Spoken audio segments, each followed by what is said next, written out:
On the Track ******* On the Track by Henry Lawson, author of While the Billy Boils, and When the World Was Wide. Note on text, italicized words or phrases are capitalized. Some obvious errors have been corrected after being confirmed. Preface of the stories in this volume. Many have already appeared in various periodicals, while several now appear in print for the first time. H. L. Sydney, the 17th of March, 1900.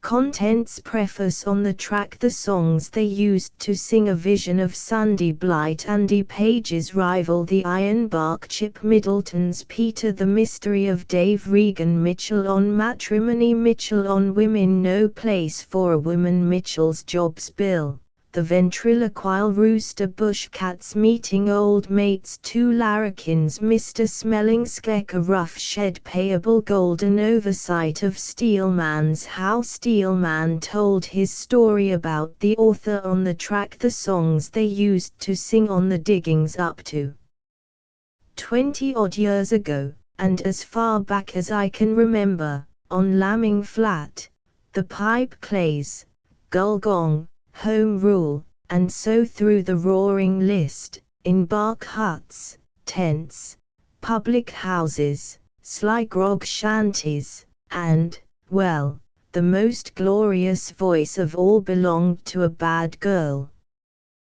We were only children and didn't know why she was bad, but we weren't allowed to play near or go near the hut she lived in, and we were trained to believe firmly that something awful would happen to us if we stayed to answer a word, and didn't run away as fast as our legs could carry us, if she attempted to speak to us. We had before us the dread example of one urchin, who got an awful hiding and went on bread and water for 24 hours for allowing her to kiss him and give him lollies. She didn't look bad, she looked to us like a grand and beautiful lady girl, but we got instilled into us the idea that she was an awful bad woman, something more terrible even than a drunken man, and one whose presence was to be feared and fled from. There were 2 other girls in the hut with her, also a pretty little girl, who called her auntie, and with whom we were not allowed to play, for they were all bad, which puzzled us as much as child minds can be puzzled. We couldn't make out how everybody in one house could be bad. We used to wonder why these bad people weren't hunted away or put in gaol if they were so bad. And another thing puzzled us. Slipping out after dark, when the bad girls happened to be singing in their house, we'd sometimes run against men hanging round the hut by 1s and 2s and 3s, listening.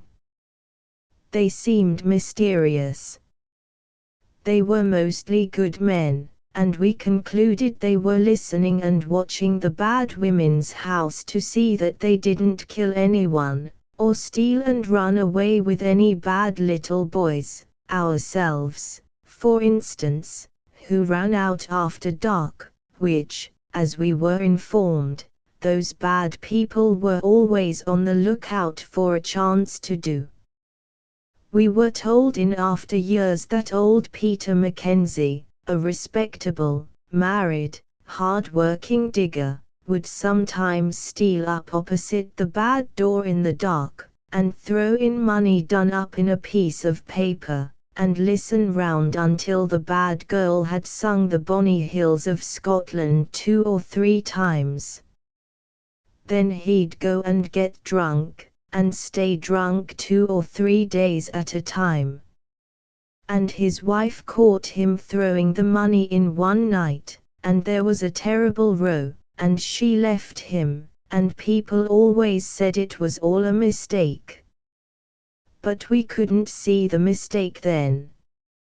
But I can hear that girl's voice through the night, 20 years ago, oh! The bloomin' heath, and the pale blue bell, in my bonnet then I wore, and memory knows no brighter theme than those happy days of yore. Scotland, land of chief and song, oh, what charms to thee belong!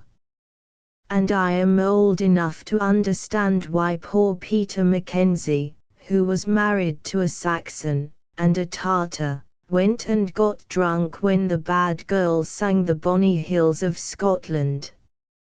His anxious eye might look in vain for some loved form it knew. And yet another thing puzzled us greatly at the time. Next door to the bad girl's house there lived a very respectable family, a family of good girls with whom we were allowed to play, and from whom we got lollies. Those hard old red and white fish lollies that grocers sent home with parcels of groceries and receipt bills.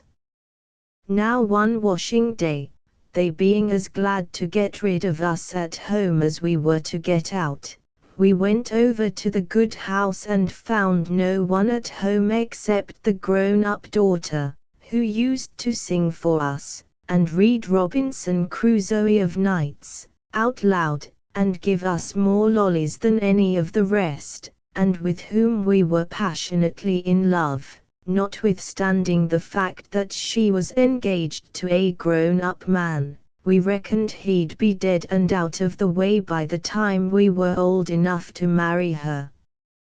She was washing. She had carried the stool and tub over against the stick fence which separated her house from the bad house, and, to our astonishment and dismay, the bad girl had brought her tub over against her side of the fence.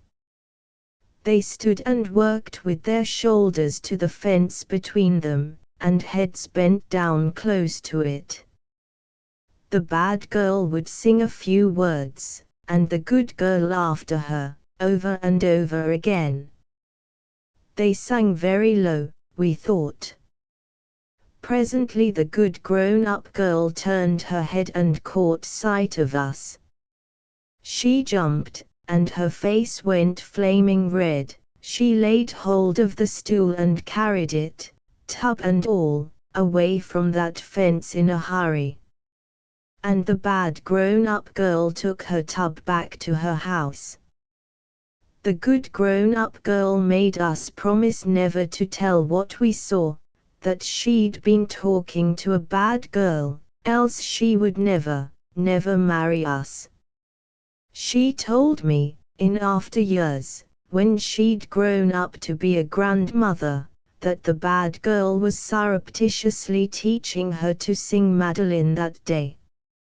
I remember a dreadful story of a digger who went and shot himself one night after hearing that bad girl sing. We thought then what a frightfully bad woman she must be. The incident terrified us, and thereafter we kept carefully and fearfully out of reach of her voice, lest we should go and do what the digger did. I have a dreamy recollection of a circus on Gulgong in the roaring days, more than 20 years ago, and a woman, to my child fancy a being from another world, standing in the middle of the ring, singing, out in the cold world, out in the street, asking a penny from each one I meet, cheerless I wander about all the day, wearing my young life in sorrow away. That last line haunted me for many years. I remember being frightened by women sobbing, and one or two great grown-up diggers also, that night in that circus.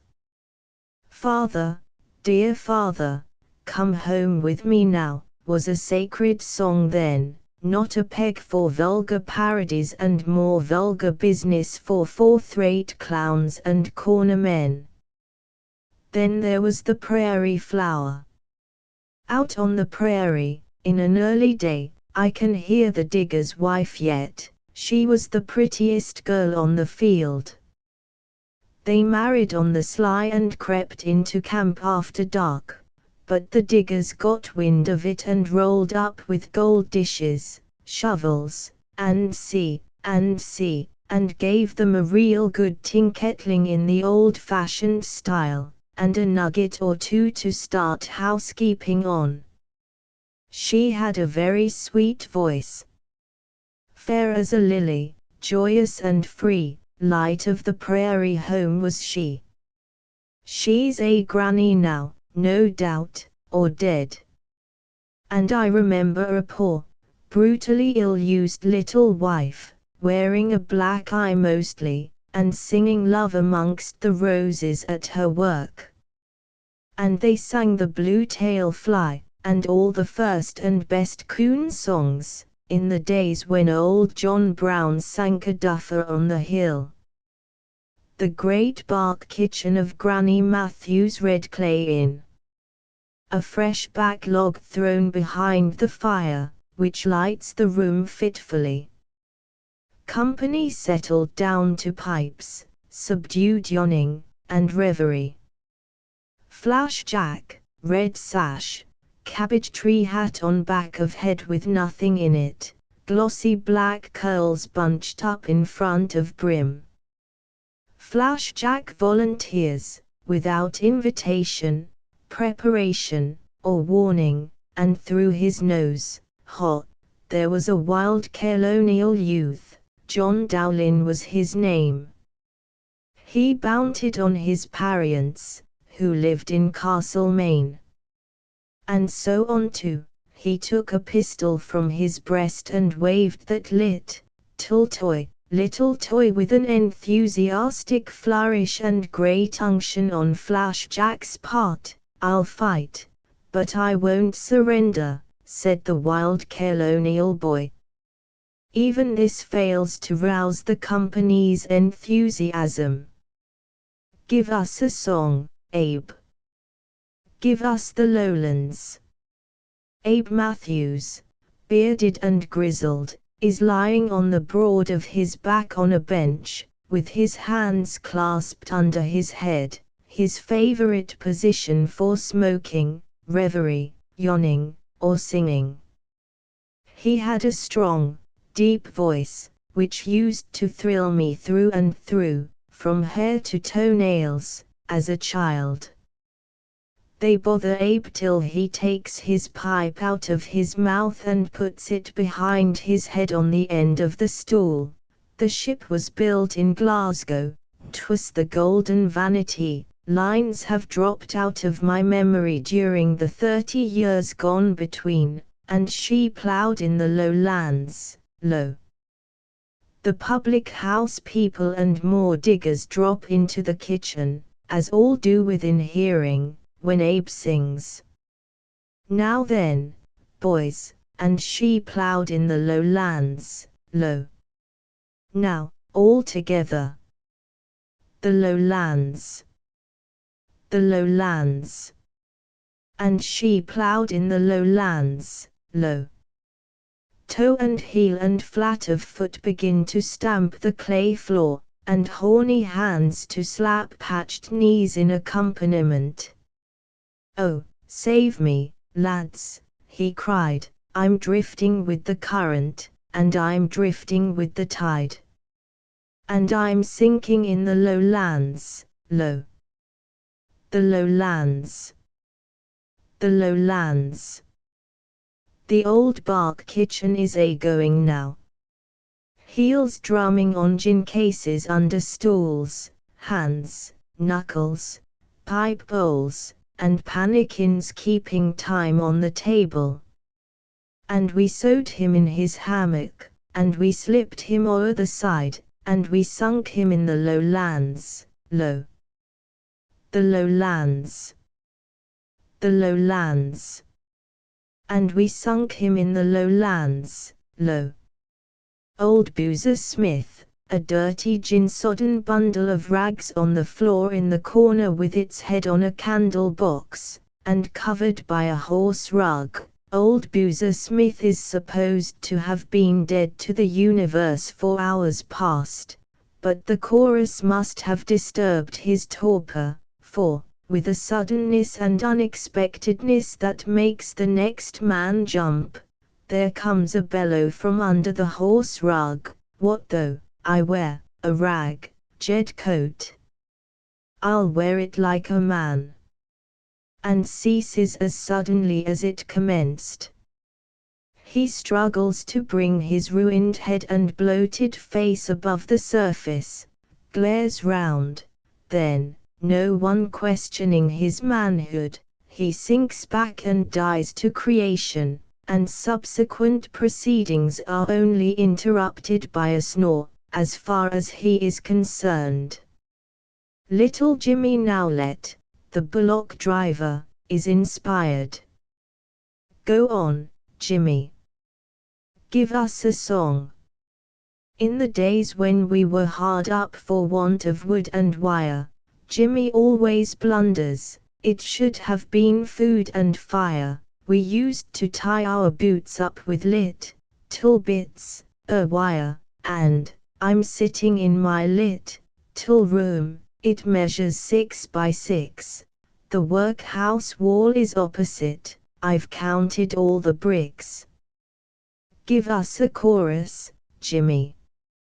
Jimmy does, giving his head a short, jerky nod for nearly every word, and describing a circle round his crown, as if he were stirring a pint of hot tea, with his forefinger, at the end of every line. Whole, round, me, hat. I wore a weepin' willow. Jimmy is a cockney. Now then, boys. Whole, round, me hat. How many old diggers remember it? And a butcher, and a baker, and a quiet-looking Quaker, all a-courting pretty Jessie at the railway bar. I used to wonder as a child what the railway bar meant. And I would in vain that I were single once again. But alas, that will not be till apples grow on the willow tree. A drunken gambler's young wife used to sing that song, to herself.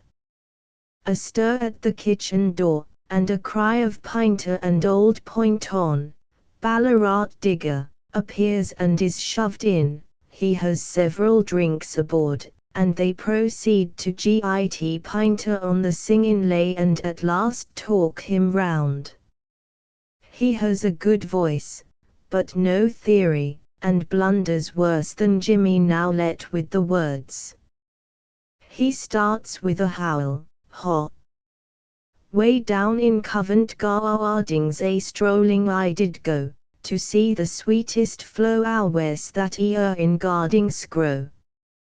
He saw the rose and lily, the red and white and blue, and he saw the sweetest flowers that e'er in gardings grew, for he saw 2 lovely maidens, Pinter calls 'em virgins, underneath, he must have meant on top of, a guarding chair, sings Pinter. And one was lovely Jessie, with the jet black eyes and hair, roars Pinter, and the other was a virgin, I solemnly declare. Maiden, Pinter, interjects Mr. Nowlett. Well, it's all the same, retorts Pinter. A maiden is a virgin, Jimmy. If you're singing, Jimmy, and not me, I'll leave off. Chorus of order. Shut up, Jimmy. I quickly stepped up to her, and unto her did say, why, do you belong to any young man? Ho, tell me that, I pray. Why? Her answer, according to Pinter, was surprisingly prompt and unconventional, also full and concise. No, I belong to no young man, I solemnly declare. I mean to live a virgin and still my laurels wear. Jimmy Nowlett attempts to move an amendment in favor of maiden, but is promptly suppressed. It seems that Pinter's suit has a happy termination, for he is supposed to sing in the character of a sailor bold, and as he turns to pursue his stroll in Covent Gardens, oh, no. Oh, no. Oh, no, she cried, I love a sailor bold. Honker, Pinter. Give us the golden glove, Pinter. Thus warmed up, Pinter starts with an explanatory spoken to the effect that the song he is about to sing illustrates some of the little ways of women, and how, no matter what you say or do, she is bound to have her own way in the end, also how, in one instance, she set about getting it. Now, it's of a young squire near Timworth did dwell, who courted a nobleman's daughter so well. The song has little or nothing to do with the squire, except so far as all friends and relations had given consent and the truce was ordered, appointed the day, and a farmer were appointed for to give her away, which last seemed a most unusual proceeding, considering the wedding was a tony affair, but perhaps there were personal interests. The nobleman might have been hard up, and the farmer backing him. But there was an extraordinary scene in the church, and things got mixed. For as soon as this maiding this farmer espied, my heart, my heart, my heart, then she cried. Hysterics. Anyway, instead of being wed, this maiden took sick and she went to her bed. N.B. Pinter sticks to verging. Whereupon friends and relations and guests left the house in a body, a strange but perhaps a wise proceeding. After all, maybe they smelt a rat, and left her to recover alone, which she did promptly. And then, shirt, breeches, and waistcoat this maiding put on, and a hunting she went with her dog and her gun. She hunted all round where this farmer did dwell, because in her own heart she loved him well. The cat's out of the bag now, and often she fired, but no game she killed, which was not surprising, till at last the young farmer came into the field. No wonder. She put it to him straight, oh, why are you not at the wedding, she cried, for to wait on the squire, and to give him his bride. He was as prompt and as delightfully unconventional in his reply as the young lady in Covent Gardens, oh, no, and oh, no. For the truth I must say why, I love her too well for to give her away, which was satisfactory to the disguised virgin. And I'd take sword in hand, and by honor I'd win her if she would command. Which was still more satisfactory. Now this virgin, being, Jimmy now let, maiden, Pinter, Jim is thrown on a stool and sat on by several diggers. Now this maiden, being pleased to see him so bold, she gave him her glove that was flowered with gold, and explained that she found it in his field while hunting around with her dog and her gun. It is understood that he promised to look up the owner. Then she went home and put an advertisement in the local Herald, and that ad must have caused considerable sensation. She stated that she had lost her golden glove, and the young man that finds it and brings it to me, that very young man my husband shall be. She had a saving clause in case the young farmer mislaid the glove before he saw the ad, and an old bloke got hold of it and fetched it along. but everything went all right. The young farmer turned up with the glove. He was a very respectable young farmer, and expressed his gratitude to her for having honored him with her love. They were married, and the song ends with a picture of the young farmeress milking the cow, and the young farmer going whistling to plow. The fact that they lived and grafted on the selection proves that I hit the right nail on the head when I guessed, in the first place, that the old nobleman was stony. In after years, she told him of the fun, how she hunted him up with her dog and her gun. But whether he was pleased or otherwise to hear it, after years of matrimonial experiences, the old song doesn't say, for it ends there. Flash Jack is more successful with St. Patrick's Day. I come to the river, I jumped it quite clever. Me wife tumbled in, and I lost her forever, St. Patrick's own day in the morning. This is greatly appreciated by Jimmy Nowlett, who is suspected, especially by his wife, of being more cheerful when on the roads than when at home. Sam Holt was a great favorite with Jimmy Nowlett in after years. "Oh, do you remember Black Alice, Sam Holt? Black Alice so dirty and dark, who'd a nose on her face, I forget how it goes, and teeth like a Moreton Bay shark." Sam Holt must have been very hard up for tucker as well as beauty then, for do you remember the possums and grubs she baked for you down by the creek? Sam Holt was, apparently, a hardened Flash Jack.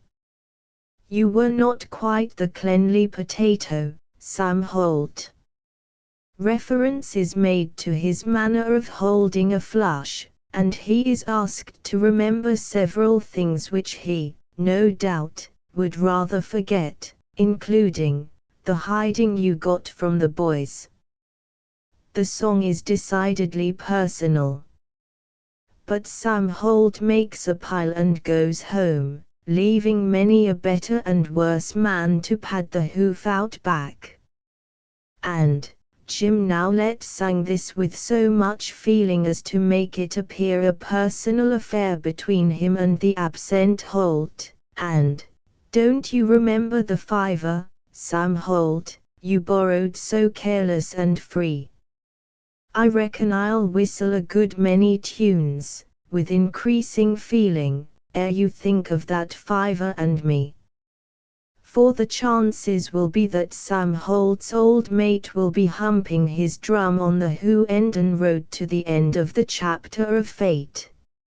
An echo from the old bark hut, sung in the opposition camp across the gully. You may leave the door ajar, but if you keep it shut, there's no need of suffocation in the Ardbeg hut. The tucker's in the gin case, but you'd better keep it shut, for the flies will canther round it in the Ardbark hut. However, what's out of sight is out of mind, in the Ardbark hut. We washed our greasy moleskins on the banks of the Condamine. Somebody tackling the old bullock dray, it must be over 50 verses now. I saw a bushman at a country dance start to sing that song. He'd get up to 10 or 15 verses, break down, and start afresh. At last he sat down on his heel to it, in the center of the clear floor, resting his wrist on his knee, and keeping time with an index finger. It was very funny, but the thing was taken seriously all through. Irreverent echo from the old lambing flat trouble, from camp across the gully, rule Britannia. Britannia rules the waves. No more Chinamen will enter New South Wales. And Yankee Doodle came to town on a little pony, stick a feather in his cap, and call him Macaroni. All the camps seem to be singing tonight, ring the bell, watchman. Ring. Ring. Ring. Ring, for the good news is now on the wing. Good lines.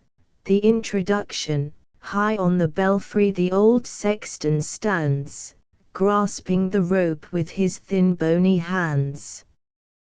Bonfires are blazing throughout the land. Glorious and blessed tidings. Ring. Ring the bell. Granny Matthews fails to coax her niece into the kitchen, but persuades her to sing inside. She is the girl who learned Sub Rosa from the bad girl who sang Madeline. Such as have them on instinctively take their hats off. Diggers, and see, strolling past, halt at the first notes of the girl's voice, and stand like statues in the moonlight. Shall we gather at the river, where bright angel feet have trod? The beautiful river that flows by the throne of God. Diggers wanted to send that girl home, but Granny Matthews had the old-fashioned horror of any of her children becoming public. Gather with the saints at the river that flows by the throne of God. But it grows late, or rather, early. The Italians go by in the frosty moonlight, from their last shift in the claim, for it is Saturday night, singing a litany. Get up on one end, Abe, stand up all. Hands are clasped across the kitchen table. Red clay, one of the last of the alluvial fields, has petered out, and the roaring days are dying. The grand old song that is known all over the world, yet how many in 10,000 know more than one verse and the chorus? Let Peter Mackenzie lead, should old acquaintance be forgot, and never brought to min.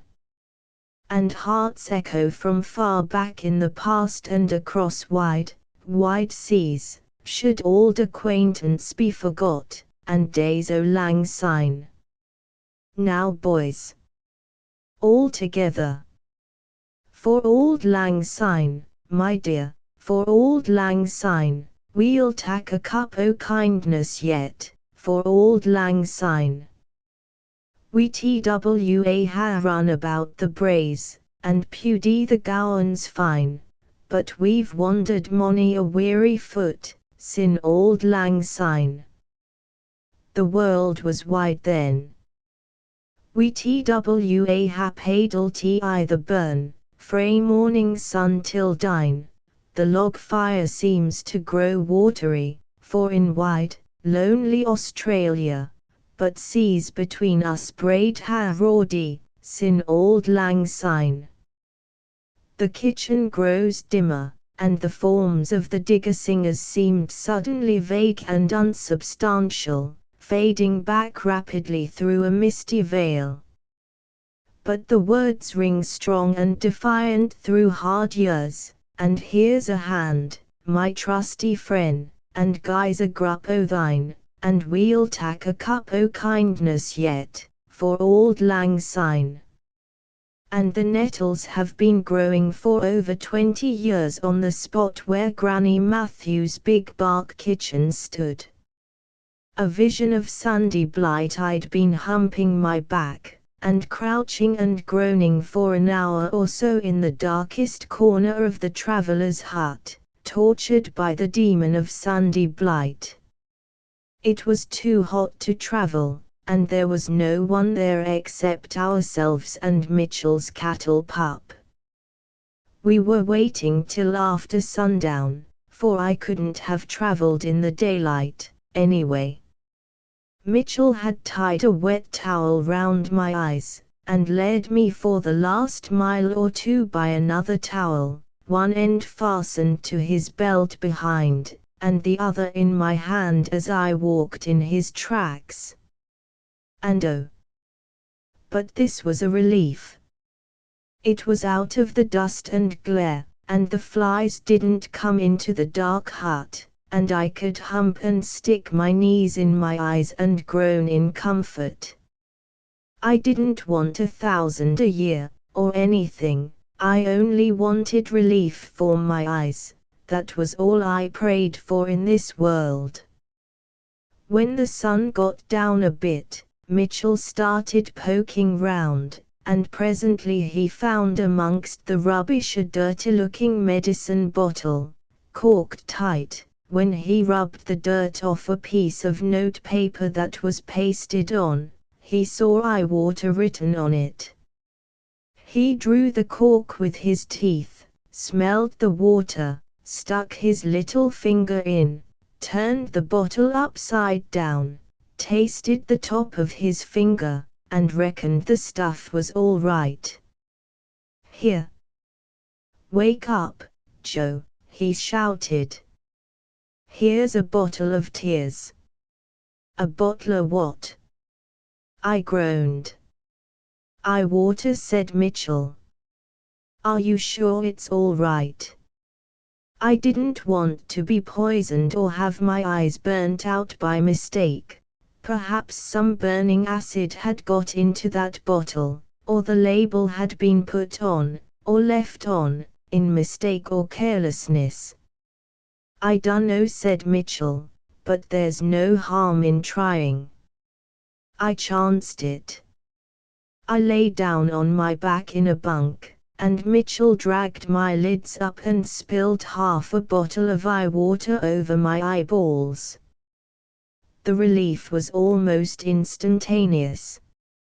I never experienced such a quick cure in my life.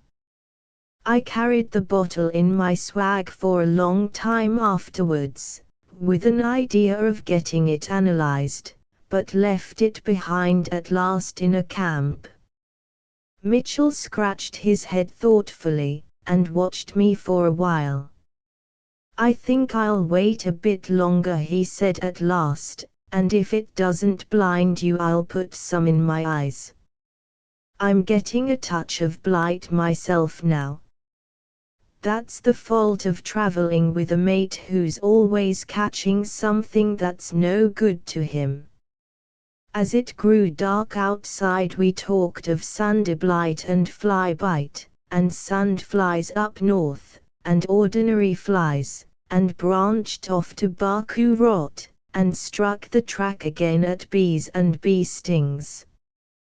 When we got to bees, Mitchell sat smoking for a while and looking dreamily backwards along tracks and branch tracks, and round corners and circles he had travelled, right back to the short, narrow, innocent bit of track that ends in a vague, misty point, like the end of a long, straight, cleared road in the moonlight, as far back as we can remember. "I had about 14 hives," said Mitchell. "We used to call them swarms, no matter whether they were flying or in the box, when I left home first time. I kept them behind the shed, in the shade, on tables of galvanized iron cases turned down on stakes, but I had to make legs later on, and stand them in pans of water, on account of the ants. When the bees swarmed, and some hives sent out the Lord knows how many swarms in a year, it seemed to me, we'd tin kettle 'em, and throw water on 'em, to make 'em believe the biggest thunderstorm was coming to drown the oldest inhabitant, and, if they didn't get the start of us and rise, they'd settle on a branch, generally on one of the scraggy fruit trees. It was rough on the bees. Come to think of it, their instinct told them it was going to be fine, and the noise and water told them it was raining. They must have thought that nature was mad, drunk, or gone ratty, or the end of the world had come. We'd rig up a table, with a box upside down, under the branch, cover our face with a piece of mosquito net, have rags burning round, and then give the branch a sudden jerk, turn the box down, and run. If we got most of the bees in, the rest that were hanging to the bough or flying round would follow, and then we reckoned we'd shook the queen in. If the bees in the box came out and joined the others, we'd reckon we hadn't shook the queen in, and go for them again. When a hive was full of honey, we'd turn the box upside down, turn the empty box mouth down on top of it, and drum and hammer on the lower box with a stick till all the bees went up into the top box. I suppose it made their heads ache, and they went up on that account. I suppose things are done differently on proper bee farms. I've heard that a bee farmer will part a hanging swarm with his fingers, take out the queen bee and arrange matters with her, but our ways suited us, and there was a lot of expectation and running and excitement in it, especially when a swarm took us by surprise. The yell of bees swarming was as good to us as the yell of fight is now, or bolt, in town, or fire or man overboard, at sea. There was tons of honey. The bees used to go to the vineyards at winemaking and get honey from the heaps of crushed grape skins thrown out in the sun, and get so drunk sometimes that they wobbled in their beelines home. They'd fill all the boxes, and then build in between and under the bark, and board, and tin covers. They never seemed to get the idea out of their heads that this wasn't an evergreen country, and it wasn't going to snow all winter. My younger brother Joe used to put pieces of meat on the tables near the boxes, and in front of the holes where the bees went in and out, for the dogs to grab at. But one old dog, Black Bill, was a match for him. If it was worth Bill's while, he'd camp there, and keep Joe and the other dogs from touching the meat, once it was put down, till the bees turned in for the night. And Joe would get the other kids round there, and when they weren't looking or thinking, he'd brush the bees with a stick and run. I'd lam him when I caught him at it. He was an awful young devil, was Joe, and he grew up steady, and respectable, and respected, and I went to the bad. I never trust a good boy now. Well. I remember the first swarm we got. We'd been talking of getting a few swarms for a long time. That was what was the matter with us English and English-Irish Australian farmers. We used to talk so much about doing things while the Germans and Scotch did them. And we even talked in a lazy, easygoing sort of way.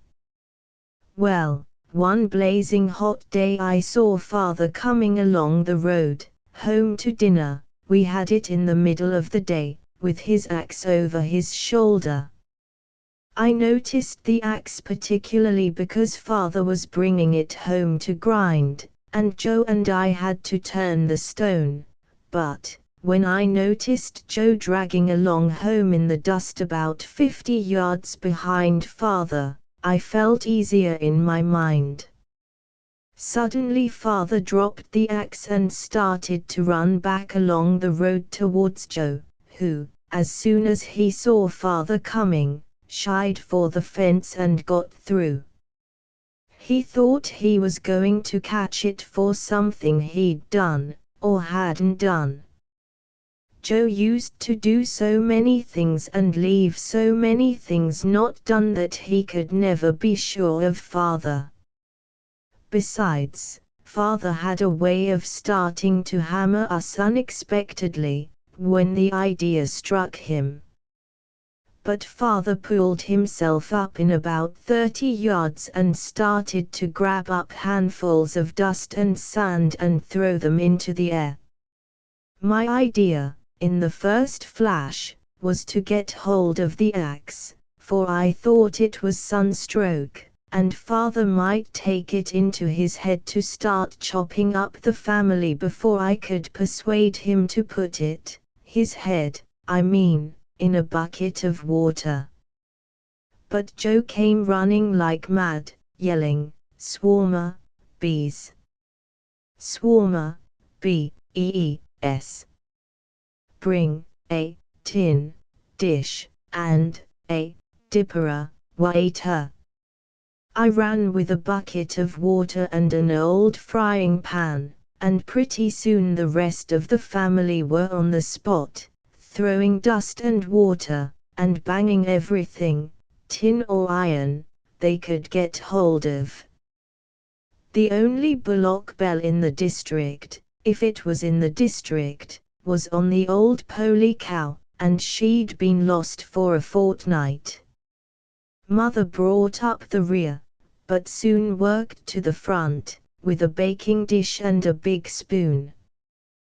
The old lady, she wasn't old then, had a deep-rooted prejudice that she could do everything better than anybody else, and that the selection and all on it would go to the dogs if she wasn't there to look after it.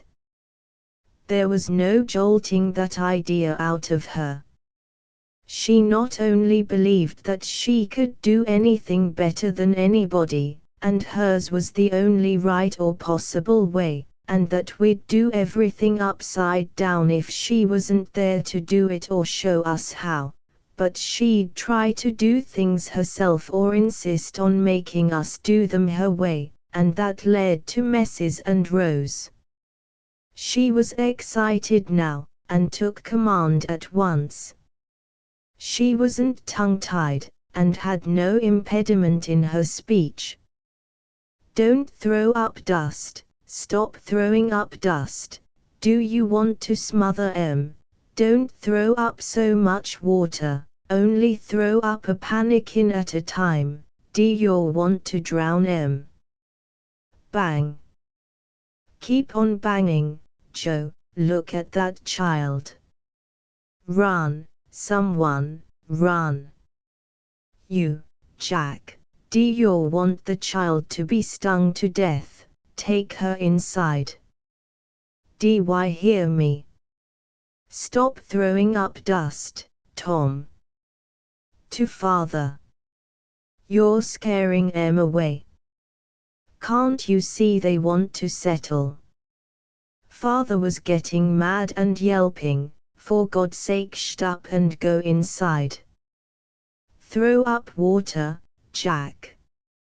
Throw up, Tom. Take that bucket from him and don't make such a fool of yourself before the children. Throw up water. Throw, keep on banging, children. Keep on banging." Mother put her faith in banging. They're off. You've lost 'em. I knew you would. I told you, keep on bang. A bee struck her in the eye, and she grabbed at it. Mother went home, and inside. Father was good at bees, could manage them like sheep when he got to know their ideas. When the swarm settled, he sent us for the old washing stool, boxes, bags, and so on, and the whole time he was fixing the bees I noticed that whenever his back was turned to us his shoulders would jerk up as if he was cold, and he seemed to shudder from inside, and now and then I'd hear a grunting sort of whimper like a boy that was just starting to blubber. But Father wasn't weeping, and bees weren't stinging him, it was the bee that stung Mother that was tickling Father. When he went into the house, Mother's other eye had bunged for sympathy. Father was always gentle and kind in sickness, and he bathed Mother's eyes and rubbed mud on, but every now and then he'd catch inside, and jerk and shudder, and grunt and cough. Mother got wild, but presently the humor of it struck her, and she had to laugh, and a rum laugh it was, with both eyes bunged up. Then she got hysterical, and started to cry, and Father put his arm round her shoulder and ordered us out of the house. They were very fond of each other, the old people were, under it all, right up to the end. Ah, well. Mitchell pulled the swags out of a bunk, and started to fasten the nose bags on. Andy Page's rival, tall and freckled and sandy, face of a country lout, that was the picture of Andy Middleton's rouseabout. On Middleton's wide dominions plied the stockwhip and shears, hadn't any opinions, and he hadn't any ideas, at least, he said so himself, except as regarded anything that looked to him like what he called funny business, under which heading he catalogued tyranny, treachery, interference with the liberty of the subject by the subject, blanky lies, or swindles, all things, in short, that seemed to his slow understanding dishonest, mean or paltry, most especially, and above all, treachery. To a mate that he could never forget. Andy was uncomfortably straight.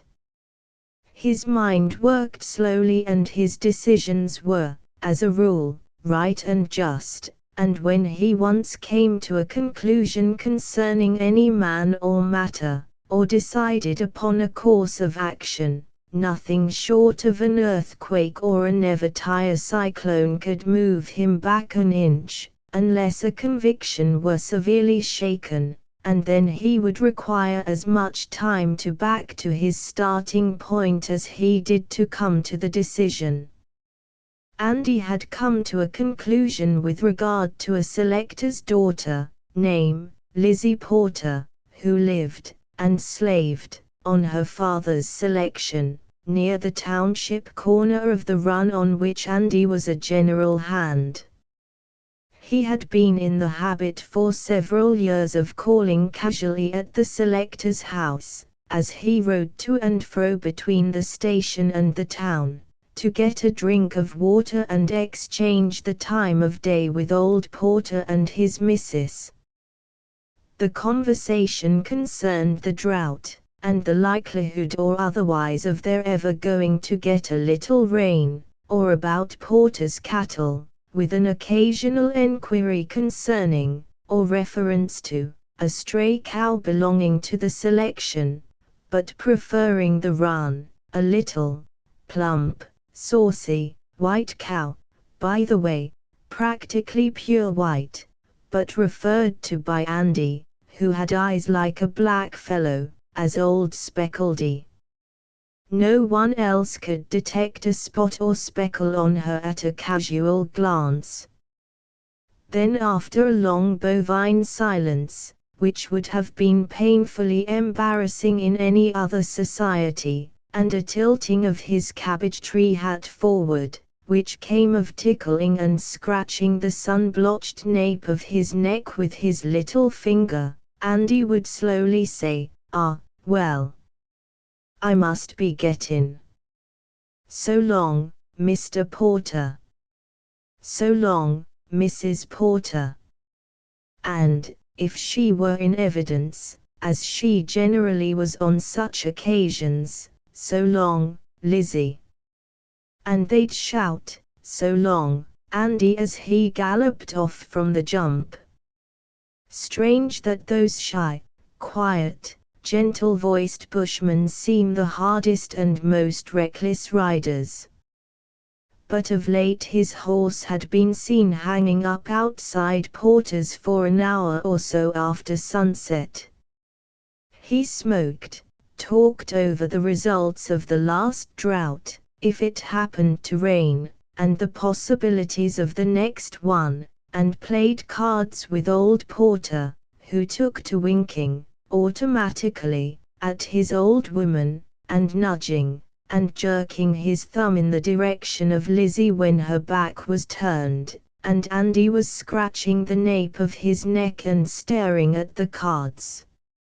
Lizzie told a lady friend of mine, years afterwards, how Andy popped the question, told it in her quiet way, you know Lizzie's quiet way, something of the old, privileged house cat about her, never a sign in expression or tone to show whether she herself saw or appreciated the humor of anything she was telling, no matter how comical it might be.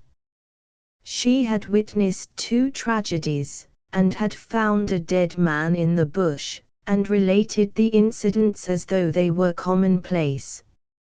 It happened one day, after Andy had been coming 2 or 3 times a week for about a year, that she found herself sitting with him on a log of the wood heap, in the cool of the evening, enjoying the sunset breeze.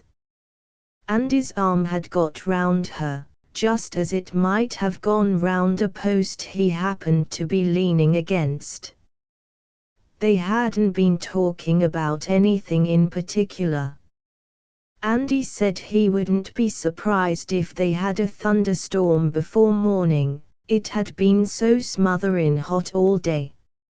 Lizzie said, very likely.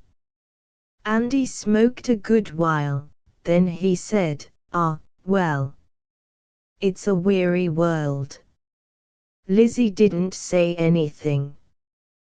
By and by Andy said, well, it's a lonely world, Lizzie.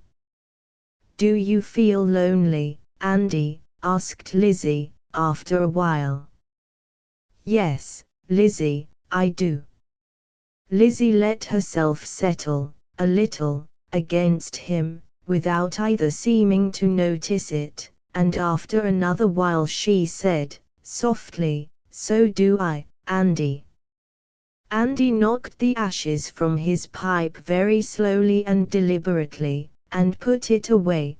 Then he seemed to brighten suddenly, and said briskly, well, Lizzie, are you satisfied? Yes, Andy, I'm satisfied. Quite sure, now? Yes, I'm quite sure, Andy. I'm perfectly satisfied. Well, then, Lizzie, it's settled.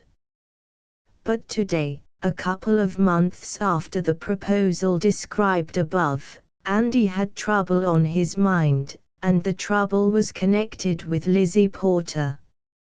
He was putting up a 2-rail fence along the old log paddock on the frontage, and working like a man in trouble, trying to work it off his mind, and evidently not succeeding, for the last 2 panels were out of line.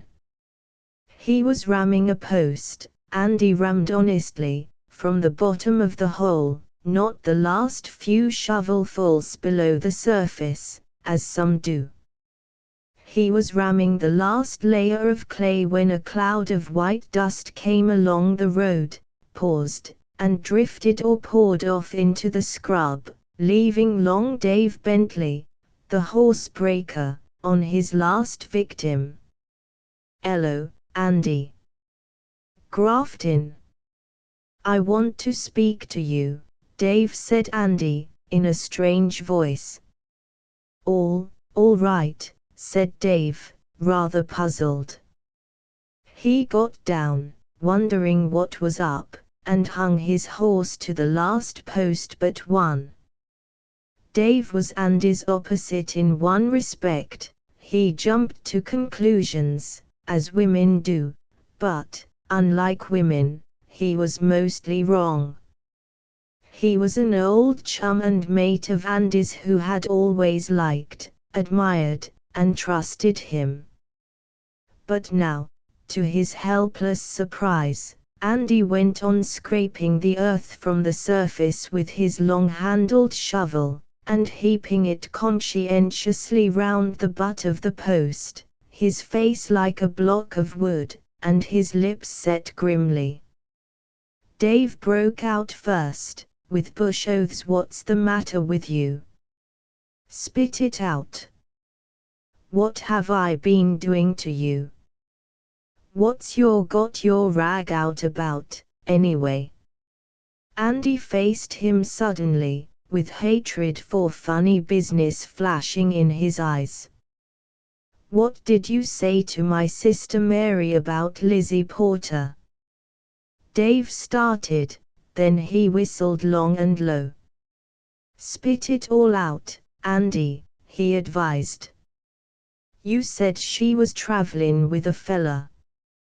Well, what's the harm in that?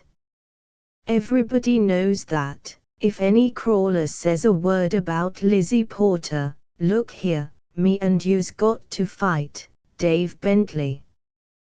Then, with still greater vehemence, as though he had a share in the garment, "Take off that coat." "Not if I know it," said Dave, with the sudden quietness that comes to brave but headstrong and impulsive men at a critical moment. "Me and you ain't going to fight, Andy, and," with sudden energy, "if you try it on I'll knock you into gym rags." Then, stepping close to Andy and taking him by the arm, "Andy, this thing will have to be fixed up. Come here, I want to talk to you." And he led him some paces aside, inside the boundary line, which seemed a ludicrously unnecessary precaution, seeing that there was no one within sight or hearing save Dave's horse.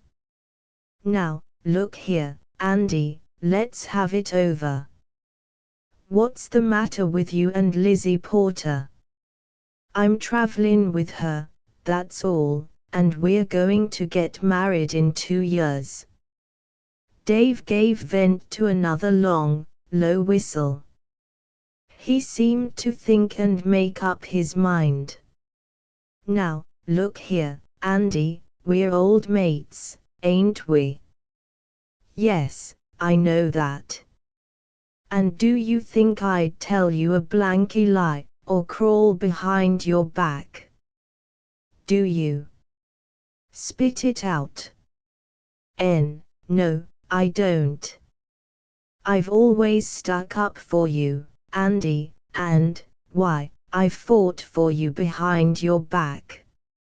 I know that, Dave. There's my hand on it." Andy took his friend's hand mechanically, but gripped it hard. "Now, Andy, I'll tell you straight, it's God's truth about Lizzie Porter."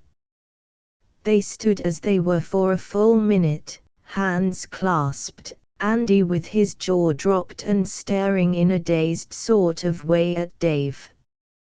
He raised his disengaged hand helplessly to his thatch, gulped suspiciously, and asked in a broken voice, How do you know it, Dave?" "Know it? Andy, I seen 'em myself." "You did, Dave," in a tone that suggested sorrow more than anger at Dave's part in the seeing of them. "God's truth, Andy. Tell me, Dave, who was the fella?" "That's all I want to know." "I can't tell you that. I only seen them when I was canterin' past in the dusk." "Then how do you know it was a man at all?" "It wore trousers, anyway, and was as big as you, so it couldn't have been a girl. I'm pretty safe to swear it was Mick Kelly. I saw his horse haggin' up at Porter's once or twice." But I'll tell you what I'll do, I'll find out for you, Andy. And, what's more, I'll job him for you if I catch him." Andy said nothing, his hands clenched and his chest heaved. Dave laid a friendly hand on his shoulder. "It's red hot, Andy, I know. Anybody else but you and I wouldn't have cared. But don't be a fool, there's any gorse quantity of girls knockin' round. You just give it to her straight and chuck her, and have done with it. You must be bad off to bother about her. Gorse truth. She ain't much to look at anyway. I've got to ride like blazes to catch the coach. Don't knock off till I come back, I won't be above an hour. I'm going to give you some points in case you've got to fight Mick, and I'll have to be there to back you." And, thus taking the right moment instinctively, he jumped on his horse and galloped on towards the town. His dust cloud had scarcely disappeared round a corner of the paddocks when Andy was aware of another one coming towards him. He had a dazed idea that it was Dave coming back, but went on digging another post hole, mechanically, until a spring cart rattled up, and stopped opposite him. Then he lifted his head. It was Lizzie herself, driving home from town. She turned towards him with her usual faint smile. Her small features were washed out and rather haggard. "Hello, Andy." But, at the sight of her, all his hatred of funny business, intensified, perhaps, by a sense of personal injury, came to a head, and he exploded. "Look here, Lizzie Porter. I know all about you. You needn't think you're going to cotton on with me any more after this. I wouldn't be seen in a paddock with your. I'm satisfied about you. Get on out of this." The girl stared at him for a moment thunderstruck. Then she lammed into the old horse with a stick she carried in place of a whip. She cried, and wondered what she'd done, and trembled so that she could scarcely unharness the horse, and wondered if Andy had got a touch of the sun, and went in and sat down and cried again, and pride came to her aid and she hated Andy, thought of her big brother, away droving, and made a cup of tea. She shed tears over the tea, and went through it all again. Meanwhile Andy was suffering a reaction. He started to fill the hole before he put the post in, then to ram the post before the rails were in position. Dubbing off the ends of the rails, he was in danger of amputating a toe or a foot with every stroke of the adze. And, at last, trying to squint along the little lumps of clay which he had placed in the center of the top of each post for several panels back, to assist him to take a line, he found that they swam and doubled, and ran off in watery angles, for his eyes were too moist to see straight and single. Then he threw down the tools hopelessly, and was standing helplessly undecided whether to go home or go down to the creek and drown himself, when Dave turned up again. "Seen her?" asked Dave. "Yes," said Andy. "Did you chuck her?" "Look here, Dave, are you sure the fella was Mick Kelly?" "I never said I was." "How was I to know? It was dark." "You don't expect I'd fox a fella I see doing a bit of a bear up to a girl, do you?" "It might have been you, for all I knowed." I suppose she's been talking you round. No, she ain't, said Andy. But, look here, Dave, I was properly gone on that girl, I was, and I want to be sure I'm right. The business was getting altogether too psychological for Dave Bentley. You might as well, he rapped out, call me a liar at once. Tain't that at all, Dave. I want to get at who the fella is, that's what I want to get at now. Where did you see them, and when? I seen them anniversary night, along the road, near Ross Farm, and I seen 'em Sunday night afore that, in the trees near the old culvert, near Porter's sleep rails, and I seen 'em one night outside Porter's, on a log near the wood heap. They was thick that time, and bearin' up proper, and no mistake. So I can swear to her. Now, are you satisfied about her? But Andy was wildly pitchforking his thatch under his hat with all 10 fingers and staring at Dave, who began to regard him uneasily. Then there came to Andy's eyes an awful glare, which caused Dave to step back hastily. Good God, Andy! Are you going ratty? No, cried Andy, wildly. Then what the blazes is the matter with you? You'll have rats if you don't look out. Jiminy froth, it was me all the time. What? It was me that was with her all them nights. It was me that you seen. Why, I popped on the wood heap. Dave was taken too suddenly to whistle this time. And you went for her just now? Yes, yelled Andy. Well, you've done it. Yes, said Andy, hopelessly, I've done it. Dave whistled now, a very long, low whistle. Well, you're a bloomin' goat, Andy, after this.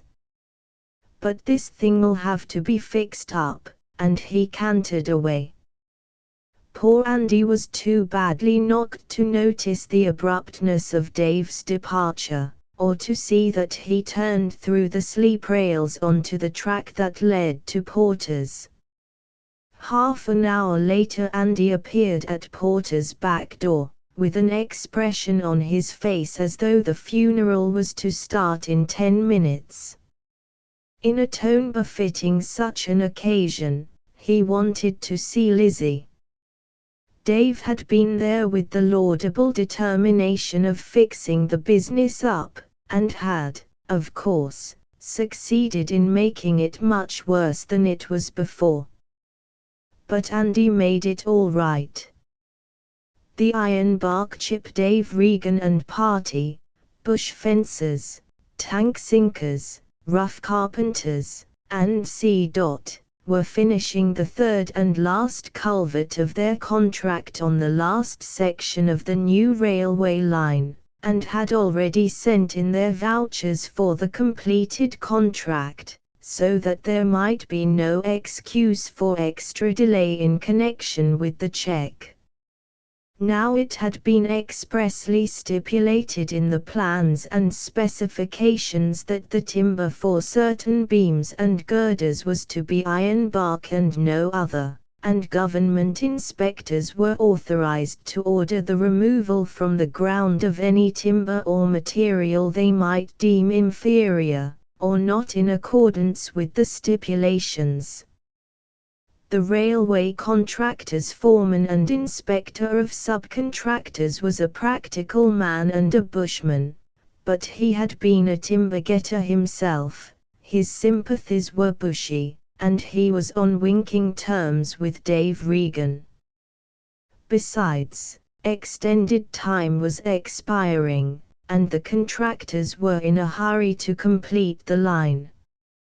But the government inspector was a reserved man who poked round on his independent own and appeared in lonely spots at unexpected times, with apparently no definite object in life, like a grey kangaroo bothered by a new wire fence, but unsuspicious of the presence of humans.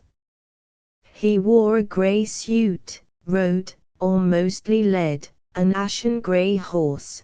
The grass was long and grey, so he was seldom spotted until he was well within the horizon and bearing leisurely down on a party of subcontractors, leading his horse.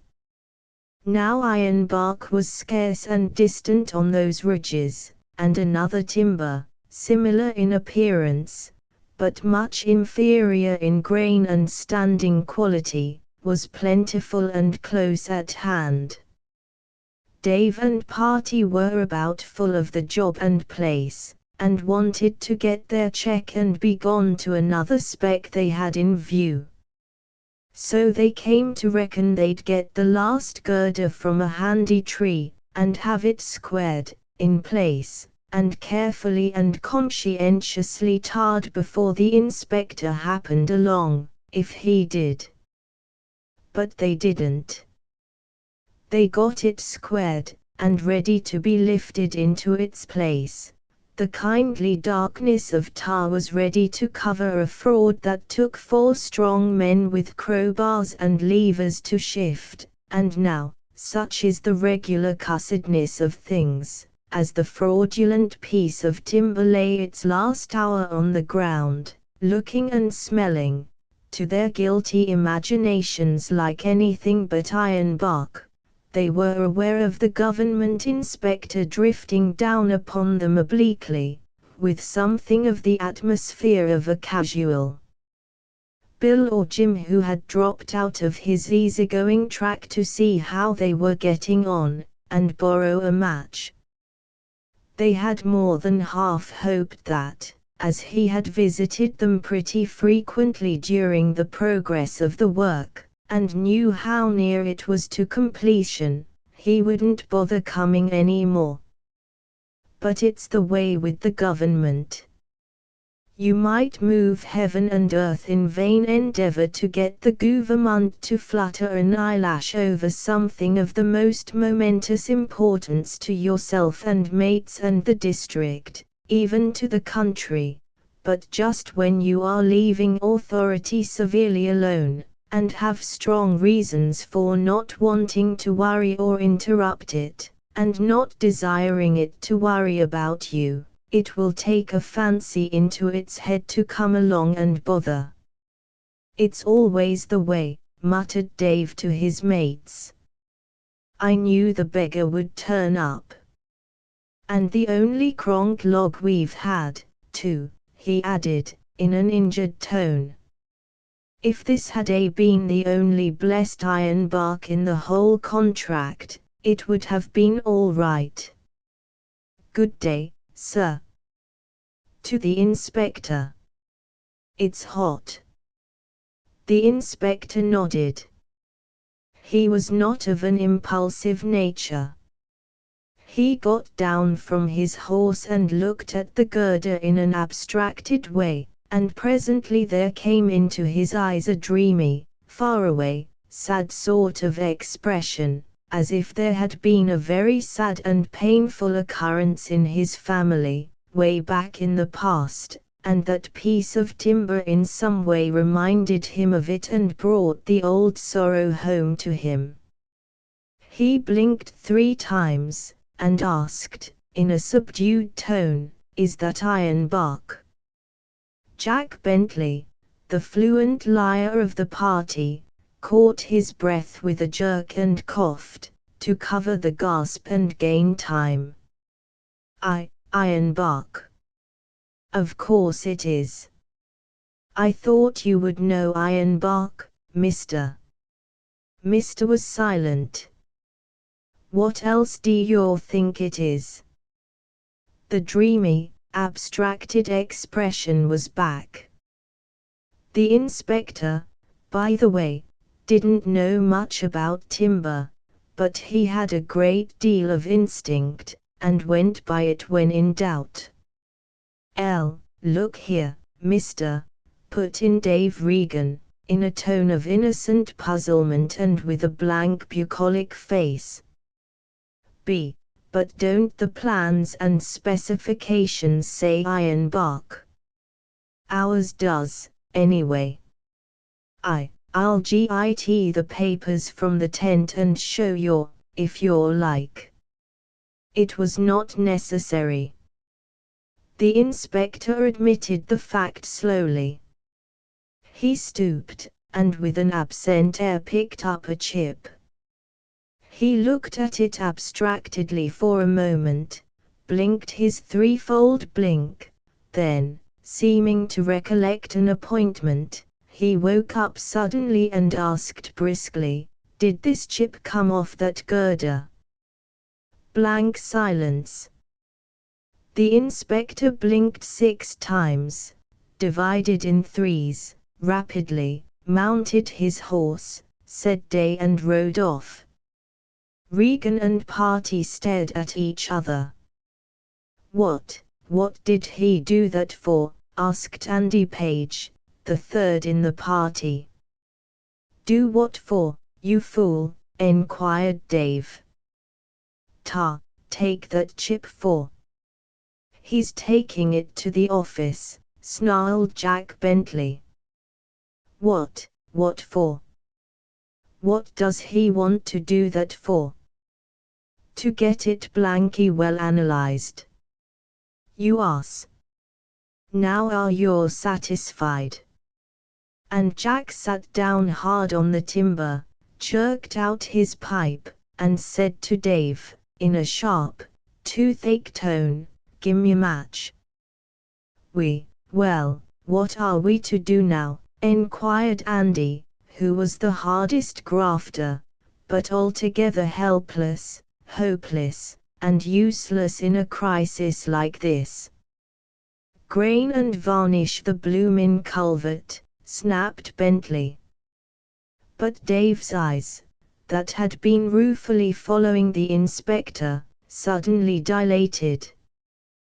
The inspector had ridden a short distance along the line, dismounted, thrown the bridle over a post, laid the chip, which was too big to go in his pocket, on top of it, got through the fence, and was now walking back at an angle across the line in the direction of the fencing party, who had worked up on the other side, a little more than opposite the culvert. Dave took in the lay of the country at a glance and thought rapidly. "Gimme an ironbark chip," he said suddenly. Bentley, who was quick-witted when the track was shown him, as is a kangaroo dog, Jack ran by sight, not scent, glanced in the line of Dave's eyes, jumped up, and got a chip about the same size as that which the inspector had taken. Now the lay of the country sloped generally to the line from both sides, and the angle between the inspector's horse, the fencing party, and the culvert was well within a clear concave space, but a couple of 100 yards back from the line and parallel to it, on the side on which Dave's party worked their timber, a fringe of scrub ran to within a few yards of a point which would be about in line with a single tree on the cleared slope, the horse, and the fencing party. Dave took the ironbark chip, ran along the bed of the watercourse into the scrub, raced up the siding behind the bushes, got safely, though without breathing, across the exposed space, and brought the tree into line between him and the inspector, who was talking to the fencers. Then he began to work quickly down the slope towards the tree, which was a thin one, keeping it in line, his arms close to his sides, and working, as it were, down the trunk of the tree, as if the fencing party were kangaroos and Dave was trying to get a shot at them. The inspector, by the by, had a habit of glancing now and then in the direction of his horse, as though under the impression that it was flighty and restless and inclined to bolt on opportunity. It was an anxious moment for all parties concerned, except the inspector. They didn't want him to be perturbed. And, just as Dave reached the foot of the tree, the inspector finished what he had to say to the fencers, turned, and started to walk briskly back to his horse. There was a thunderstorm coming. Now was the critical moment. There were certain prearranged signals between Dave's party and the fencers which might have interested the inspector, but none to meet a case like this. Jack Bentley gasped, and started forward with an idea of intercepting the inspector and holding him for a few minutes in bogus conversation.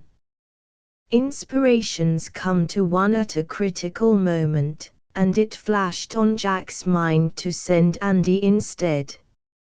Andy looked as innocent and guileless as he was, but was uncomfortable in the vicinity of funny business, and must have an honest excuse. Not that that mattered, commented Jack afterwards. It would have taken the inspector 10 minutes to get at what Andy was driving at, whatever it was. Run, Andy. Tell him there's a heavy thunderstorm coming and he'd better stay in our humpy till it's over. Run. Don't stand staring like a blanky fool. He'll be gone. Andy started. But just then, as luck would have it, one of the fencers started after the inspector, hailing him as "Hi, mister." He wanted to be set right about the survey or something, or to pretend to want to be set right, from motives of policy which I haven't time to explain here. That fencer explained afterwards to Dave's party that he seen what you coves was up to and that's why he called the inspector back.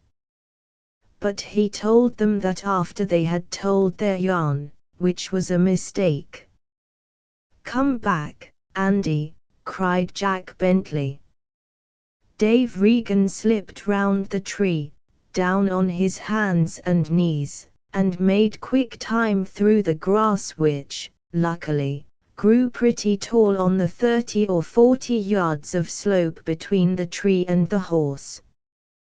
Close to the horse, a thought struck Dave that pulled him up, and sent a shiver along his spine and a hungry feeling under it. The horse would break away and bolt. But the case was desperate. Dave ventured an interrogatory "Cope, Cope, Cope."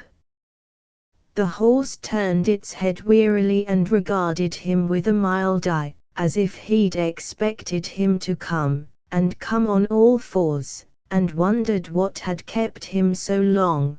Then he went on thinking. Dave reached the foot of the post, the horse obligingly leaning over on the other leg. Dave reared head and shoulders cautiously behind the post, like a snake. His hand went up twice, swiftly, the first time he grabbed the inspector's chip, and the second time he put the iron bark one in its place. He drew down and back, and scuttled off for the tree like a gigantic tailless goanna. A few minutes later he walked up to the culvert from along the creek, smoking hard to settle his nerves. The sky seemed to darken suddenly. The first great drops of the thunderstorm came pelting down. The inspector hurried to his horse, and cantered off along the line in the direction of the Fettlers' camp. He had forgotten all about the chip, and left it on top of the post. Dave Regan sat down on the beam in the rain and swore comprehensively. Middleton's Peter I. The firstborn. The struggling squatter is to be found in Australia as well as the struggling farmer. The Australian squatter is not always the mighty wool king that English and American authors and other uninformed people apparently imagine him to be. Squatting, at the best, is but a game of chance. It depends mainly on the weather, and that, in New South Wales at least, depends on nothing. Joe Middleton was a struggling squatter, with a station some distance to the westward of the furthest line reached by the ordinary New Chum. His run, at the time of our story, was only about 6 miles square, and his stock was limited in proportion. The hands on Joe's run consisted of his brother Dave, a middle-aged man known only as Middleton's Peter, who had been in the service of the Middleton family ever since Joe Middleton could remember, and an old black shepherd, with his gin and 2 boys. It was in the first year of Joe's marriage. He had married a very ordinary girl, as far as Australian girls go, but in his eyes she was an angel. He really worshipped her. One sultry afternoon in midsummer all the station hands, with the exception of Dave Middleton, were congregated about the homestead door, and it was evident from their solemn faces that something unusual was the matter. They appeared to be watching for something or someone across the flat, and the old black shepherd, who had been listening intently with bent head, suddenly straightened himself up and cried, "I can hear the cart. I can see it." You must bear in mind that our black fellows do not always talk the gibberish with which they are credited by story writers. It was not until some time after Black Bill had spoken that the white, or, rather, the brown, portion of the party could see or even hear the approaching vehicle. At last, far out through the trunks of the native apple trees, the cart was seen approaching, and as it came nearer it was evident that it was being driven at a breakneck pace, the horses cantering all the way, while the motion of the cart, as first one wheel and then the other sprang from a root or a rut, bore a striking resemblance to the Highland fling. There were 2 persons in the cart. One was Mother Palmer, a stout, middle-aged party, who sometimes did the duties of a midwife, and the other was Dave Middleton, Joe's brother. The cart was driven right up to the door with scarcely any abatement of speed, and was stopped so suddenly that Mrs. Palmer was sent sprawling onto the horse's rump. She was quickly helped down, and, as soon as she had recovered sufficient breath, she followed Black Mary into the bedroom where young Mrs. Middleton was lying, looking very pale and frightened. The horse which had been driven so cruelly had not done blowing before another cart appeared, also driven very fast. It contained old Mr. and Mrs. Middleton, who lived comfortably on a small farm not far from Palmer's place. As soon as he had dumped Mrs. Palmer, Dave Middleton left the cart and, mounting a fresh horse which stood ready saddled in the yard, galloped off through the scrub in a different direction. Half an hour afterwards Joe Middleton came home on a horse that had been almost ridden to death. His mother came out at the sound of his arrival, and he anxiously asked her, "How is she? Did you find Doc Wild?" asked the mother. "No, confound him," exclaimed Joe bitterly. "He promised me faithfully to come over on Wednesday and stay until Maggie was right again. Now he has left Dean's and gone, Lord knows where. I suppose he is drinking again. How is Maggie?" "It's all over now, the child is born. It's a boy, but she is very weak. Dave got Mrs. Palmer here just in time. I had better tell you at once that Mrs. Palmer says if we don't get a doctor here tonight poor Maggie won't live." "Good God, and what am I to do?" cried Joe desperately. "Is there any other doctor within reach?" "No, there is only the one at B, that's 40 miles away, and he is laid up with the broken leg he got in the buggy accident." "Where's Dave?" "Gone to Black's shanty." One of Mrs. Palmer's sons thought he remembered someone saying that Doc Wild was there last week. "That's 15 miles away." "But it is our only hope," said Joe dejectedly. "I wish to God that I had taken Maggie to some civilized place a month ago." Doc Wild was a well-known character among the bushmen of New South Wales, and although the profession did not recognize him, and denounced him as an empiric, his skill was undoubted. Bushmen had great faith in him, and would often ride incredible distances in order to bring him to the bedside of a sick friend. He drank fearfully, but was seldom incapable of treating a patient. He would, however, sometimes be found in an obstinate mood and refuse to travel to the side of a sick person, and then the devil himself could not make the doctor budge. But for all this he was very generous, a fact that could, no doubt, be testified to by many a grateful sojourner in the lonely bush.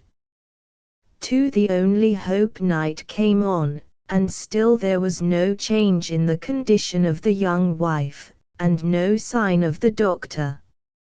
Several stockmen from the neighboring stations, hearing that there was trouble at Joe Middleton's, had ridden over, and had galloped off on long, hopeless rides in search of a doctor.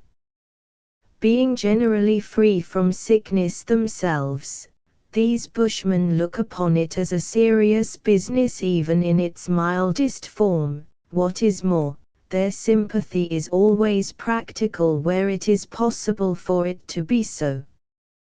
One day, while out on the run after an outlaw, Joe Middleton was badly thrown from his horse, and the breakneck riding that was done on that occasion from the time the horse came home with empty saddle until the rider was safe in bed and attended by a doctor was something extraordinary, even for the bush.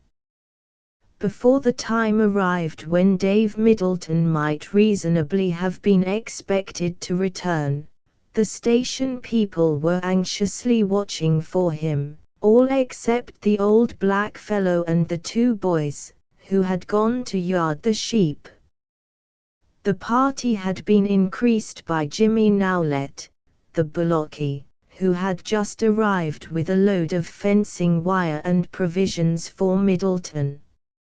Jimmy was standing in the moonlight, whip in hand, looking as anxious as the husband himself, and endeavoring to calculate by mental arithmetic the exact time it ought to take Dave to complete his double journey, taking into consideration the distance, the obstacles in the way, and the chances of horse flesh. But the time which Jimmy fixed for the arrival came without Dave. Old Peter, as he was generally called, though he was not really old, stood aside in his usual sullen manner, his hat drawn down over his brow and eyes, and nothing visible but a thick and very horizontal black beard, from the depth of which emerged large clouds of very strong tobacco smoke, the product of a short, black, clay pipe.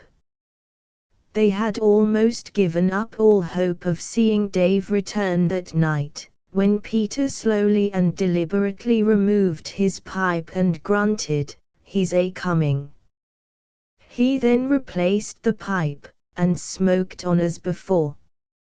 All listened, but not one of them could hear a sound. "Your ears must be pretty sharp for your age, Peter." "We can't hear him," remarked Jimmy Nowlet. "His dog Ken," said Peter. The pipe was again removed and its abbreviated stem pointed in the direction of Dave's cattle dog, who had risen beside his kennel with pointed ears, and was looking eagerly in the direction from which his master was expected to come. Presently the sound of horses' hoofs was distinctly heard. "I can hear 2 horses," cried Jimmy Nowlet excitedly. "There's only one," said old Peter quietly. A few moments passed, and a single horseman appeared on the far side of the flat. "It's Doc." "Wild on Dave's horse," cried Jimmy Nowlet. "Dave don't ride like that." "It's Dave," said Peter, replacing his pipe and looking more unsociable than ever. Dave rode up and, throwing himself wearily from the saddle, stood ominously silent by the side of his horse. Joe Middleton said nothing, but stood aside with an expression of utter hopelessness on his face. "Not there?" asked Jimmy Nowlet at last, addressing Dave. "Yes, he's there," answered Dave, impatiently. This was not the answer they expected, but nobody seemed surprised.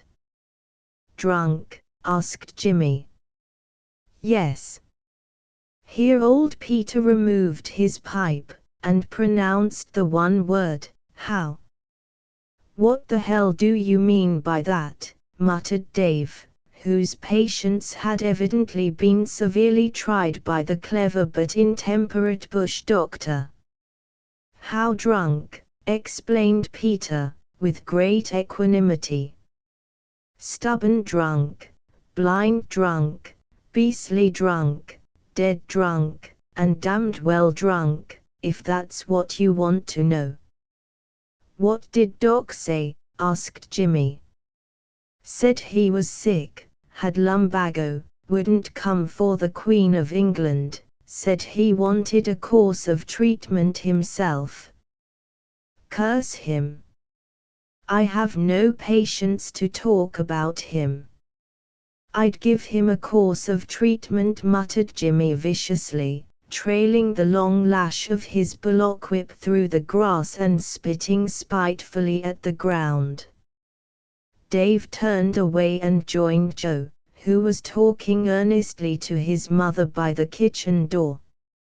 He told them that he had spent an hour trying to persuade Doc Wild to come, and that before he had left the shanty, Black had promised him faithfully to bring the doctor over as soon as his obstinate mood wore off. Just then a low moan was heard from the sick room, followed by the sound of Mother Palmer's voice calling old Mrs. Middleton, who went inside immediately. No one had noticed the disappearance of Peter, and when he presently returned from the stockyard, leading the only fresh horse that remained, Jimmy Nowlet began to regard him with some interest. Peter transferred the saddle from Dave's horse to the other, and then went into a small room off the kitchen, which served him as a bedroom. From it he soon returned with a formidable-looking revolver, the chambers of which he examined in the moonlight in full view of all the company. They thought for a moment the man had gone mad. Old Middleton leaped quickly behind Nowlett, and Black Mary, who had come out to the cask at the corner for a dipper of water, dropped the dipper and was inside like a shot. One of the black boys came softly up at that moment. As soon as his sharp eye spotted the weapon, he disappeared as though the earth had swallowed him. "What the mischief are you going to do, Peter?" asked Jimmy. "Going to fetch him," said Peter, and, after carefully emptying his pipe and replacing it in a leather pouch at his belt, he mounted and rode off at an easy canter. Jimmy watched the horse until it disappeared at the edge of the flat, and then after coiling up the long lash of his bullock whip in the dust until it looked like a sleeping snake, he prodded the small end of the long pine handle into the middle of the coil, as though driving home a point, and said in a tone of intense conviction, "He'll fetch him." 3. Doc. Wild Peter gradually increased his horse's speed along the rough bush track until he was riding at a good pace. It was 10 miles to the main road, and 5 from there to the shanty kept by Black. For some time before Peter started the atmosphere had been very close and oppressive. The great black edge of a storm cloud had risen in the east, and everything indicated the approach of a thunderstorm. It was not long coming. Before Peter had completed 6 miles of his journey, the clouds rolled over, obscuring the moon, and an Australian thunderstorm came on with its mighty downpour, its blinding lightning, and its earth-shaking thunder. Peter rode steadily on, only pausing now and then until a flash revealed the track in front of him. Black's shanty, or, rather, as the sign had it, post office and general store, was, as we have said, 5 miles along the main road from the point where Middleton's track joined it. The building was of the usual style of bush architecture. About 200 yards nearer the creek, which crossed the road further on, stood a large bark and slab stable, large enough to have met the requirements of a legitimate bush public. The reader may doubt that a sly grog shop could openly carry on business on a main government road along which mounted troopers were continually passing.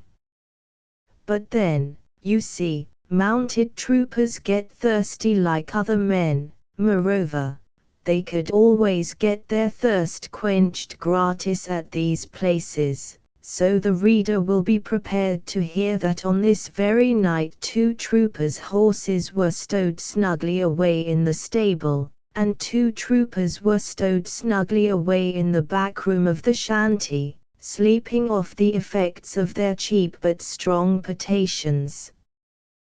There were 2 rooms, of a sort, attached to the stables, one at each end. One was occupied by a man who was generally useful, and the other was the surgery, office, and bedroom protem of Doc. Wild. Doc. Wild was a tall man, of spare proportions.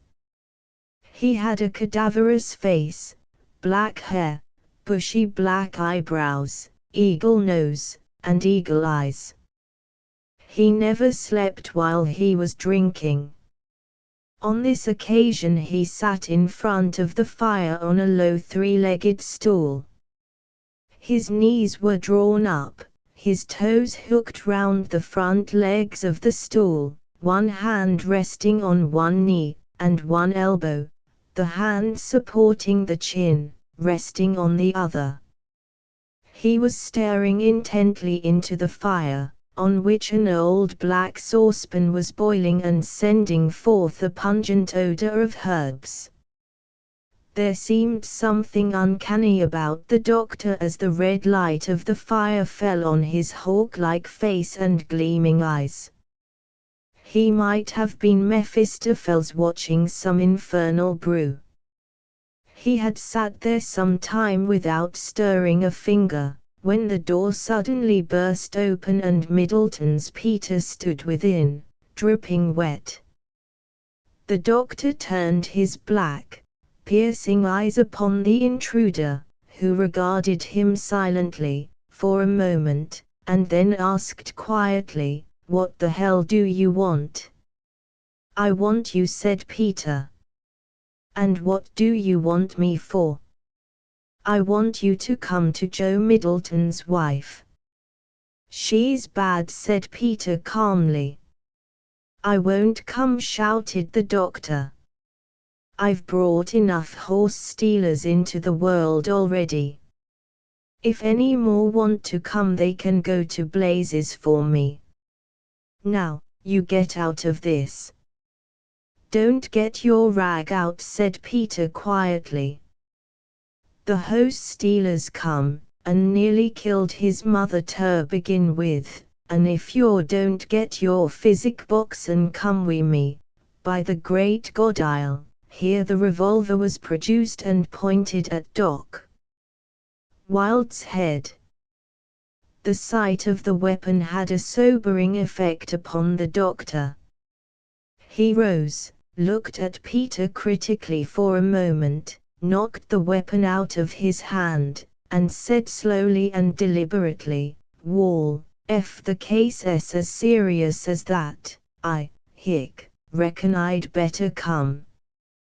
Peter was still of the same opinion, so Doc Wilde proceeded to get his medicine chest ready. He explained afterwards, in one of his softer moments, that the shooter didn't frighten him so much as it touched his memory, sorta put him in mind of the old days in California, and made him think of the man he might have been. He'd say, "Kinda touched his heart and slid the derned old panorama in front of him like a flash," made him think of the time when he slipped 3 leaden pills into Blue Shirt for winking at a new chum behind the doc's back when he was telling a truthful yarn, and charged the said Blue Shirt $100 for extracting the said pills. Joe Middleton's wife is a grandmother now. Peter passed after the manner of his sort. He was found dead in his bunk. Poor Doc Wilde died in a shepherd's hut at the Dry Creeks. The shepherds, white men, found him, naked as he was born and with the hide half burned off him, with the sun rounding up imaginary snakes on a dusty clearing, one blazing hot day. The hut keeper had some queer experiences with the doctor during the next 3 days and used, in after years, to tell of them, between the puffs of his pipe, calmly and solemnly, and as if the story was rather to the doctor's credit than otherwise. The shepherds sent for the police and a doctor, and sent word to Joe Middleton. Doc Wilde was sensible towards the end. His interview with the other doctor was characteristic. "And, now you see how far I am," he said in conclusion. "Have you brought the brandy?" The other doctor had. Joe Middleton came with his wagonette, and in it the softest mattress and pillows the station afforded. He also, in his innocence, brought a dozen of soda water. Doc Wilde took Joe's hand feebly, and, a little later, he passed out, as he would have said, murmuring something that sounded like poetry, in an unknown tongue. Joe took the body to the home station. "Who's the boss bringing?" asked the shearers, seeing the wagonette coming very slowly and the boss walking by the horses' heads. "Doc," Wild said, a station hand. "Take your hats off." They buried him with bush honors, and chiseled his name on a slab of blue gum, a wood that lasts. "The mystery of Dave Regan." "And then there was Dave Regan," said the traveler. "Dave used to die oftener than any other bushman I knew. He was always being reported dead and turning up again. He seemed to like it, except once, when his brother drew his money and drank it all to drown his grief at what he called Dave's untimely end. Well, Dave went up to Queensland once with cattle, and was away 3 years and reported dead, as usual. He was drowned in the Bogan this time while trying to swim his horse across a flood, and his sweetheart hurried up and got spliced to a worse man before Dave got back. Well, one day I was out in the bush looking for timber, when the biggest storm ever knowed in that place come on. There was hail in it, too, as big as bullets, and if I hadn't got behind a stump and crouched down in time I'd have been riddled like a bushranger. As it was, I got soaking wet. The storm was over in a few minutes, the water run off down the gullies, and the sun come out and the scrub steamed, and stunk like a new pair of moleskin trousers. I went on along the track, and presently I seen a long, lanky chap get onto a long, lanky horse and ride out of a bush yard at the edge of a clearing. I knowed it was Dave directly I set eyes on him. Dave used to ride a tall, hollow-backed thoroughbred with a body and limbs like a kangaroo dog, and it would circle around you and sidle away as if it was frightened you was going to jab a knife into it. "Ello, Dave," said I, as he came spurring up. "How are you?" "Ello, Jim," says he. "How are you?" "All right," says I. "How are you getting on?" But, before we could say any more, that horse shied away and broke off through the scrub to the right. I waited, because I knowed Dave would come back again if I waited long enough, and in about 10 minutes he came sidling in from the scrub to the left. "Oh, I'm all right," says he, spurring up sideways. "How are you?" "Right," says I. "How's the old people?" "Oh, I ain't been home yet," says he, holding out his hand, but, afore I could grip it, the cussed horse sidled off to the south end of the clearing and broke away again through the scrub. I heard Dave swearing about the country for 20 minutes or so, and then he came spurring and cursing in from the other end of the clearing. "Where have you been all this time?"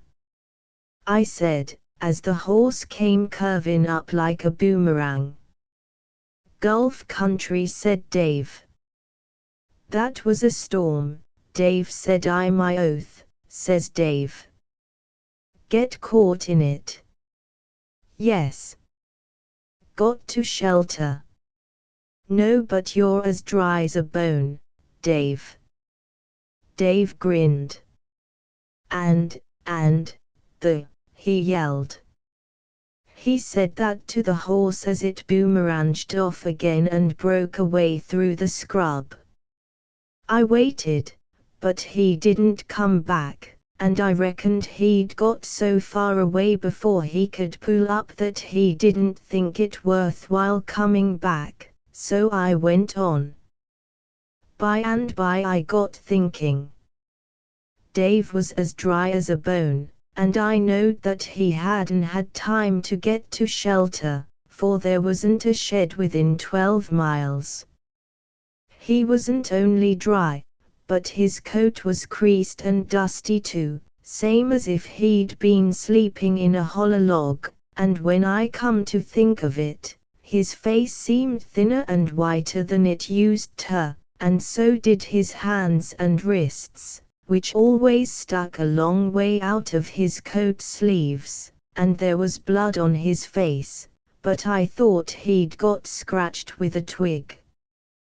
Dave used to wear a coat 3 or 4 sizes too small for him, with sleeves that didn't come much below his elbows and a tail that scarcely reached his waist behind.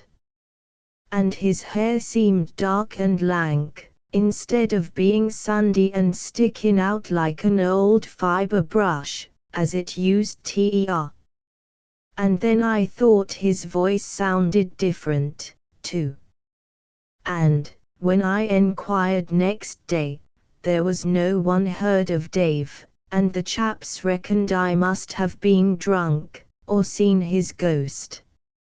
It didn't seem all right at all, it worried me a lot. I couldn't make out how Dave kept dry, and the horse and saddlecloth was wet. I told the chaps how he talked to me and what he said, and how he swore at the horse, but they only said it was Dave's ghost and nobody else's. I told them about him being dry as a bone after getting caught in that storm, but they only laughed and said it was a dry place where Dave went to. I talked and argued about it until the chaps began to tap their foreheads and wink, then I left off talking. But I didn't leave off thinking. I always hated a mystery. Even Dave's father told me that Dave couldn't be alive or else his ghost wouldn't be round. He said he knew Dave better than that. 1 or 2 fellas did turn up afterwards that had seen Dave about the time that I did, and then the chaps said they was sure that Dave was dead. But one fine day, as a lot of us chaps was playing pitch and toss at the shanty, one of the fellas yelled out, "By gee! Here comes Dave Regan." And I looked up and saw Dave himself, sidling out of a cloud of dust on a long lanky horse. He rode into the stockyard, got down, hung his horse up to a post, put up the rails, and then come sloping towards us with a half-acre grin on his face. Dave had long, thin bow legs, and when he was on the ground he moved as if he was on roller skates. "Ello, Dave," says I, "how are you?" "Ello, Jim," said he. "How the blazes are you?" "All right," says I, shaking hands. "How are you?" "Oh, I'm all right," he says. "How are you popping up?" Well, when we'd got all that settled, and the other chaps had asked how he was, he said, "Well, let's have a drink." And all the other chaps crawfished up and flung themselves round the corner and sidled into the bar after Dave. We had a lot of talk, and he told us that he'd been down before, but had gone away without seeing any of us, except me, because he'd suddenly heard of a mob of cattle at a station 200 miles away, and after a while I took him aside and said, "Look here, Dave. Do you remember the day I met you after the storm?" He scratched his head. "Why, yes," he says. "Did you get under shelter that day?" "Why, no." "Then how the blazes didn't you get wet?" Dave grinned, then he says, "Why, when I seen the storm coming I took off me clothes and stuck 'em in a holler log till the rain was over. Yes, he says, after the other coves had done laughing, but before I'd done thinking, I kept my clothes dry and got a good refreshin' shower bath into the bargain. Then he scratched the back of his neck with his little finger, and dropped his jaw, and thought a bit. Then he rubbed the top of his head and his shoulder, reflective like, and then he said, "But I didn't reckon for them they're blanky hailstones. Mitchell, on matrimony I suppose your wife will be glad to see you," said Mitchell to his mate in their camp by the dam at Hungerford. They were overhauling their swags, and throwing away the blankets, and calico, and old clothes, and rubbish they didn't want, everything, in fact, except their pocketbooks and letters and portraits, things which men carry about with them always, that are found on them when they die, and sent to their relations if possible. Otherwise they are taken in charge by the constable who officiates at the inquest, and forwarded to the Minister of Justice along with the depositions. It was the end of the shearing season. Mitchell and his mate had been lucky enough to get 2 good sheds in succession, and were going to take the coach from Hungerford to Book on their way to Sydney. The morning stars were bright yet, and they sat down to a final billy of tea, 2 dusty johnny cakes, and a scrag of salt mutton. "Yes," said Mitchell's mate, "and I'll be glad to see her too." "I suppose you will," said Mitchell.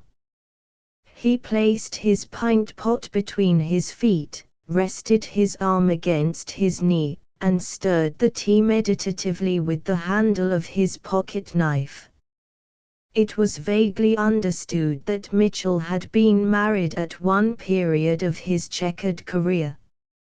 "I don't think we ever understood women properly," he said, as he took a cautious sip to see if his tea was cool and sweet enough, for his lips were sore. "I don't think we ever will. We never took the trouble to try, and if we did it would be only wasted brain power that might just as well be spent on the black fellows' lingo, because by the time you've learnt it they'll be extinct, and women'll be extinct before you've learnt her.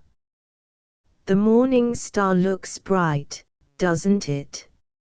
"Ah, well," said Mitchell after a while, "there's many little things we might try to understand women in. I read in a piece of newspaper the other day about how a man changes after he's married, how he gets short, and impatient, and bored, which is only natural, and sticks up a wall of newspaper between himself and his wife when he's at home, and how it comes like a cold shock to her, and all her air castles vanish, and in the end she often thinks about taking the baby and the clothes she stands in, and going home for sympathy and comfort to mother. Perhaps she never got a word of sympathy from her mother in her life, nor a day's comfort at home before she was married, but that doesn't make the slightest difference. It doesn't make any difference in your case either, if you haven't been acting like a dutiful son-in-law. Somebody wrote that a woman's love is her whole existence, while a man's love is only part of his, which is true, and only natural and reasonable, all things considered. But women never consider as a rule. A man can't go on talking lovey-dovey talk forever, and listening to his young wife's prattle when he's got to think about making a living, and nursing her and answering her childish questions and telling her he loves his little ownest every minute in the day, while the bills are running up, and rent mornings begin to fly round and hustle and crowd him. He's got her and he's satisfied, and if the truth is known, he loves her really more than he did when they were engaged, only she won't be satisfied about it unless he tells her so every hour in the day. At least that's how it is for the first few months. But a woman doesn't understand these things, she never will, she can't, and it would be just as well for us to try and understand that she doesn't and can't understand them. Mitchell knocked the tea leaves out of his pannikin against his boot, and reached for the billy. There's many little things we might do that seem mere trifles and nonsense to us, but mean a lot to her, that wouldn't be any trouble or sacrifice to us, but might help to make her life happy. It's just because we never think about these little things, don't think them worth thinking about, in fact, they never enter our intellectual foreheads. For instance, when you're going out in the morning, you might put your arms round her and give her a hug and a kiss, without her having to remind you. You may forget about it and never think any more of it, but she will.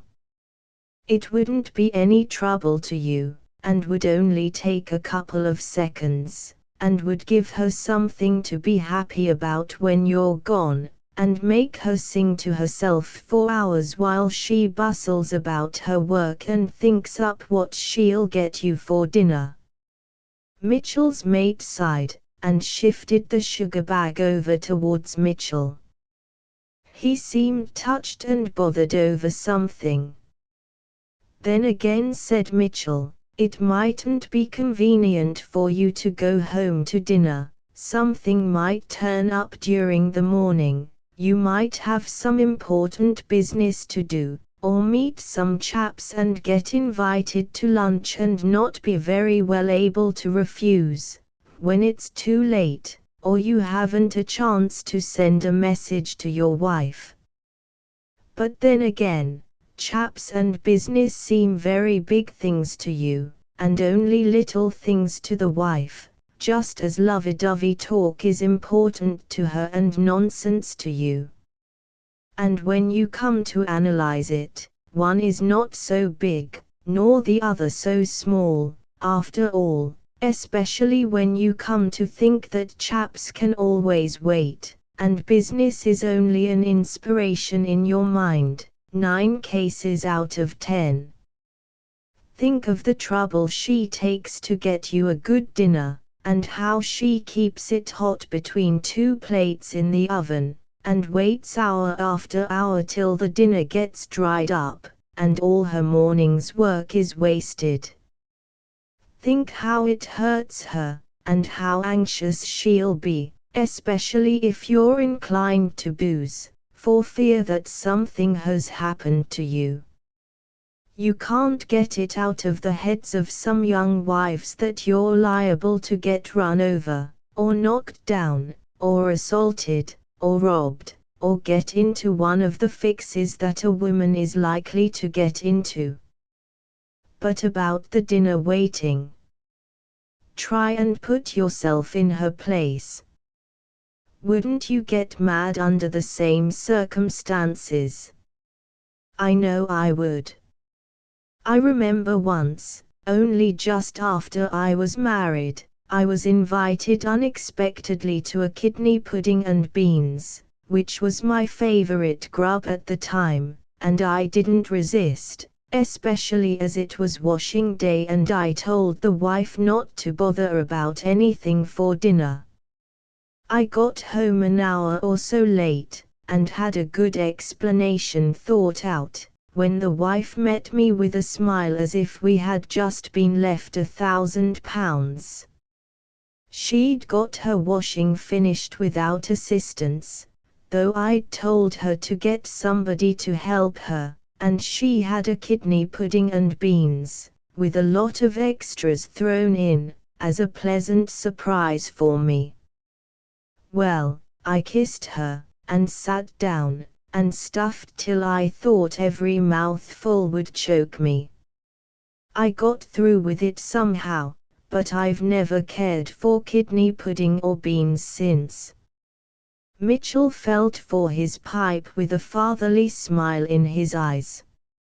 And then again he continued, as he cut up his tobacco, your wife might put on a new dress and fix herself up and look well, and you might think so and be satisfied with her appearance and be proud to take her out, but you want to tell her so, and tell her so as often as you think about it, and try to think a little oftener than men usually do, too. You should have made a good husband, Jack said his mate, in a softened tone. Ah, well, perhaps I should, said Mitchell, rubbing up his tobacco. Then he asked abstractedly, what sort of a husband did you make, Joe? I might have made a better one than I did, said Joe seriously, and rather bitterly, but I know one thing, I'm going to try and make up for it when I go back this time. We all say that, said Mitchell reflectively, filling his pipe. She loves you, Joe. I know she does, said Joe. Mitchell lit up. And so would any man who knew her or had seen her letters to you, he said between the puffs. She's happy and contented enough, I believe. Yes, said Joe, at least while I was there. She's never easy when I'm away. I might have made her a good deal more happy and contented without hurting myself much.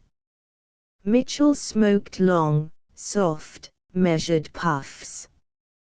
His mate shifted uneasily and glanced at him a couple of times, and seemed to become impatient, and to make up his mind about something, or perhaps he got an idea that Mitchell had been having him, and felt angry over being betrayed into maudlin confidences, for he asked abruptly, how is your wife now, Mitchell?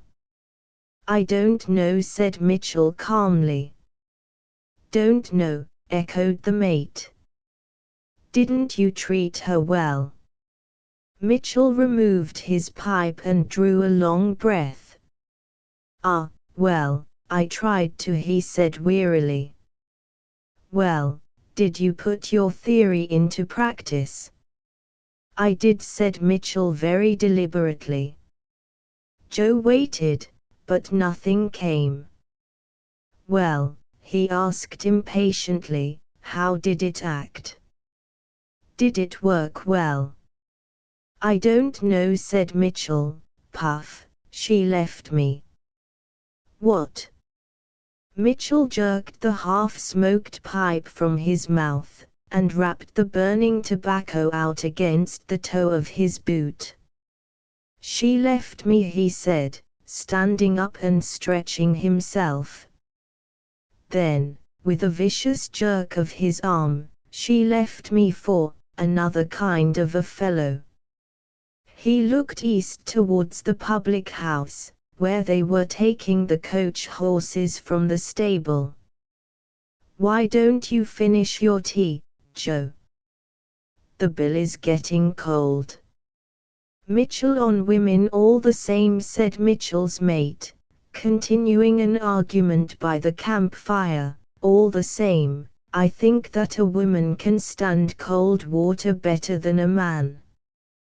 Why, when I was staying in a boarding house in Dunedin, one very cold winter, there was a lady lodger who went down to the shower bath first thing every morning, never missed one, sometimes went in freezing weather when I wouldn't go into a cold bath for a fiver, and sometimes she'd stay under the shower for 10 minutes at a time. How do you know? Why, my room was near the bathroom, and I could hear the shower and tap going, and her floundering about. Hear your grandmother, exclaimed Mitchell, contemptuously. You don't know women yet. Was this woman married? Did she have a husband there? No, she was a young widow. Ah, well, it would have been the same if she was a young girl, or an old one. Were there some passable men boarders there? I was there. Oh, yes. But I mean, were there any there beside you? Oh, yes, there were 3 or 4, there was a clerk and never mind, as long as there was something with trousers on. Did it ever strike you that she never got into the bath at all? Why, no. What would she want to go there at all for, in that case? To make an impression on the men, replied Mitchell promptly. She wanted to make out she was nice, and wholesome, and well washed, and particular. Made an impression on you, it seems, or you wouldn't remember it. Well, yes, I suppose so, and, now I come to think of it, the bath didn't seem to injure her makeup or wet her hair, but I supposed she held her head from under the shower somehow. Did she make up so early in the morning? Asked Mitchell. Yes, I'm sure. That's unusual, but it might have been so where there was a lot of boarders. And about the hair, that didn't count for anything, because washing the head ain't supposed to be always included in a lady's bath, it's only supposed to be washed once a fortnight, and some don't do it once a month. The hair takes so long to dry, it don't matter so much if the woman's got short, scraggy hair, but if a girl's hair was down to her waist it would take hours to dry. Well, how do they manage it without wetting their heads? Oh, that's easy enough. They have a little oilskin cap that fits tight over the forehead, and they put it on, and bunch their hair up in it when they go under the shower. Did you ever see a woman sit in a sunny place with her hair down after having a wash? Yes, I used to see one do that regular where I was staying, but I thought she only did it to show off. Not at all. She was drying her hair, though perhaps she was showing off at the same time, for she wouldn't sit where you, or even a Chinaman, could see her, if she didn't think she had a good head of hair. Now, I'll tell you a yarn about a woman's bath.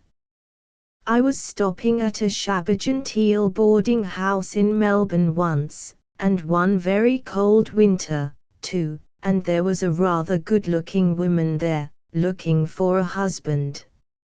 She used to go down to the bath every morning, no matter how cold it was, and flounder and splash about as if she enjoyed it, till you'd feel as though you'd like to go and catch hold of her and wrap her in a rug and carry her into the fire and nurse her till she was warm again.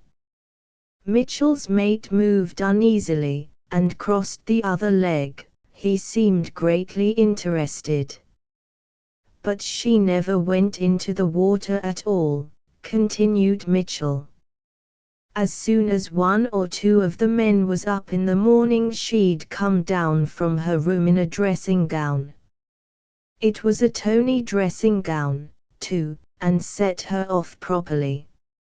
She knew how to dress, anyway, most of that sort of women do. The gown was a kind of green color, with pink and white flowers all over it, and red lining, and a lot of coffee-colored lace round the neck and down the front. Well, she'd come tripping downstairs and along the passage, holding up one side of the gown to show her little bare white foot in a slipper, and in the other hand she carried her toothbrush and bath brush, and soap, like this, so's we all could see 'em, trying to make out she was too particular to use soap after anyone else. She could afford to buy her own soap, anyhow, it was hardly ever wet. Well, she'd go into the bathroom and turn on the tap and shower. When she got about 3 inches of water in the bath, she'd step in, holding up her gown out of the water, and go slithering and kicking up and down the bath, like this, making a tremendous splashing. Of course she'd turn off the shower first, and screw it off very tight. Wouldn't do to let that leak, you know, she might get wet, but she'd leave the other tap on, so as to make all the more noise. But how did you come to know all about this? Oh, the servant girl told me. One morning she twigged her through a corner of the bathroom window that the curtain didn't cover. You seem to have been pretty thick with servant girls.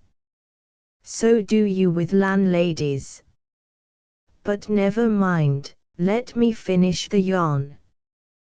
When she thought she'd splashed enough, she'd get out, wipe her feet, wash her face and hands, and carefully unbutton the 2 top buttons of her gown, then throw a towel over her head and shoulders, and listen at the door till she thought she heard some of the men moving about. Then she'd start for her room, and, if she met one of the men boarders in the passage or on the stairs, she'd drop her eyes, and pretend to see for the first time that the top of her dressing gown wasn't buttoned, and she'd give a little start and grab the gown and scurry off to her room buttoning it up. And sometimes she'd come skipping into the breakfast room late, looking awfully sweet in her dressing gown, and if she saw any of us there, she'd pretend to be much startled, and say that she thought all the men had gone out, and make as though she was going to clear, and someone'd jump up and give her a chair, while someone else said, "Come in, Miss Brown, come in. Don't let us frighten you. Come right in, and have your breakfast before it gets cold."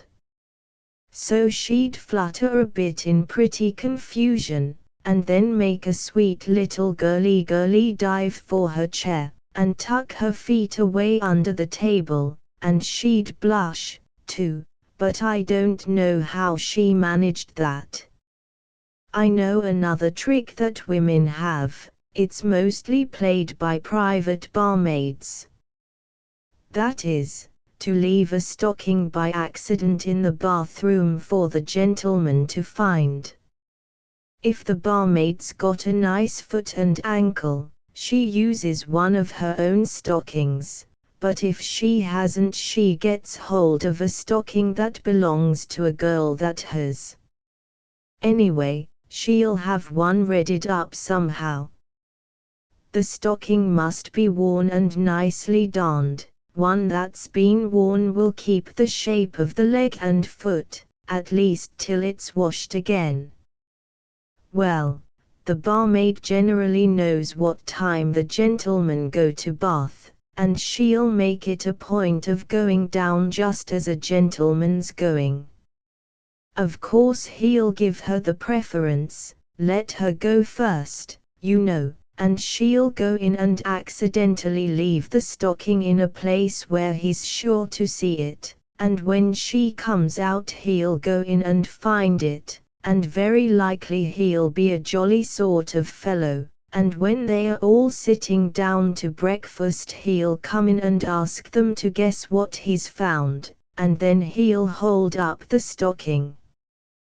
The barmaid likes this sort of thing, but she'll hold down her head, and pretend to be confused, and keep her eyes on her plate, and there'll be much blushing and all that sort of thing, and perhaps she'll gammon to be mad at him, and the landlady'll say, "Oh, Mr. Smith, how can you?"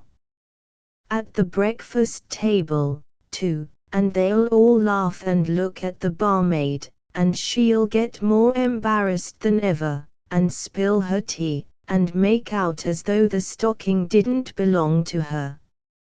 No place for a woman. He had a selection on a long box scrub siding of the Ridges, about half a mile back and up from the coach road.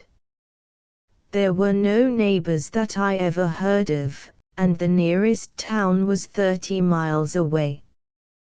He grew wheat among the stumps of his clearing, sold the crop standing to a cocky who lived 10 miles away, and had some surplus sons, or, some seasons, he reaped it by hand, had it thrashed by traveling steamer, portable steam engine and machine, and carried the grain, a few bags at a time, into the mill on his rickety dray. He had lived alone for upwards of 15 years, and was known to those who knew him as Ratty Howlett. Travellers and strangers failed to see anything uncommonly ratty about him. It was known, or, at least, it was believed, without question, that while at work he kept his horse saddled and bridled, and hung up to the fence, or grazing about, with the saddle on, or, anyway, close handy for a moment's notice, and whenever he caught sight, over the scrub and through the quarter-mile break in it, of a traveller on the road, he would jump on his horse and make after him. If it was a horseman, he usually pulled him up inside of a mile. Stories were told of unsuccessful chases, misunderstandings, and complications arising out of Howlett's mania for running down and bailing up travellers. Sometimes he caught one every day for a week, sometimes not one for weeks. It was a lonely track. The explanation was simple, sufficient, and perfectly natural, from a bushman's point of view. Ratty only wanted to have a yarn. He and the traveller would camp in the shade for half an hour or so and yarn and smoke. The old man would find out where the traveller came from, and how long he'd been there, and where he was making for, and how long he reckoned he'd be away, and ask if there had been any rain along the traveller's back track, and how the country looked after the drought, and he'd get the traveller's ideas on abstract questions, if he had any. If it was a footman, swagman, and he was short of tobacco, old Howlett always had half a stick ready for him. Sometimes, but very rarely, he'd invite the swagman back to the hut for a pint of tea, or a bit of meat, flour, tea, or sugar, to carry him along the track. And, after the yarn by the road, they said, the old man would ride back, refreshed, to his lonely selection, and work on into the night as long as he could see his solitary old plough horse, or the scoop of his long-handled shovel. And so it was that I came to make his acquaintance, or, rather, that he made mine. I was cantering easily along the track. I was making for the northwest with a pack horse, when about a mile beyond the track to the selection I heard, "Hi, mister," and saw a dust cloud following me. I had heard of old Ratty Howlett casually, and so was prepared for him. A tall gaunt man on a little horse. He was clean-shaven, except for a frill beard round under his chin, and his long wavy, dark hair was turning grey, a square, strong-faced man, and reminded me of one full-faced portrait of Gladstone more than any other face I had seen. He had large reddish-brown eyes, deep set under heavy eyebrows, and with something of the black fellow in them, the sort of eyes that will peer at something on the horizon that no one else can see. He had a way of talking to the horizon, too, more than to his companion, and he had a deep vertical wrinkle in his forehead that no smile could lessen. I got down and got out my pipe, and we sat on a log and yawned a while on bush subjects, and then, after a pause, he shifted uneasily, it seemed to me, and asked rather abruptly, and in an altered tone, if I was married. A queer question to ask a traveler, more especially in my case, as I was little more than a boy then. He talked on again of old things and places where we had both been, and asked after men he knew, or had known, drovers and others, and whether they were living yet. Most of his inquiries went back before my time, but some of the drovers, one or two overlanders with whom he had been mates in his time, had grown old into mine, and I knew them. I notice now, though I didn't then, and if I had it would not have seemed strange from a bush point of view, that he didn't ask for news, nor seem interested in it. Then after another uneasy pause, during which he scratched crosses in the dust with a stick, he asked me, in the same queer tone and without looking at me or looking up, if I happened to know anything about doctoring, if I'd ever studied it.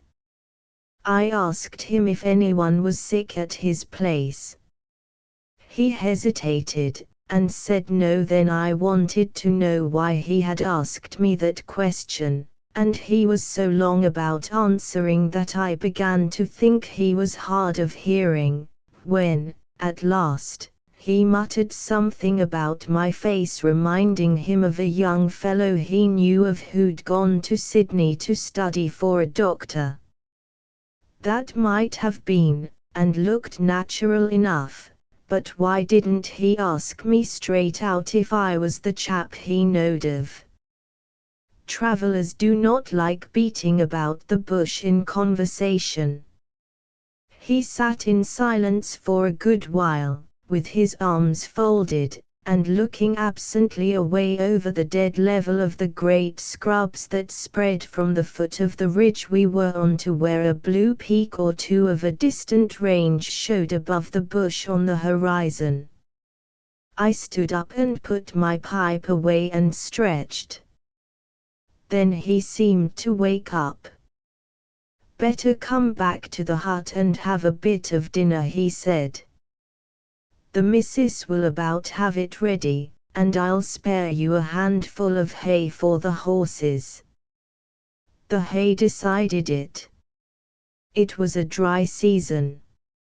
I was surprised to hear of a wife, for I thought he was a hatter. I had always heard so, but perhaps I had been mistaken, and he had married lately, or had got a housekeeper.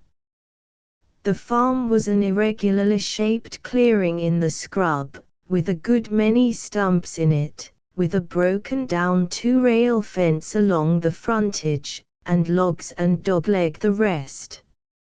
It was about as lonely-looking a place as I had seen, and I had seen some out-of-the-way, God-forgotten holes where men lived alone. The hut was in the top corner, a two-roomed slab hut, with a shingle roof, which must have been uncommon round there in the days when that hut was built. I was used to bush carpentering, and saw that the place had been put up by a man who had plenty of life and hope in front of him, and for someone else beside himself. But there were two unfinished skilling rooms built onto the back of the hut. The posts, sleepers, and wall plates had been well put up and fitted, and the slab walls were up, but the roof had never been put on. There was nothing but burrs and nettles inside those walls, and an old wooden bullock plough and a couple of yokes were dry rotting across the back doorway. The remains of a straw stack, some hay under a bark humpy, a small iron plough, and an old stiff coffin-headed grey draught horse, were all that I saw about the place. But there was a bit of a surprise for me inside, in the shape of a clean white tablecloth on the rough slab table which stood on stakes driven into the ground. The cloth was coarse, but it was a tablecloth, not a spare sheet put on in honor of unexpected visitors, and perfectly clean. The tin plates, pannikins, and jam tins that served as sugar bowls and salt cellars were polished brightly. The walls and fireplace were whitewashed, the clay floor swept, and clean sheets of newspaper laid on the slab mantel shelf under the row of biscuit tins that held the groceries. I thought that his wife, or housekeeper, or whatever she was a clean and tidy woman about a house. I saw no woman, but on the sofa, a light, wooden, batten one, with runched arms at the ends, lay a woman's dress on a lot of sheets of old stained and faded newspapers.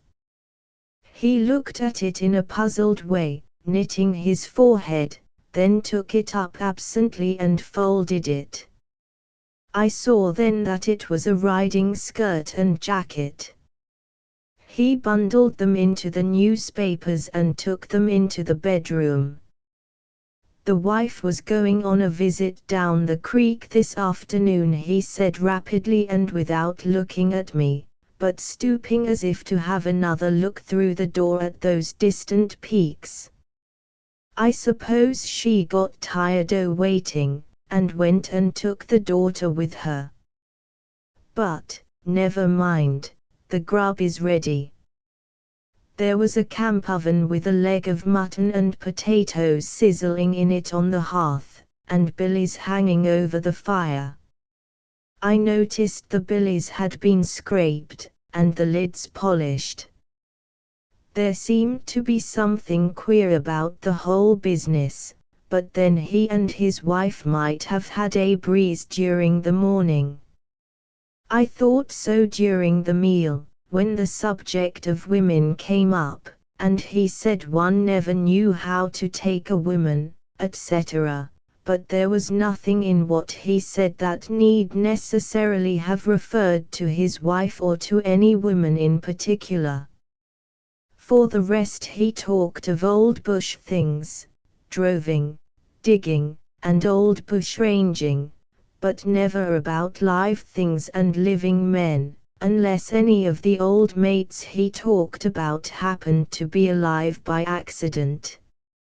He was very restless in the house, and never took his hat off.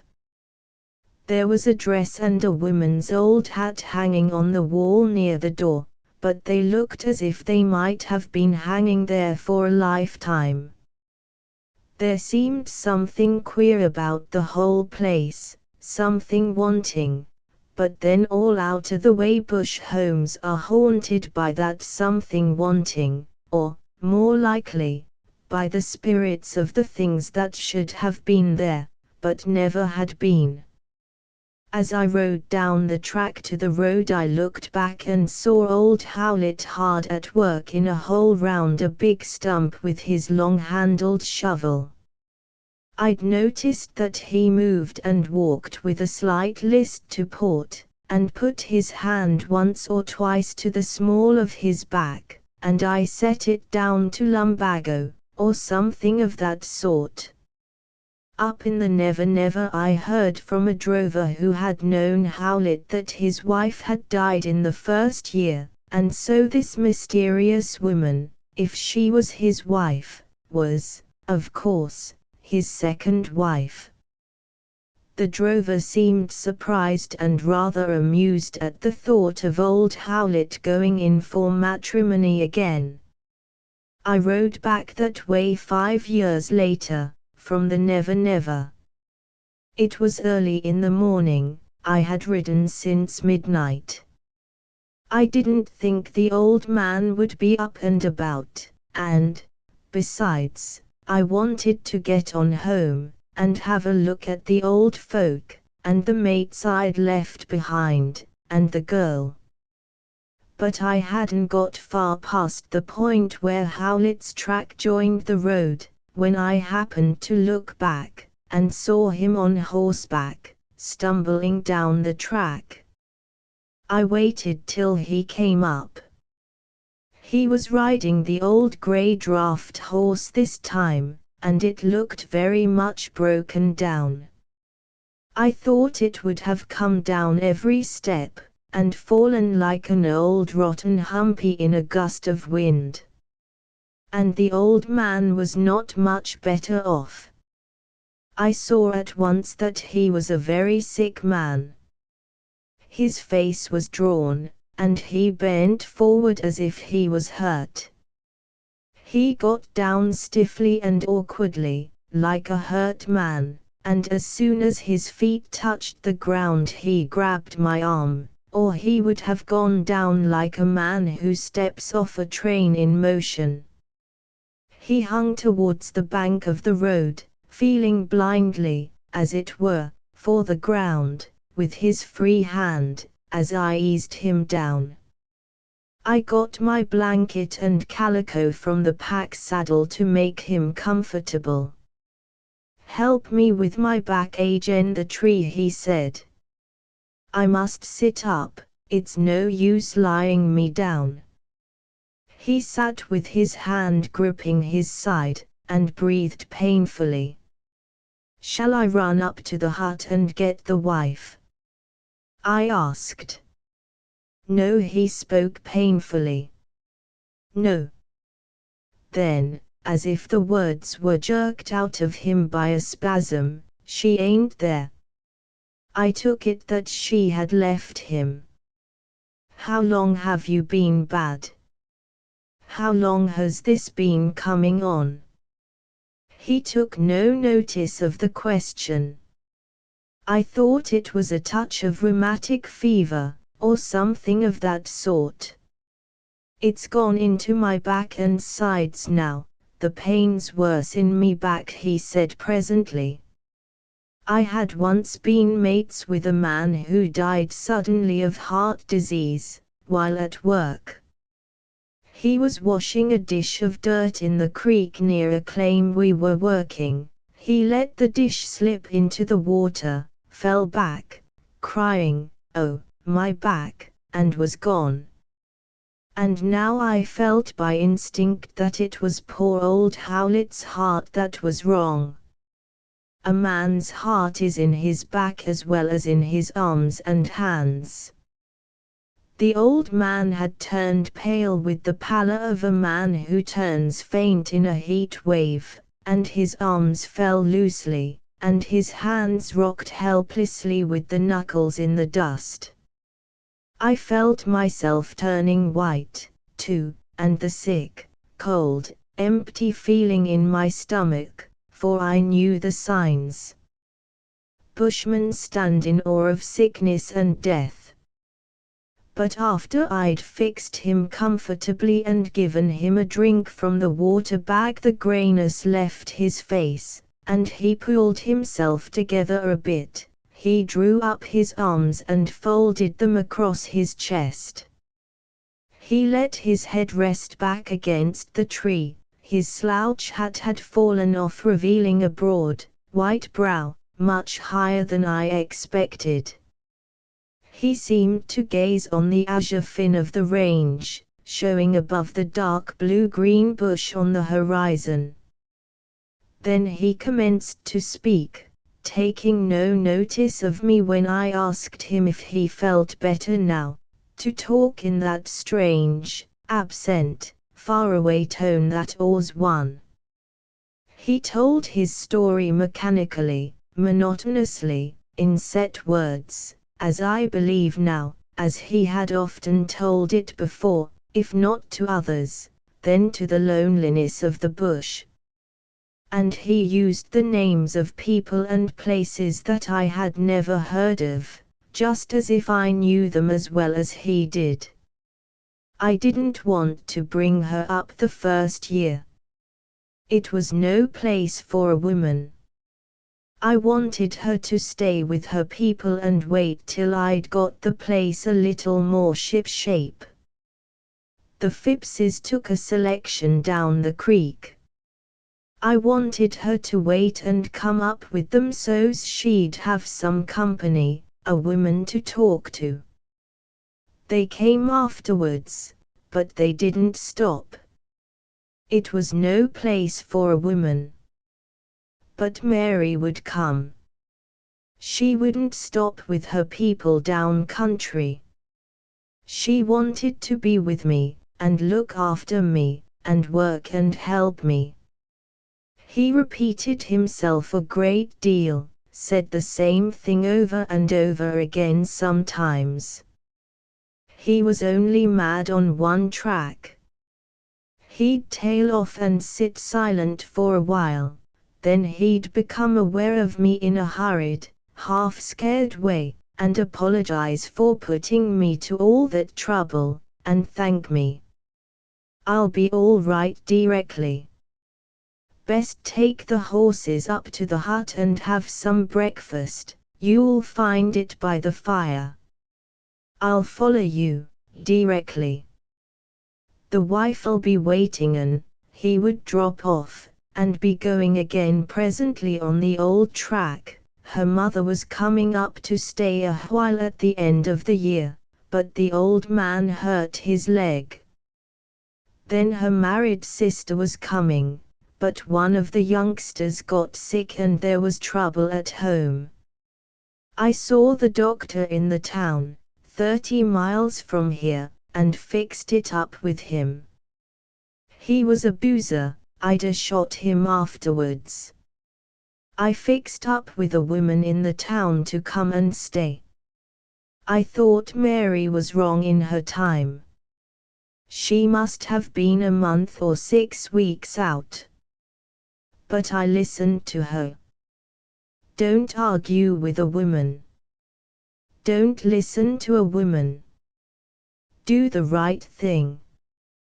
We should have had a mother woman to talk to us. But it was no place for a woman. He rocked his head, as if from some old agony of mind, against the tree trunk. She was took bad suddenly one night, but it passed off. False alarm. I was going to ride somewhere, but she said to wait till daylight. Someone was sure to pass. She was a brave and sensible girl, but she had a terror of being left alone. It was no place for a woman. There was a black shepherd 3 or 4 miles away. I rode over while Mary was asleep, and started the black boy into town. I'd a shot him afterwards if I'd a caught him. The old black gin was dead the week before, or Mary would have been all right. She was tied up in a bunch with strips of blanket and green-eyed, and put in a hole. So there wasn't even a gin near the place. It was no place for a woman. I was watching the road at daylight, and I was watching the road at dusk. I went down in the hollow and stooped down to get the gap age in the sky, so's I could see if anyone was coming over. I'd get on the horse and gallop along towards the town for 5 miles, but something would drag me back, and then I'd race for fear she'd die before I got to the hut. I expected the doctor every 5 minutes. It come on about daylight next morning. I ran backwards and forwards between the hut and the road like a madman. And no one come. I was running amongst the logs and stumps, and falling over them, when I saw a cloud of dust again sunrise. It was her mother and sister in the spring cart, and just catching up to them was the doctor in his buggy with the woman I'd arranged with in town. The mother and sister was staying at the town for the night, when they heard of the black boy. It took him a day to ride there. I'd a shot him if I'd a caught him ever after. The doctor'd been on the drunk. If I'd had the gun and known she was gone I'd have shot him in the buggy. They said she was dead. And the child was dead, too. They blamed me, but I didn't want her to come, it was no place for a woman. I never saw them again after the funeral. I didn't want to see them any more. He moved his head wearily against the tree, and presently drifted on again in a softer tone. His eyes and voice were growing more absent and dreamy and far away. About a month after, or a year, I lost count of the time long ago, she came back to me. At first she'd come in the night, then sometimes when I was at work, and she had the baby, it was a girl, in her arms. And by she came to stay altogether. I didn't blame her for going away that time, it was no place for a woman. She was a good wife to me. She was a jolly girl when I married her. The little girl grew up like her. I was going to send her down country to be educated, it was no place for a girl. But a month, or a year, ago, Mary left me, and took the daughter, and never came back till last night, this morning, I think it was. I thought at first it was the girl with her hair done up, and her mother's skirt on, to surprise her old dad. But it was Mary, my wife, as she was when I married her. She said she couldn't stay, but she'd wait for me on the road. On the road, his arms fell, and his face went white. I got the water bag. Another turn like that and you'll be gone, I thought, as he came to again.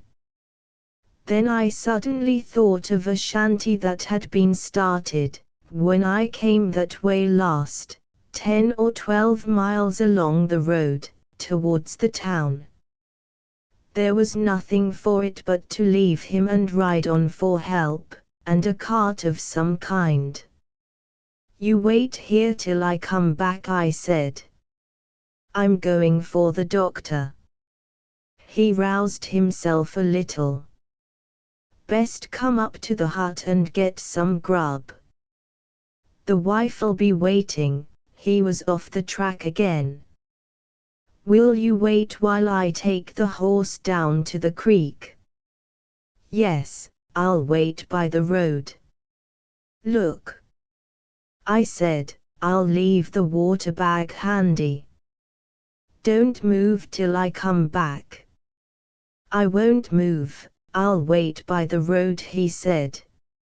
I took the pack horse, which was the freshest and best, threw the pack saddle and bags into a bush, left the other horse to take care of itself, and started for the shanty, leaving the old man with his back to the tree, his arms folded, and his eyes on the horizon. One of the chaps at the shanty rode on for the doctor at once, while the other came back with me in a spring cart. He told me that old Howlett's wife had died in childbirth the first year on the selection. She was a fine girl he'd heard. He told me the story as the old man had told it, and in pretty well the same words, even to giving it as his opinion that it was no place for a woman. And he hatted and brooded over it till he went ratty. I knew the rest. He not only thought that his wife, or the ghost of his wife, had been with him all those years, but that the child had lived and grown up, and that the wife did the housework, which, of course, he must have done himself. When we reached him his knotted hands had fallen for the last time, and they were at rest. I only took one quick look at his face, but could have sworn that he was gazing at the blue fin of the range on the horizon of the bush. Up at the hut the table was set as on the first day I saw it, and breakfast in the camp oven by the fire. "Mitchell's job's I'm going to knock off work and try to make some money," said Mitchell, as he jerked the tea leaves out of his pannikin and reached for the billy. "It's been the great mistake of my life. If I hadn't wasted all my time and energy working and looking for work, I might have been an independent man today. Joe," he added in a louder voice, condescendingly adapting his language to my bushed comprehension, "I'm going to sling graft and try and get some stuff together." I didn't feel in a responsive humor, but I lit up and settled back comfortably against the tree, and Jack folded his arms on his knees and presently continued, reflectively, "I remember the first time I went to work. I was a youngster then. Mother used to go round looking for jobs for me. She reckoned, perhaps, that I was too shy to go in where there was a boy wanted and barrack for myself properly, and she used to help me and see me through to the best of her ability. I'm afraid I didn't always feel as grateful to her as I should have felt. I was a thankless kid at the best of times, most kids are, but otherwise I was a straight enough little chap as nippers go. Sometimes I almost wish I hadn't been. My relations would have thought a good deal more of me and treated me better, and, besides, it's a comfort, at times, to sit and watch the sun going down in the bed of the bush, and think of your wicked childhood and wasted life, and the way you treated your parents and broke their hearts, and feel just properly repentant and bitter and remorseful and low-spirited about it when it's too late. Well, I generally did feel a bit backward in going in when I came to the door of an office or shop where there was a strong lad, or a willing youth, wanted inside to make himself generally useful. I was a strong lad and a willing youth enough, in some things, for that matter, but I didn't like to see it written up on a card in a shop window, and I didn't want to make myself generally useful in a clothes shop in a hot dusty street on mornings when the weather was fine and the great sunny rollers were coming in grand on the Bondi beach and down at Coogee, and I could swim. I'd give something to be down along there now. Mitchell looked away out over the sultry sandy plain that we were to tackle next day, and sighed. The first job I got was in a jam factory. They only had "boy wanted" on the card in the window, and I thought it would suit me. They set me to work to peel peaches, and, as soon as the foreman's back was turned, I picked out a likely-looking peach and tried it. They soaked those peaches in salt or acid or something. It was part of the process, and I had to spit it out. Then I got an orange from a boy who was slicing them, but it was bitter, and I couldn't eat it. I saw that I'd been had properly. I was in a fix, and had to get out of it the best way I could. I'd left my coat down in the front shop, and the foreman and boss were there, so I had to work in that place for 2 mortal hours. It was about the longest 2 hours I'd ever spent in my life. At last the foreman came up, and I told him I wanted to go down to the back for a minute. I slipped down, watched my chance till the boss back was turned, got my coat, and cleared. The next job I got was in a mat factory. At least, Aunt got that for me. I didn't want to have anything to do with mats or carpets. The worst of it was the boss didn't seem to want me to go, and I had a job to get him to sack me, and when he did he saw some of my people and took me back again next week. He sacked me finally the next Saturday. I got the next job myself. I didn't hurry, I took my time and picked out a good one. It was in a lolly factory. I thought it would suit me, and it did, for a while. They put me on stirring up and mixing stuff in the jujube department, but I got so sick of the smell of it and so full of jujube and other lollies that I soon wanted a change, so I had a row with the chief of the jujube department and the boss gave me the sack. I got a job in a grocery then. I thought I'd have more variety there. But one day the boss was away, sick or something, all the afternoon, and I sold a lot of things too cheap. I didn't know. When a customer came in and asked for something, I'd just look round in the window till I saw a card with the price written up on it, and sell the best quality according to that price. And once or twice I made a mistake the other way about and lost a couple of good customers. It was a hot, drowsy afternoon, and by I began to feel dull and sleepy. So I looked round the corner and saw a Chinaman coming.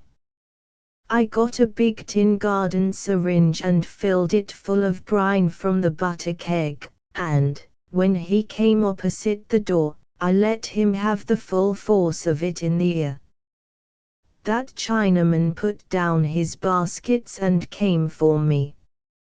I was strong for my age, and thought I could fight, but he gave me a proper mauling.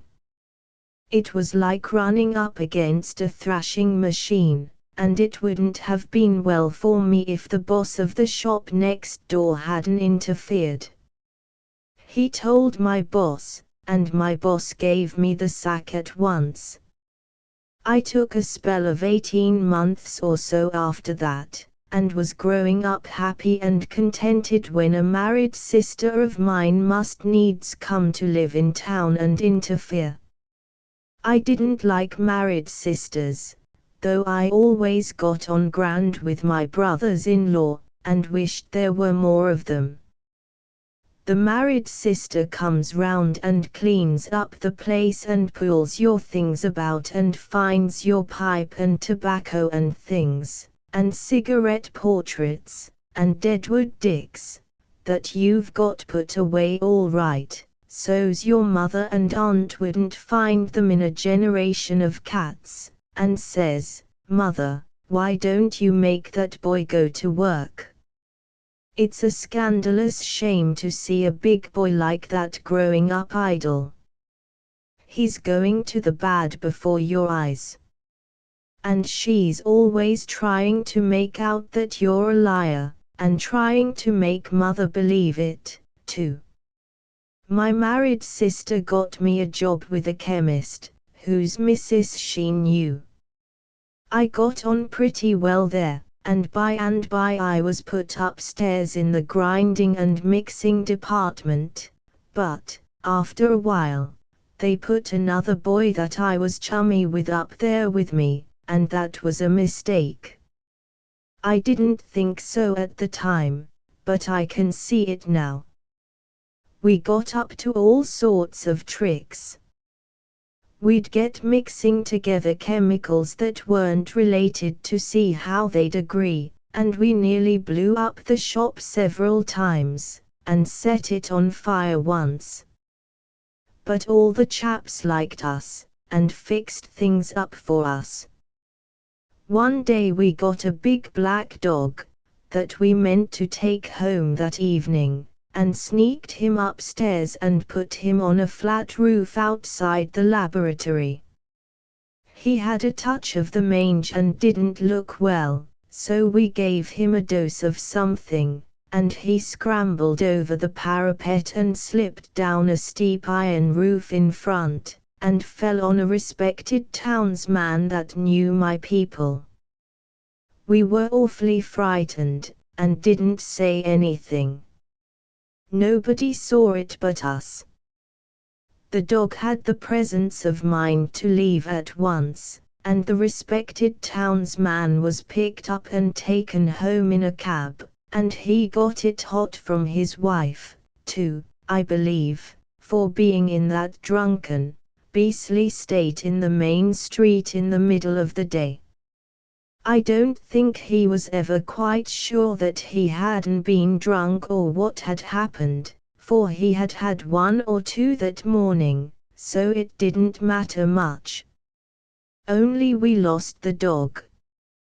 One day I went downstairs to the packing room and saw a lot of phosphorus in jars of water. I wanted to fix up a ghost for Billy, my mate, so I nicked a bit and slipped it into my trouser pocket. I stood under the tap and let it pour on me. The phosphorus burned clean through my pocket and fell on the ground. I was sent home that night with my leg dressed with lime water and oil, and a pair of the boss's pants on that were about half a yard too long for me, and I felt miserable enough, too. They said it would stop my tricks for a while, and so it did. I'll carry the mark to my dying day, and for 2 or 3 days after, for that matter. I fell asleep at this point, and left Mitchell's cattle pup to hear it out. Bill, the ventriloquial rooster. When we were up country on the selection, we had a rooster at our place, named Bill, said Mitchell, a big mongrel of no particular breed, though the old lady said he was a Brahma, and many an argument she had with the old man about it too. She was just as stubborn and obstinate in her opinion as the governor was in his.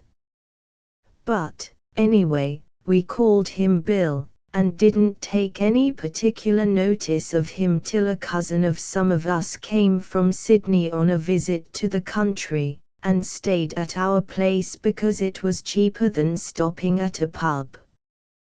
Well, somehow this chap got interested in Bill, and studied him for 2 or 3 days, and at last he says, "Why, that rooster's a ventriloquist." "A what?" "A ventriloquist." "Go along with your—" "But he is. I've heard of cases like this before, but this is the first I've come across." "Bill's a ventriloquist right enough."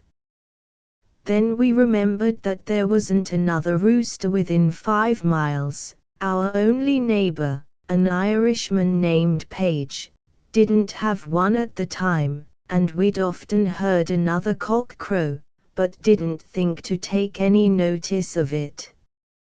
We watched Bill, and sure enough he was a ventriloquist. The ka-cocker would come all right, but the ko-ka-ku-oyo seemed to come from a distance. And sometimes the whole crow would go wrong, and come back like an echo that had been lost for a year. Bill would stand on tiptoe, and hold his elbows out, and curve his neck, and go 2 or 3 times as if he was swallowing nest eggs, and nearly break his neck and burst his gizzard, and then there'd be no sound at all where he was, only a cock crowing in the distance. And pretty soon we could see that Bill was in great trouble about it himself. You see, he didn't know it was himself, thought it was another rooster challenging him, and he wanted badly to find that other bird. He would get up on the wood heap, and crow and listen again, crow and listen, and then he'd go up to the top of the paddock, and get up on the stack, and crow and listen there. Then down to the other end of the paddock, and get up on a mullock heap, and crow and listen there. Then across to the other side and up on a log among the saplings, and crow and listen some more. He searched all over the place for that other rooster, but, of course, couldn't find him. Sometimes he'd be out all day crowing and listening all over the country, and then come home dead tired, and rest and cool off in a hole that the hens had scratched for him in a damp place under the water cask sledge.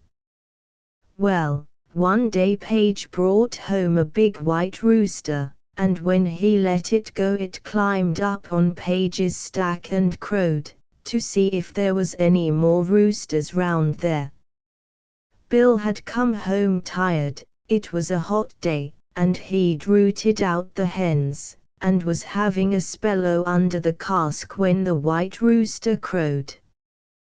Bill didn't lose any time getting out and onto the wood heap, and then he waited till he heard the crow again, then he crowed, and the other rooster crowed again, and they crowed at each other for 3 days, and called each other all the wretches they could lay their tongues to, and after that they implored each other to come out and be made into chicken soup and feather pillows. But neither did come. You see, there were 3 crows. There was Bill's crow, and the ventriloquist crow, and the white rooster's crow, and each rooster thought that there was 2 roosters in the opposition camp, and that he mightn't get fair play, and, consequently, both were afraid to put up their hands. But at last Bill couldn't stand it any longer. He made up his mind to go and have it out, even if there was a whole agricultural show of prize and honorable mention fighting cocks in Page's yard. He got down from the wood heap and started off across the plowed field, his head down, his elbows out, and his thick awkward legs prodding away at the furrows behind for all they were worth. I wanted to go down badly and see the fight, and barrack for Bill. But I daren't, because I'd been coming up the road late the night before with my brother Joe, and there was about 3 panels of turkeys roosting along on the top rail of Page's front fence, and we brushed 'em with a bough, and they got up such a blessed gobbling fuss about it that Page came out in his shirt and saw us running away, and I knew he was laying for us with a bullock whip. Besides, there was friction between the 2 families on account of a thoroughbred bull that Page borrowed and wouldn't lend to us, and that got into our paddock on account of me mending a panel in the party fence, and carelessly leaving the top rail down after sundown while our cows was moving round there in the saplings. So there was too much friction for me to go down, but I climbed a tree as near the fence as I could and watched. Bill reckoned he'd found that rooster at last. The white rooster wouldn't come down from the stack, so Bill went up to him, and they fought there till they tumbled down the other side, and I couldn't see any more. Wasn't I wild? I'd have given my dog to have seen the rest of the fight. I went down to the far side of Page's fence and climbed a tree there, but, of course, I couldn't see anything, so I came home the back way. Just as I got home, Page came round to the front and sung out, "Inside there!" And me and Jim went under the house like snakes and looked out round a pile. But Page was all right. He had a broad grin on his face, and Bill safe under his arm. He put Bill down on the ground very carefully, and says he to the old folks, "Your rooster knocked the stuffin' out of my rooster, but I bear no malice. 'Twas a grand fight." And then the old man and Page had a yarn, and got pretty friendly after that. And Bill didn't seem to bother about any more ventriloquism, but the white rooster spent a lot of time looking for that other rooster. Perhaps he thought he'd have better luck with him. But Page was on the lookout all the time to get a rooster that would lick ours. He did nothing else for a month but ride round and enquire about roosters, and at last he borrowed a game bird in town, left £5 deposit on him, and brought him home. And Page and the old man agreed to have a match, about the only thing they'd agreed about for 5 years. And they fixed it up for a Sunday when the old lady and the girls and kids were going on a visit to some relations, about 15 miles away, to stop all night. The governor made me go with them on horseback, but I knew what was up, and so my pony went lame about a mile along the road, and I had to come back and turn him out in the top paddock, and hide the saddle and bridle in a hollow log, and sneak home and climb up on the roof of the shed. It was an awful hot day, and I had to keep climbing backward and forward over the ridgepole all the morning to keep out of sight of the old man, for he was moving about a good deal. Well, after dinner, the fellows from round about began to ride in and hang up their horses round the place till it looked as if there was going to be a funeral. Some of the chaps saw me, of course, but I tipped them the wink, and they gave me the office whenever the old man happened around. Well, Page came along with his game rooster. Its name was Jim. It wasn't much to look at, and it seemed a good deal smaller and weaker than Bill. Some of the chaps were disgusted, and said it wasn't a game rooster at all. Bill'd settle it in one lick, and they wouldn't have any fun. Well, they brought the game one out and put him down near the wood heap, and roosted Bill out from under his cask. He got interested at once. He looked at Jim, and got up on the wood heap and crowed and looked at Jim again.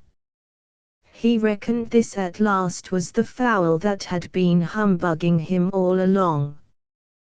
Presently his trouble caught him, and then he'd crow and take a squint at the game and crow again, and have another squint at gamey, and try to crow and keep his eye on the game rooster at the same time. But Jim never committed himself, until at last he happened to gape just after Bill's whole crow went wrong, and Bill spotted him. He reckoned he'd caught him this time, and he got down off that wood heap and went for the foe. But Jim ran away, and Bill ran after him. Round and round the wood heap they went, and round the shed, and round the house and under it, and back again, and round the wood heap and over it and round the other way, and kept it up for close on an hour. Bill's bill was just within an inch or so of the game rooster's tail feathers most of the time, but he couldn't get any nearer, do how he liked. And all the time the fellas kept chirking Page and singing out, "What price your game UN, Page? Go it, Bill. Go it, old cock," and all that sort of thing.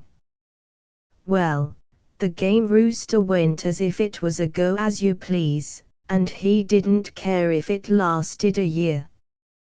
He didn't seem to take any interest in the business, but Bill got excited, and by he got mad. He held his head lower and lower and his wings further and further out from his sides, and prodded away harder and harder at the ground behind, but it wasn't any use. Jim seemed to keep ahead without trying. They stuck to the wood heap towards the last. They went round first one way for a while, and then the other for a change, and now and then they'd go over the top to break the monotony, and the chaps got more interested in the race than they would have been in the fight, and bet on it, too. But Bill was handicapped with his weight. He was done up at last. He slowed down till he couldn't waddle, and then, when he was thoroughly knocked up, that game rooster turned on him, and gave him the father of a hiding. And my father caught me when I'd got down in the excitement, and wasn't thinking, and he gave me the stepfather of a hiding. But he had a lively time with the old lady afterwards, over the cockfight. Bill was so disgusted with himself that he went under the cask and died. Bush cats, domestic cats we mean, the descendants of cats who came from the northern world during the last 100-odd years. We do not know the name of the vessel in which the first Thomas and his Maria came out to Australia, but we suppose that it was one of the ships of the First Fleet. Most likely Maria had kittens on the voyage, 2 lots, perhaps, the majority of which were buried at sea, and no doubt the disembarkation caused her much maternal anxiety. The feline race has not altered much in Australia, from a physical point of view, not yet. The rabbit has developed into something like a cross between a kangaroo and a possum, but the bush has not begun to develop the common cat. She is just as sedate and motherly as the mummy cats of Egypt were, but she takes longer strolls of nights, climbs gum trees instead of roofs, and hunts stranger vermin than ever came under the observation of her northern ancestors. Her views have widened. She is mostly thinner than the English farm cat, which is, they say, on account of eating lizards. English rats and English mice. We say English because everything which isn't Australian in Australia is English, or British. English rats and English mice are either rare or non-existent in the bush, but the hut cat has a wider range for game. She is always dragging in things which are unknown in the halls of zoology, ugly, loathsome, crawling abortions which have not been classified yet, and perhaps could not be. The Australian zoologist ought to rake up some more dead languages, and then go out back with a few bush cats. The Australian bush cat has a nasty, unpleasant habit of dragging along, wriggling, horrid, black snake. She seems to prefer black snakes, into a room where there are ladies, proudly laying it down in a conspicuous place, usually in front of the exit, and then looking up for approbation. She wonders, perhaps, why the visitors are in such a hurry to leave. Pussy doesn't approve of live snakes round the place, especially if she has kittens, and if she finds a snake in the vicinity of her progeny, well, it is bad for that particular serpent. This brings recollections of a neighbor's cat who went out in the scrub, one midsummer's day, and found a brown snake. Her name, the cat's name, was Mary Ann. She got hold of the snake all right, just within an inch of its head, but it got the rest of its length wound round her body and squeezed about 8 lives out of her. She had the presence of mind to keep her hold, but it struck her that she was in a fix, and that if she wanted to save her 9th life, it wouldn't be a bad idea to go home for help. So she started home, snake and all. The family were at dinner when Mary Ann came in, and, although she stood on an open part of the floor, no one noticed her for a while. She couldn't ask for help, for her mouth was too full of snake. By and by one of the girls glanced round, and then went over the table, with a shriek, and out of the back door. The room was cleared very quickly. The eldest boy got a long-handled shovel, and in another second would have killed more cat than snake, but his father interfered. The father was a shearer, and Mary Ann was a favorite cat with him. He got a pair of shears from the shelf and deftly shore off the snake's head, and one side of Mary Ann's whiskers. She didn't think it safe to let go yet. She kept her teeth in the neck until the selector snipped the rest of the snake off her. The bits were carried out on a shovel to die at sundown. Mary Ann had a good drink of milk, and then got her tongue out and licked herself back into the proper shape for a cat, after which she went out to look for that snake's mate. She found it, too, and dragged it home the same evening. Cats will kill rabbits and drag them home. We knew a fossicker whose cat used to bring him a bunny nearly every night. The fossicker had rabbits for breakfast until he got sick of them, and then he used to swap them with a butcher for meat. The cat was named Ingersoll, which indicates his sex and gives an inkling to his master's religious and political opinions. Ingersoll used to prospect round in the gloaming until he found some rabbit holes which showed encouraging indications. He would shepherd one hole for an hour or so every evening until he found it was a duffer, or worked it out, then he would shift to another. One day he prospected a big hollow log with a lot of holes in it, and more going down underneath. The indications were very good, but Ingersoll had no luck. The game had too many ways of getting out and in. He found that he could not work that claim by himself, so he floated it into a company. He persuaded several cats from a neighboring selection to take shares, and they watched the holes together, or in turns, they worked shifts. The dividends more than realized even their wildest expectations, for each cat took home at least one rabbit every night for a week.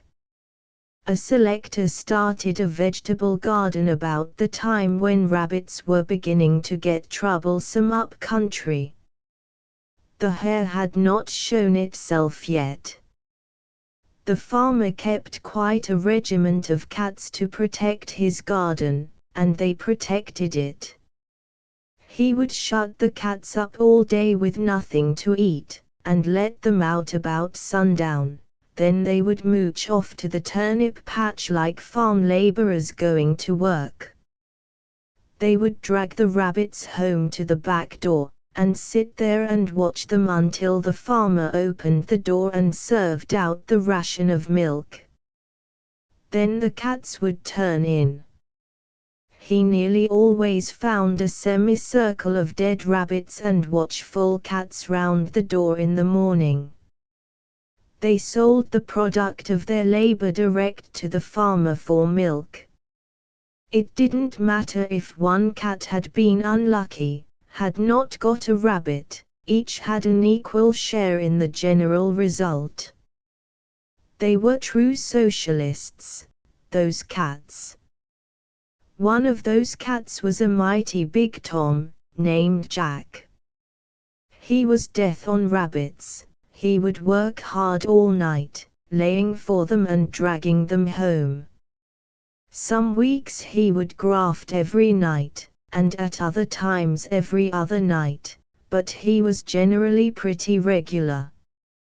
When he reckoned he had done an extra night's work, he would take the next night off and go 3 miles to the nearest neighbor's to see his Maria and take her out for a stroll. Well, one evening Jack went into the garden and chose a place where there was good cover, and lay low. He was a bit earlier than usual, so he thought he would have a doze till rabbit time. By and by he heard a noise, and slowly, cautiously opening one eye, he saw 2 big ears sticking out of the leaves in front of him. He judged that it was an extra big bunny, so he put some extra style into his maneuvers. In about 5 minutes he made his spring. He must have thought, if cats think, that it was a whopping, old man rabbit, for it was a pioneer hare, not an ordinary English hare, but one of those great coarse, lanky things which the bush is breeding. The selector was attracted by an unusual commotion and a cloud of dust among his cabbages, and came along with his gun in time to witness the fight. First Jack would drag the hare, and then the hare would drag Jack. Sometimes they would be down together, and then Jack would use his hind claws with effect. Finally he got his teeth in the right place, and triumphed. Then he started to drag the corpse home, but he had to give it best and ask his master to lend a hand. The selector took up the hare, and Jack followed home, much to the family's surprise. He did not go back to work that night. He took a spell. He had a drink of milk, licked the dust off himself, washed it down with another drink, and sat in front of the fire and thought for a goodish while. Then he got up, walked over to the corner where the hare was lying, had a good look at it, came back to the fire, sat down again, and thought hard. He was still thinking when the family retired. Meeting old mates. Tom Smith, you are getting well on in the 30s, and haven't left off being a fool yet. You have been away in another colony or country for a year or so, and have now come back again. Most of your chums have gone away or got married, or, worse still, signed the pledge, settled down and got steady, and you feel lonely and desolate and left behind enough for anything.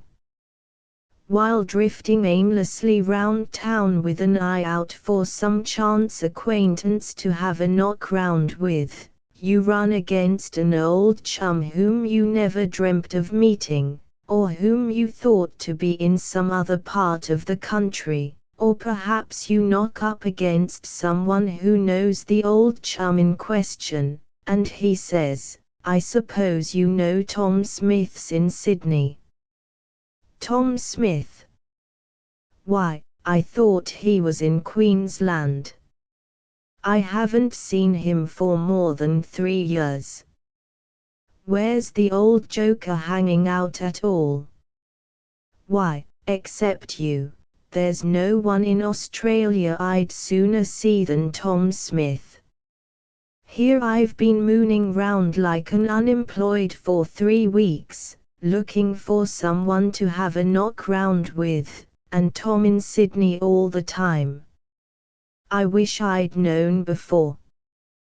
Well, I run against him. Where does he live? Oh, he's living at home. But where's his home? I was never there. Oh, I'll give you his address. There, I think that's it. I'm not sure about the number, but you'll soon find out in that street. Most of 'em'll know Tom Smith. Thanks. I rather think they will. I'm glad I met you. I'll hunt Tom up today. So you put a few shillings in your pocket, tell your landlady that you're going to visit an old aunt of yours or a sick friend, and mayn't he be home that night, and then you start out to hunt up Tom Smith and have at least one more good night, if you die for it. This is the first time you have seen Tom at home. You knew of his home and people in the old days, but only in a vague, indefinite sort of way. Tom has changed.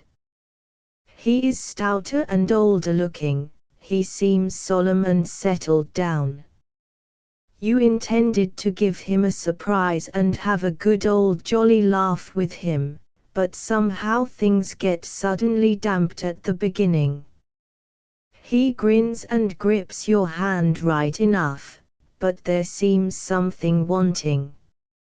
You can't help staring at him, and he seems to look at you in a strange, disappointing way. It doesn't strike you that you also have changed, and perhaps more in his eyes than he in yours.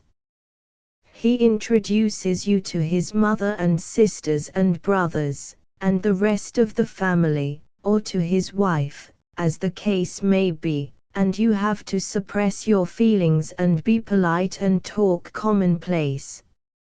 You hate to be polite and talk commonplace. You aren't built that way, and Tom wasn't either, in the old days. The wife, or the mother and sisters, receives you kindly, for Tom's sake, and makes much of you, but they don't know you yet. You want to get Tom outside, and have a yarn and a drink and a laugh with him. You are bursting to tell him all about yourself, and get him to tell you all about himself, and ask him if he remembers things, and you wonder if he is bursting the same way, and hope he is. The old lady and sisters, or the wife, bore you pretty soon, and you wonder if they bore Tom. You almost fancy, from his looks, that they do. You wonder whether Tom is coming out tonight, whether he wants to get out, and if he wants to get out by himself, whether he'll be able to manage it, but you daren't broach the subject, it wouldn't be polite. You've got to be polite. Then you get worried by the thought that Tom is bursting to get out with you and only wants an excuse, is waiting, in fact, and hoping for you to ask him in an offhand sort of way to come out for a stroll. But you're not quite sure, and besides, if you were, you wouldn't have the courage. By and by you get tired of it all, thirsty, and want to get out in the open air. You get tired of saying, "Do you really, Mrs. Smith, or do you think so, Miss Smith, or you were quite right, Mrs. Smith, and well, I think so too, Mrs. Smith," or, to the brother, "That's just what I thought, Mr. Smith. You don't want to talk pretty to them, and listen to their wishy-washy nonsense. You want to get out and have a roaring spree with Tom, as you had in the old days. You want to make another night of it with your old mate, Tom Smith, and pretty soon you get the blues badly, and feel nearly smothered in there, and you've got to get out and have a beer anyway, Tom or no Tom, and you begin to feel wild with Tom himself, and at last you make a bold dash for it and chance Tom. You get up, look at your hat, and say, "Ah, well, I must be going, Tom, I've got to meet someone down the street at 7 o'clock. Will I meet you in town next week?" But Tom says, "Oh, dash it, you ain't going yet. Stay to tea, Joe, stay to tea. It'll be on the table in a minute. Sit down, man. Here, gimme your hat." And Tom's sister, or wife, or mother comes in with an apron on and her hands all over flour, and says, "Oh, you're not going yet, Mr. Brown. Tea'll be ready in a minute. Do stay for tea."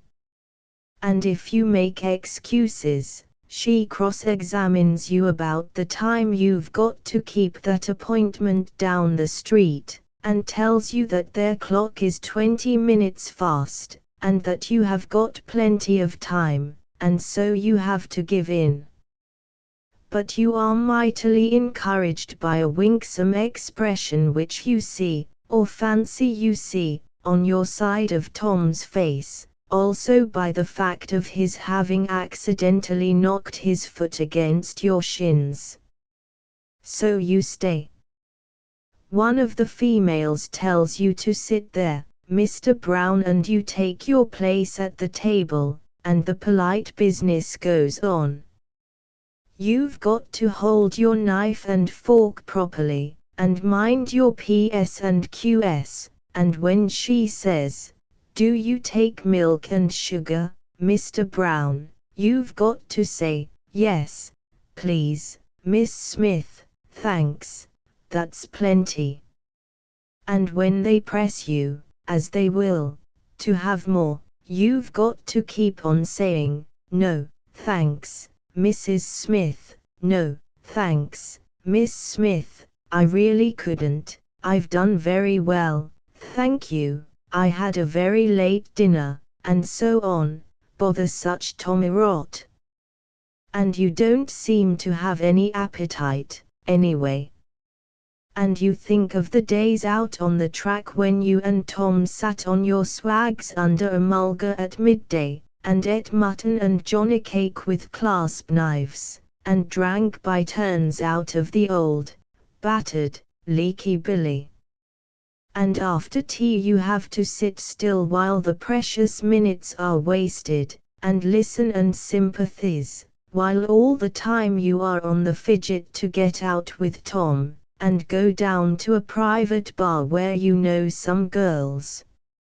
And perhaps by and by the old lady gets confidential, and seizes an opportunity to tell you what a good steady young fellow Tom is now that he never touches drink, and belongs to a temperance society, or the YMCA, and never stays out of nights. Consequently you feel worse than ever, and lonelier, and sorrier that you wasted your time coming. You are encouraged again by a glimpse of Tom putting on a clean collar and fixing himself up a bit, but when you are ready to go, and ask him if he's coming a bit down the street with you, he says he thinks he will in such a disinterested, "Don't he mind if I do" sort of tone, that he makes you mad. At last, after promising to drop in again, Mr. Brown, whenever you're passing, and to don't forget to call and thanking them for their assurance that they'll be always glad to see you, and telling them that you've spent a very pleasant evening and enjoyed yourself, and are awfully sorry you couldn't stay. You get away with Tom. You don't say much to each other till you get round the corner and down the street a bit, and then for a while your conversation is mostly commonplace, such as, "Well, how have you been getting on all this time, Tom?" "Oh, all right." "How have you been getting on?" and so on. But presently, and perhaps just as you have made up your mind to chance the alleged temperance business and ask Tom in to have a drink, he throws a glance up and down the street, nudges your shoulder, says "Come on," and disappears sideways into a pub. What's yours, Tom? What's yours, Joe? The same for me. Well, here's luck, old man. Here's luck. You take a drink, and look over your glass at Tom. Then the old smile spreads over his face, and it makes you glad. You could swear to Tom's grin in 100 years. Then something tickles him, your expression, perhaps, or a recollection of the past, and he sets down his glass on the bar and laughs. Then you laugh. Oh, there's no smile like the smile that old mates favor each other with over the tops of their glasses when they meet again after years. It is eloquent, because of the memories that give it birth. Here's another. Do you remember? Do you remember? Oh, it all comes back again like a flash. Tom hasn't changed a bit, just the same good-hearted, jolly idiot he always was. Old times back again. It's just like old times, says Tom, after 3 or 4 more drinks. And so you make a night of it and get uproariously jolly. You get as glorious as Bobby Burns did in the part of Tam O'Shanter, and have a better time than any of the times you had in the old days. And you see Tom as nearly home in the morning as you dare, and he reckons he'll get it hot from his people, which no doubt he will, and he explains that they are very particular up at home, church people, you know, and, of course, especially if he's married, it's understood between you that you'd better not call for him up at home after this, at least, not till things have cooled down a bit. It's always the way. The friend of the husband always gets the blame in cases like this. But Tom fixes up a yarn to tell them, and you aren't to say anything different in case you run against any of them.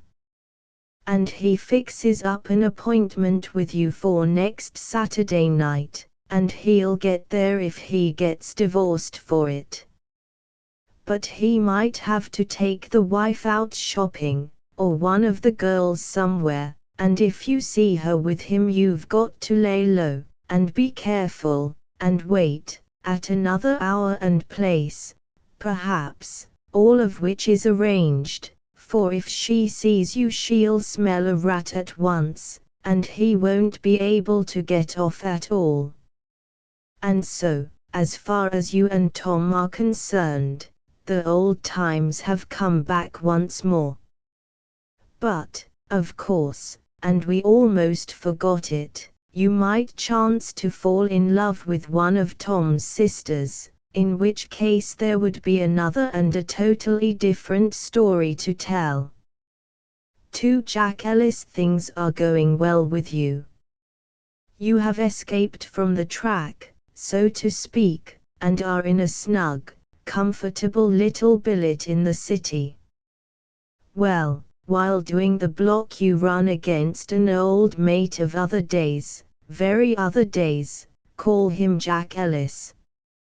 Things have gone hard with Jack.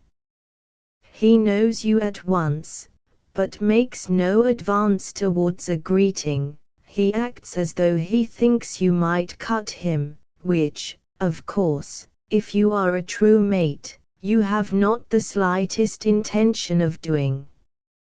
His coat is yellow and frayed, his hat is battered and green, his trousers gone in various places, his linen very cloudy, and his boots burst and innocent of polish. You try not to notice these things, or rather, not to seem to notice them, but you cannot help doing so, and you are afraid he'll notice that you see these things, and put a wrong construction on it. How men will misunderstand each other. You greet him with more than the necessary enthusiasm. In your anxiety to set him at his ease and make him believe that nothing, not even money, can make a difference in your friendship, you overact the business, and presently you are afraid that he'll notice that too, and put a wrong construction on it. You wish that your collar was not so clean, nor your clothes so new. Had you known you would meet him, you would have put on some old clothes for the occasion. You are both embarrassed, but it is you who feel ashamed. You are almost afraid to look at him lest he'll think you are looking at his shabbiness.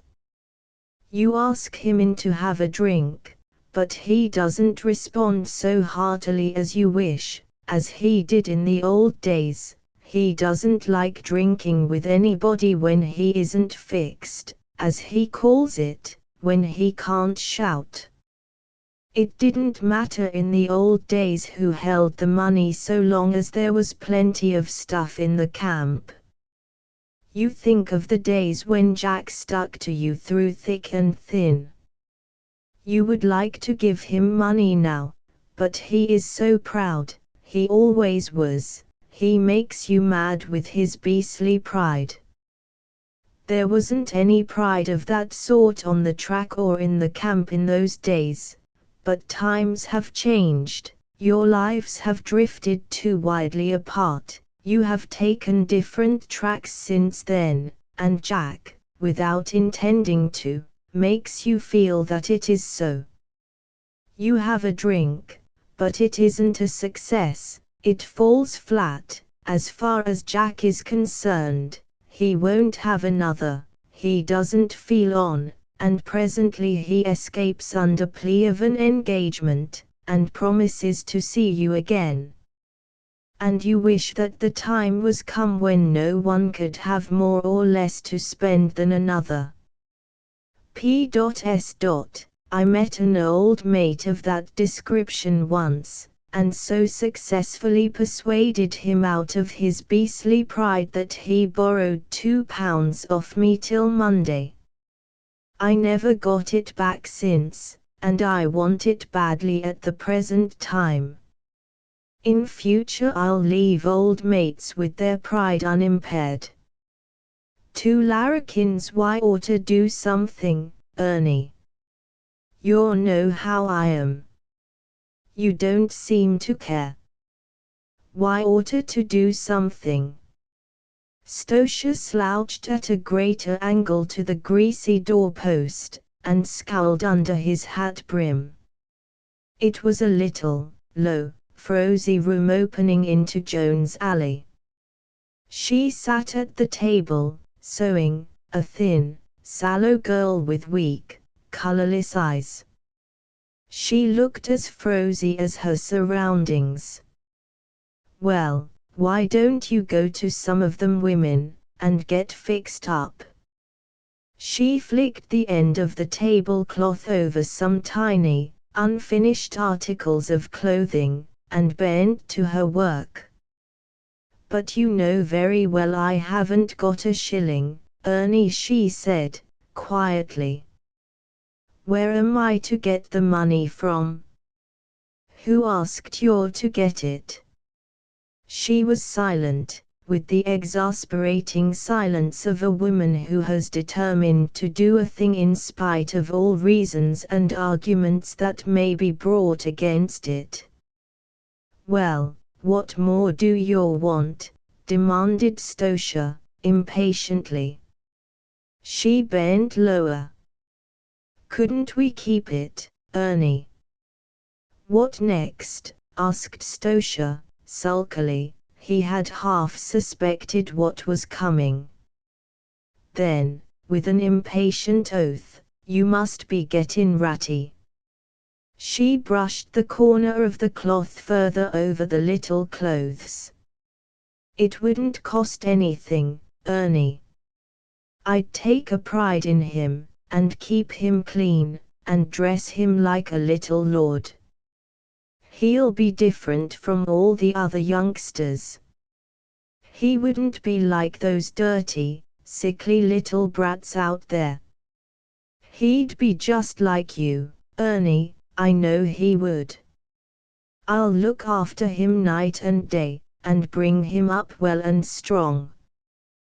We'd train his little muscles from the first, Ernie, and he'd be able to knock 'em all out when he grew up.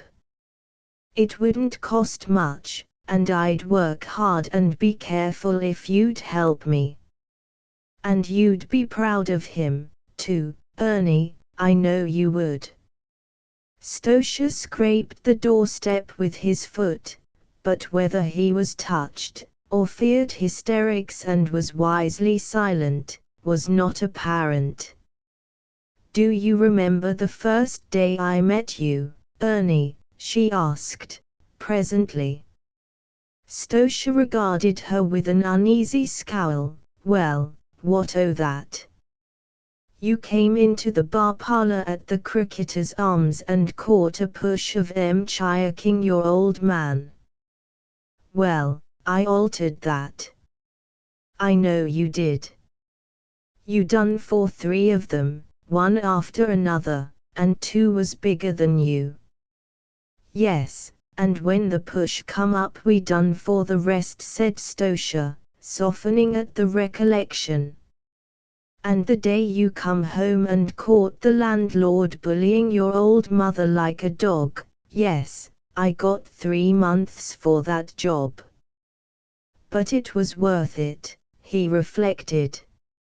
Only, he added, the old woman might have had the knocker to keep away from the lush while I was in quad. But what's all this got to do with it? He might barrack and fight for you, some day, Ernie, she said softly, when you're old and out of form and ain't got no push to back you. The thing was becoming decidedly embarrassing to Stosha, not that he felt any delicacy on the subject, but because he hated to be drawn into a conversation that might be considered soft. Oh, stow that, he said, comfortingly. Git on your hat, and I'll take you for a trot. She rose quickly, but restrained herself, recollecting that it was not good policy to betray eagerness in response to an invitation from Ernie. But, you know, I don't like to go out like this. You can't, you wouldn't like to take me out the way I am, Ernie. Why not? What rot? The fellows would see me, and, what? They might notice. Well, what o' that? I want 'em to. Are you coming or are you ain't? Fling round now. I can't hang on here all day. They walked towards Flagstaff Hill. 1 or 2, slouching round a pub corner, saluted with watcher, Stosha. Not too stinkin', replied Stosha. Soak your heads. Stosha's going to stick, said one privately. And so he oughta, said another. Wish I had the chance. The two turned up a steep lane. Don't walk so fast uphill, Ernie, I can't, you know. All right, Liz. I forgot that. Why didn't you say so before? She was contentedly silent most of the way, warned by instinct, after the manner of women when they have gained their point by words. Once he glanced over his shoulder with a short laugh. Gorblime, he said, I nearly thought the little beggar was a followin' along behind. When he left her at the door he said, Look here, Liz. Half a quid. Git what you want. Let her go. I'm going to graft again in the morning, and I'll come round and see you tomorrow night. Still she seemed troubled and uneasy. Ernie. Well. What now? S'posen it's a girl, Ernie. Stosha flung himself round impatiently. Oh, for God's sake, stow that. You're always singing out before you're hurt. There's something else, ain't there, while the bloomin' shop's open? No, Ernie. Ain't you going to kiss me? I'm satisfied. Satisfied? You don't want the kid to be asked who his father was, do you? You'd better come along with me some day this week and get spliced. You don't want to go frettin' or any of that funny business while it's on.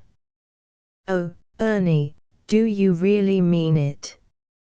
And she threw her arms round his neck, and broke down at last. So long, Liz. No more funny business now, I've had enough of it. Keep your pecker up, old girl. Tomorrow night, mind. Then he added suddenly, you might have known I ain't that sort of a bloke, and left abruptly. Liz was very happy. Mr. Smellingskeck, I met him in a sixpenny restaurant, all meals, 6d. Good beds, 1s. That was before sixpenny restaurants rose to a third-class position, and became possibly respectable places to live in, through the establishment, beneath them, of fourpenny hash houses, good beds, 6d, and, beneath them again, of threepenny dining rooms, clean beds, 4d. There were 5 beds in our apartment, the head of one against the foot of the next, and so on round the room, with a space where the door and washstand were. I chose the bed the head of which was near the foot of his, because he looked like a man who took his bath regularly. I should like, in the interests of sentiment, to describe the place as a miserable, filthy, evil-smelling garret, but I can't, because it wasn't. The room was large and airy, the floor was scrubbed and the windows cleaned at least once a week, and the beds kept fresh and neat, which is more, a good deal more, than can be said of many genteel private boarding houses.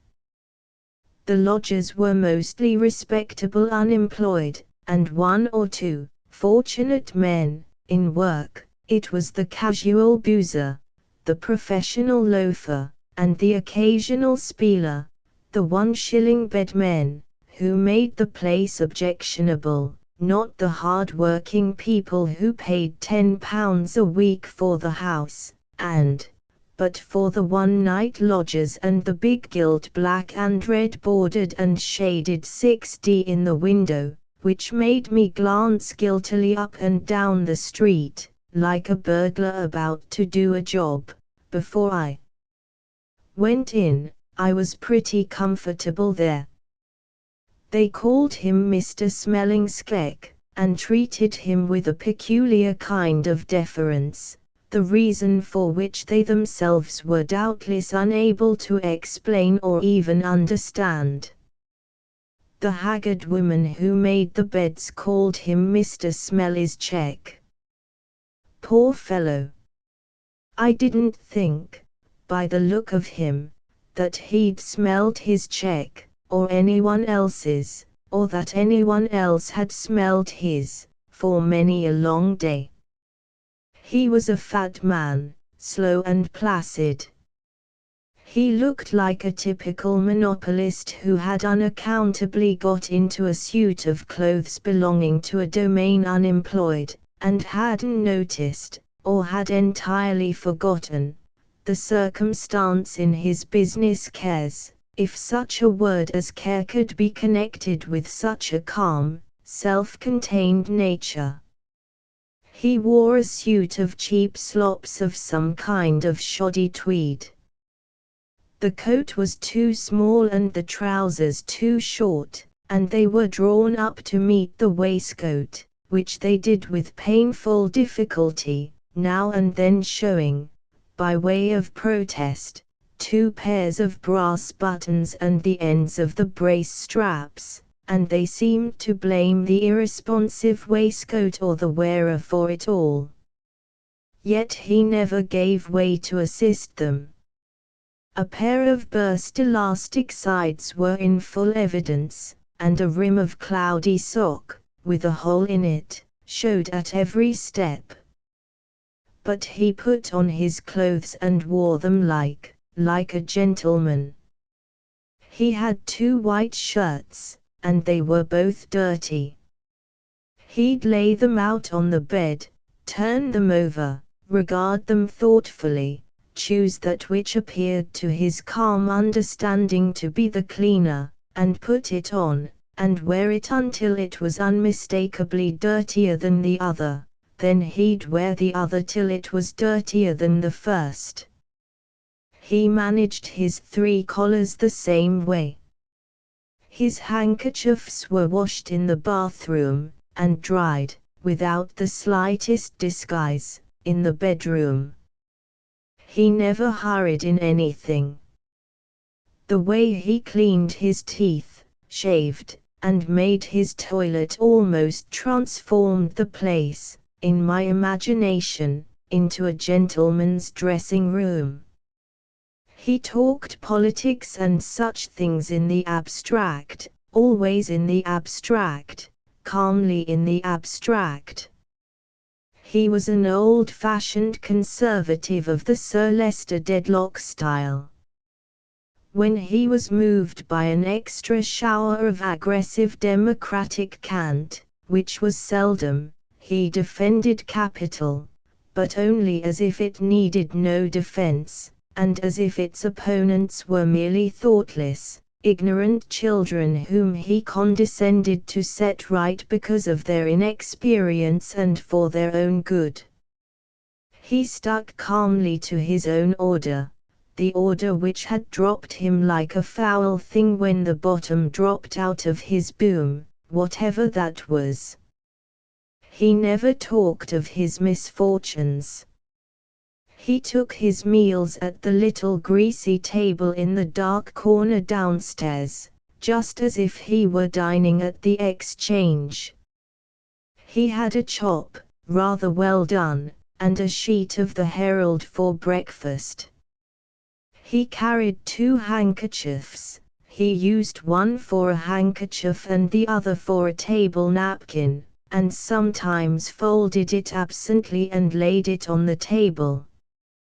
He rose slowly, putting his chair back, took down his battered old green hat, and regarded it thoughtfully, as though it had just occurred to him in a calm, casual way that he'd drop into his hatter's, if he had time, on his way downtown, and get it blocked, or else send the messenger round with it during business hours.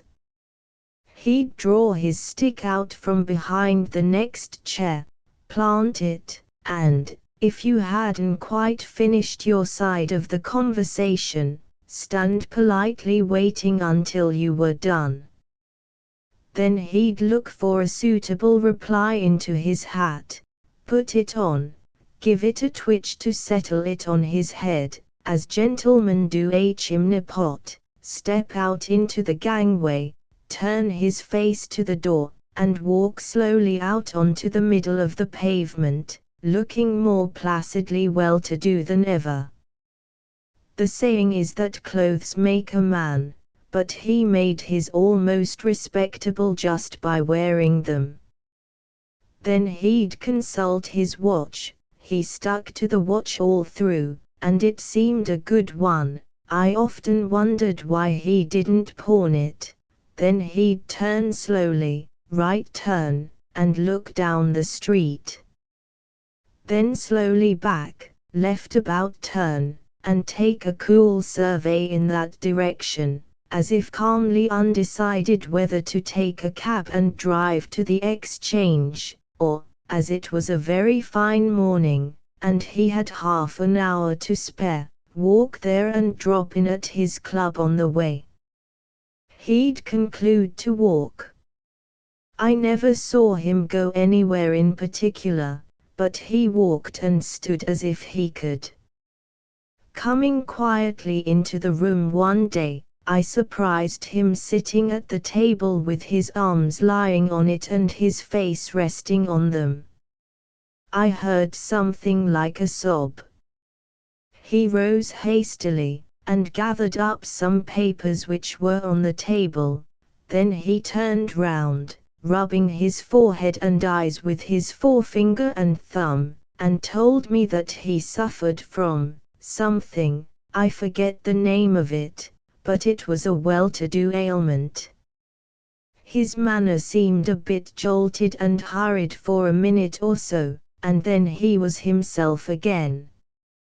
He told me he was leaving for Melbourne next day.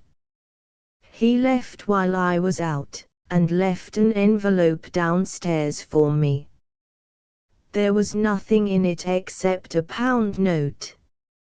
I saw him in Brisbane afterwards, well dressed, getting out of a cab at the entrance of one of the leading hotels. But his manner was no more self-contained and well-to-do than it had been in the old sixpenny days, because it couldn't be. We had a well-to-do whisky together, and he talked of things in the abstract. He seemed just as if he'd met me in the Australia. A rough shed, a hot, breathless, blinding sunrise, the sun having appeared suddenly above the ragged edge of the barren scrub like a great disk of molten steel. No hint of a morning breeze before it, no sign on earth or sky to show that it is morning, save the position of the sun. A clearing in the scrub, bare as though the surface of the earth were ploughed and harrowed, and dusty as the road.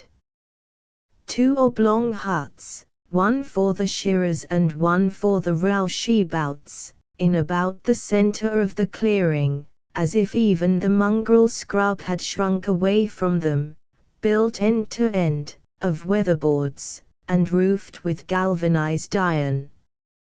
Little ventilation, no veranda, no attempt to create, artificially, a breath of air through the buildings. Unpainted, sordid, hideous. Outside, heaps of ashes still hot and smoking. Close at hand, butcher's shop, a bush and bag brake whined in the dust, under a couple of sheets of iron, with offal, grease and clotted blood blackening the surface of the ground about it. Greasy, stinking sheepskins hanging everywhere with blood-blotched sides out.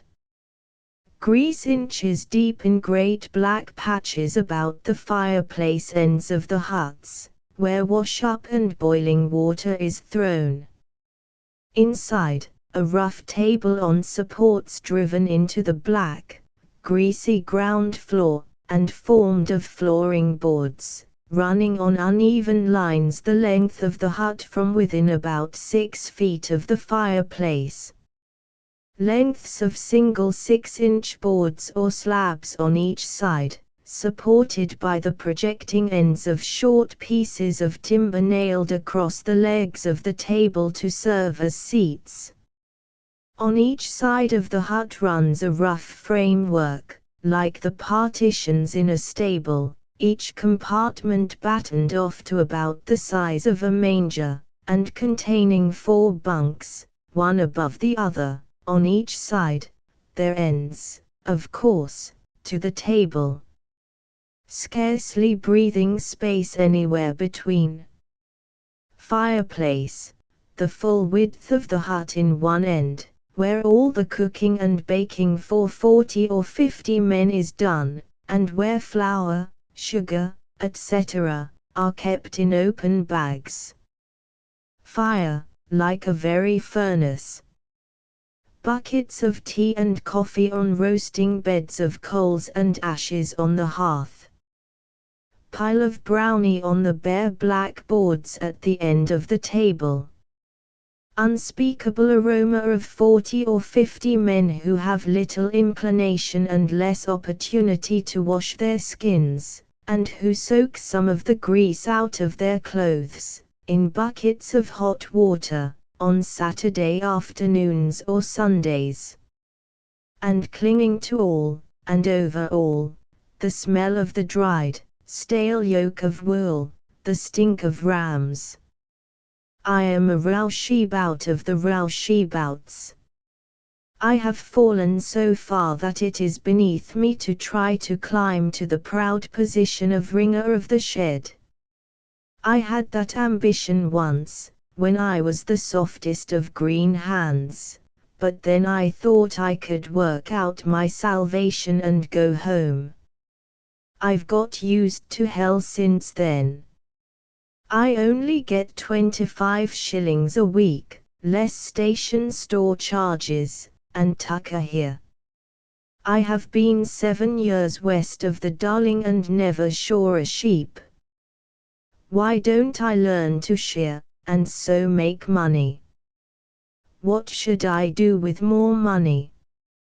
Get out of this and go home. I would never go home unless I had enough money to keep me for the rest of my life, and I'll never make that out back. Otherwise, what should I do at home? And how should I account for the 7 years, if I were to go home? Could I describe shed life to them and explain how I lived? They think shearing only takes a few days of the year, at the beginning of summer. They'd want to know how I lived the rest of the year. Could I explain that I jabbed trotters and was a tea and sugar burglar between sheds? They'd think I'd been a tramp and a beggar all the time. Could I explain anything so that they'd understand? I'd have to be lying all the time and would soon be tripped up and found out. For, whatever else I have been, I was never much of a liar. No, I'll never go home. I become momentarily conscious about daylight. The flies on the track got me into that habit, I think. They start at daybreak, when the mosquitoes give over. The cook rings a bullock bell. The cook is fireproof. He is as a fiend from the nethermost shill and needs to be. No man sees him sleep, for he makes bread, or worse, brownie, at night, and he rings a bullock bell loudly at 5:30 in the morning to rouse us from our animal torpors. Others, the sheep hose or the engine drivers at the shed or wool wash, call him, if he does sleep. They manage it in shifts, somehow, and sleep somewhere, sometime. We haven't time to know. The cook rings the bullock bell and yells the time. It was the same time 5 minutes ago, or a year ago. No time to decide which. I dash water over my head and face and slap handfuls on my eyelids, gummed over aching eyes, still blighted by the yoko wool, grey, grease-feeling water from a cut-down kerosene tin which I sneaked from the cook and hid under my bunk and had the foresight to refill from the cask last night, under cover of warm, still, suffocating darkness. Or was it the night before last? Anyhow, it will be sneaked from me today, and from the crawler who will collar it tomorrow, and touched and lifted and collared and recovered by the cook, and sneaked back again, and cause foul language, and fights, maybe, till we cut out. No, we didn't have sweet dreams of home and mother, gentle poet, nor yet of babbling brooks and sweethearts, and love's young dream. We are too dirty and dog-tired when we tumble down, and have too little time to sleep it off. We don't want to dream those dreams out here, they'd only be nightmares for us, and we'd wake to remember. We mustn't remember here. At the edge of the timber a great galvanized iron shed, nearly all roof, coming down to within 6 feet 6 inches of the board over the chutes. Cloud of red dust in the dead timber behind, going up, noonday dust. Fence covered with skins, carcasses being burned, blue smoke going straight up as in noonday. Great glossy, greasy glossy, black crows flopping around. The first siren has gone. We hurry in single files from opposite ends of roushebouts and shearers' huts, as the paths happen to run to the shed, gulping hot tea or coffee from a pint pot in one hand and biting at a junk of brownie in the other. Shed of 40 hands. Shearers rush the pens and yank out sheep and throw them like demons, grip them with their knees, take up machines, jerk the strings, and with a rattling whirring roar the great machine shed starts for the day. Go it, you tigers, yells a tar boy. Wool away. Tar. Sheep ho. We rush through with a whirring roar till breakfast time. We seize our tin plate from the pile, knife and fork from the candle box, and crowd round the camp oven to jab out lean chops, dry as chips, boiled in fat. Chops or curry and rice. There is some growling and cursing. We slip into our places without removing our hats. There's no time to hunt for mislaid hats when the whistle goes. Row of hat brims, level, drawn over eyes, or thrust back, according to characters or temperaments. Thrust back denotes a lucky absence of brains, I fancy. Row of forks going up, or jabbing, or poised, loaded, waiting for last mouthful to be bolted.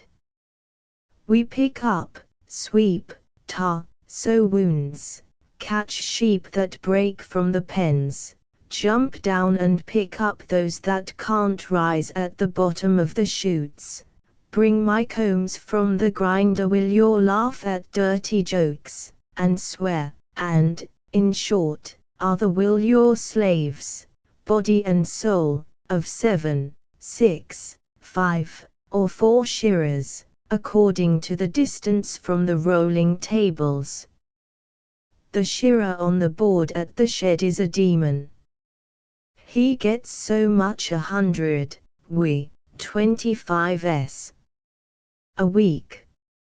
He is not supposed, by the rules of the shed, the union, and humanity, to take a sheep out of the pen after the bell goes, smoke hoe, meals, or knock off, but his watch is hanging on the post, and he times himself to get so many sheep out of the pen before the bell goes, and one more, the bell sheep, as it is ringing. We have to take the last fleece to the table and leave our board clean. We go through the day of 8 hours in runs of about an hour and 20 minutes between smoke hoes, from 6 to 6. If the shearers shore 200 instead of 100, they'd get £2 a day instead of £1, and we'd have twice as much work to do for our 25s per week. But the shearers are racing each other for tallies. And it's no use kicking. There is no God here and no unionism, though we all have tickets. But what am I growling about? I've worked from 6 to 6 with no smoke hose for half the wages, and food we wouldn't give the sheep hoe dog. It's the bush growl, born of heat, flies, and dust. I'd growl now if I had 1,000 a year. We must growl, swear, and some of us drink to D.Ts, or go mad sober. Pants and shirts stiff with grease as though a couple of pounds of soft black putty were spread on with a painter's knife. No, gentle bard, we don't sing at our work. Over the whir and roar and hum all day long, and with iteration that is childish and irritating to the intelligent green hand, float unthinkable adjectives and adverbs, addressed to jumbucks, jackaroos, and mates indiscriminately. And worse words for the boss over the board, behind his back. I came of a good Christian family, perhaps that's why I went to the devil. When I came out here I'd shrink from the man who used foul language. In a short time I used it with the worst. I couldn't help it. That's the way of it. If I went back to a woman's country again I wouldn't swear. I'd forget this as I would a nightmare. That's the way of it. There's something of the larrikin about us. We don't exist individually. Off the board, away from the shed, and each other, we are quiet, even gentle. A great horned ram, in poor condition, but shorn of a heavy fleece, picks himself up at the foot of the chute, and hesitates, as if ashamed to go down to the other end where the ewes are. The most ridiculous object under heaven. A tar boy of 15, of the bush, with a mouth so vile that a street boy, same age, up with a shearing uncle, kicks him behind, having proved his superiority with his fists before the shed started. Of which unspeakable little fiend the roughest shearer of a rough shed was heard to say, in effect, that if he thought there was the slightest possibility of his becoming the father of such a boy he'd take drastic measures to prevent the possibility of his becoming a proud parent at all. Twice a day the cooks and their familiars carry buckets of oatmeal water and tea to the shed, 2 each on a yoke. We cry, "Where are you coming to, my pretty maids?" In 10 minutes the surfaces of the buckets are black with flies. We have given over trying to keep them clear. We stir the living cream aside with the bottoms of the pints, and guzzle gallons, and sweat it out again. Occasionally a shearer pauses and throws the perspiration from his forehead in a rain. Shearers live in such a greedy rush of excitement that often a strong man will, at a prick of the shears, fall in a death-like faint on the board. We hate the boss of the board as the shearer's slushy hates the shearer's cook. I don't know why. He's a very fair boss. He refused to put on a traveler yesterday, and the traveler knocked him down. He walked into the shed this morning with his hat back and thumbs in waistcoat, a tribute to man's weakness. He threatened to dismiss the traveler's mate, a bigger man, for rough shearing, a tribute to man's strength. The shearer said nothing. We hate the boss because he is boss, but we respect him because he is a strong man. He is as hard up as any of us, I hear, and has a sick wife and a large, small family in Melbourne. God judge us all. There is a gambling school here, headed by the shearer's cook. After tea they head and advance checks are passed from hand to hand, and thrown in the dust until they are black. When it's too dark to see with nose to the ground, they go inside and gamble with cards.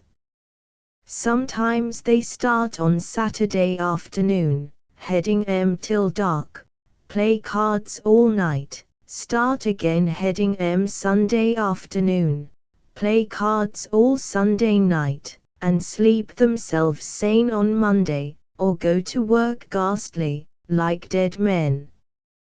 Cry of fight, we all rush out. But there isn't much fighting. Afraid of murdering each other. I'm beginning to think that most bush crime is due to irritation born of dust, heat, and flies. The smothering atmosphere shudders when the sun goes down. We call it the sunset breeze. Saturday night or Sunday we're invited into the shearer's hut. There are songs that are not hymns and recitations and speeches that are not prayers. Last Sunday night, slush lamps at long intervals on table. Men playing cards, sewing on patches, nearly all smoking, some writing, and the rest reading Deadwood Dick. At one end of the table a Christian endeavorer endeavoring, at the other a Cockney Jew, from the hawker's boat, trying to sell rotten clothes. In response to complaints, direct and not chosen generally for Sunday, the shearer's rep requests both apostles to shut up or leave. He couldn't be expected to take the Christian and leave the Jew, any more than he could take the Jew and leave the Christian. We are just amongst ourselves in our hell. Fiddle at the end of Roushebout's hut. Voice of Jackaroo, from upper bunk with apologetic oaths, for God's sake chuck that up, it makes a man think of blanky old things. A lost soul laughs, mine, and dreadful night smothers us. Payable gold among the crowds who left the Victorian side for New South Wales about the time Gulgong broke out was an old Ballarat digger named Peter Mackenzie. He had married and retired from the mining some years previously and had made a home for himself and family at the village of St. Kyla, near Melbourne, but, as was often the case with old diggers, the gold fever never left him, and when the fields of New South Wales began to blaze he mortgaged his little property in order to raise funds for another campaign, leaving sufficient behind him to keep his wife and family in comfort for a year or so. As he often remarked, his position was now very different from what it had been in the old days when he first arrived from Scotland, in the height of the excitement following on the great discovery. He was a young man then with only himself to look out for, but now that he was getting old and had a family to provide for, he had staked too much on this venture to lose. His position did certainly look like a forlorn hope, but he never seemed to think so. Peter must have been very lonely and low-spirited at times. A young or unmarried man can form new ties, and even make new sweethearts if necessary, but Peter's heart was with his wife and little ones at home, and they were mortgaged, as it were, to Dame Fortune. Peter had to lift this mortgage off. Nevertheless, he was always cheerful, even at the worst of times, and his straight grey beard and scrubby brown hair encircled a smile which appeared to be a fixture. He had to make an effort in order to look grave, such as some men do when they want to force a smile.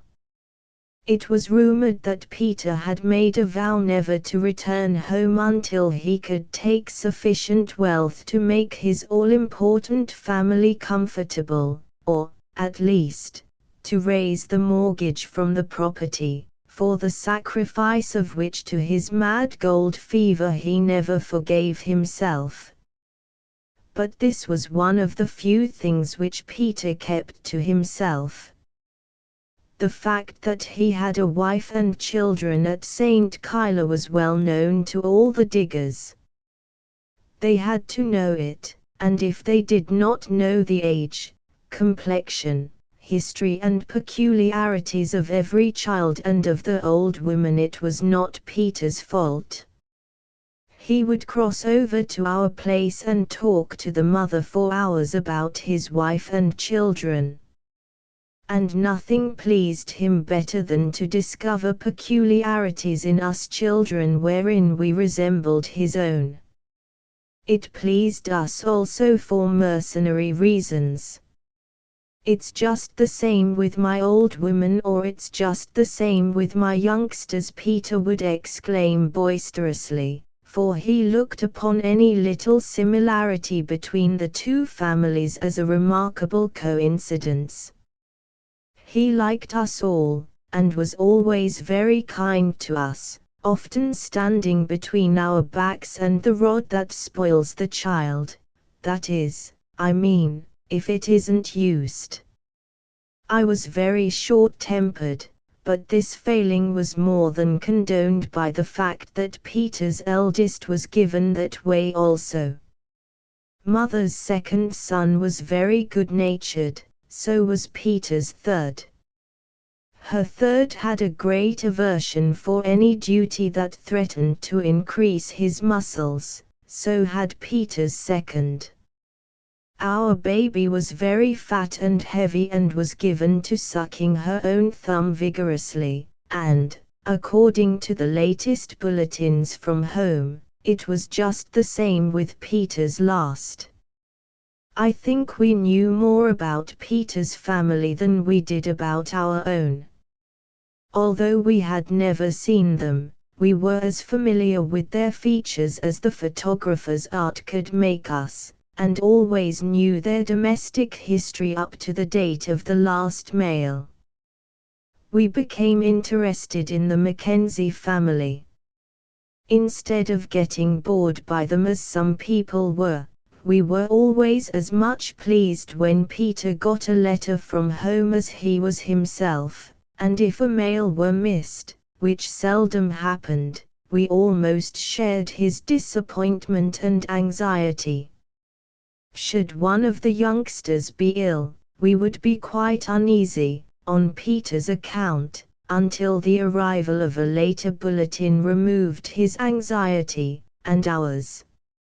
It must have been the glorious power of a big true heart that gained for Peter the goodwill and sympathy of all who knew him. Peter's smile had a peculiar fascination for us children. We would stand by his pointing forge when he'd be sharpening picks in the early morning, and watch his face for 5 minutes at a time, wondering sometimes whether he was always smiling inside, or whether the smile went on externally irrespective of any variation in Peter's condition of mind. I think it was the latter case, for often when he had received bad news from home we have heard his voice quaver with anxiety, while the old smile played on his round, brown features just the same. Little Nels, one of those queer old man children who seem to come into the world by mistake, and who seldom stay long, used to say that Peter cried inside. Once, on Gulgong, when he attended the funeral of an old Ballarat mate, a stranger who had been watching his face curiously remarked that Mackenzie seemed as pleased as though the dead digger had bequeathed him a fortune. But the stranger had soon reason to alter his opinion, for when another old mate began in a tremulous voice to repeat the words ashes to ashes, and dust to dust, 2 big tears suddenly burst from Peter's eyes, and hurried down to get entrapped in his beard. Peter's gold mining ventures were not successful.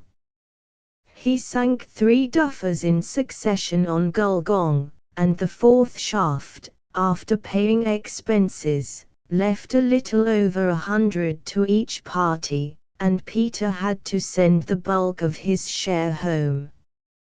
He lived in a tent, or in a hut when he could get one, after the manner of diggers, and he did for himself, even to washing his own clothes.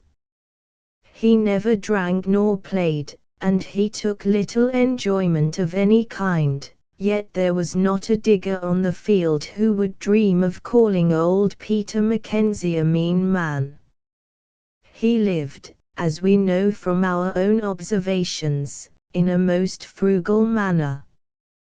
He always tried to hide this, and took care to have plenty of good things for us when he invited us to his hut, but children's eyes are sharp.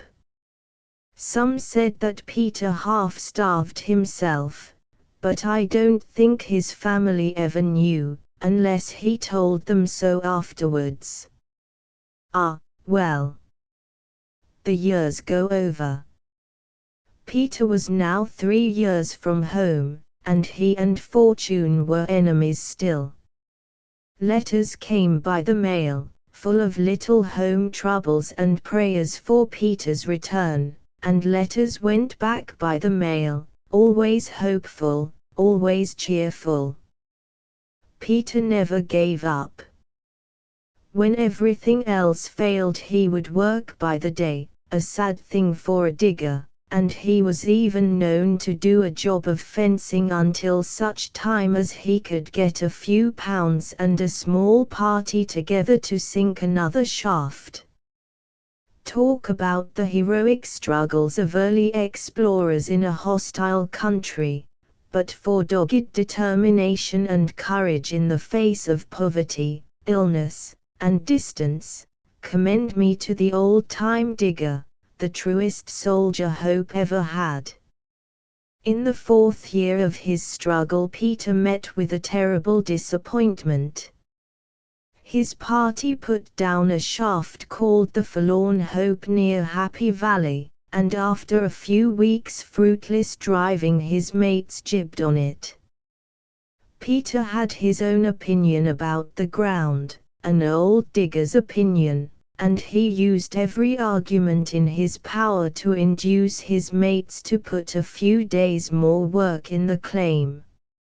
In vain he pointed out that the quality of the wash and the dip of the bottom exactly resembled that of the Brown Snake, a rich Victorian claim.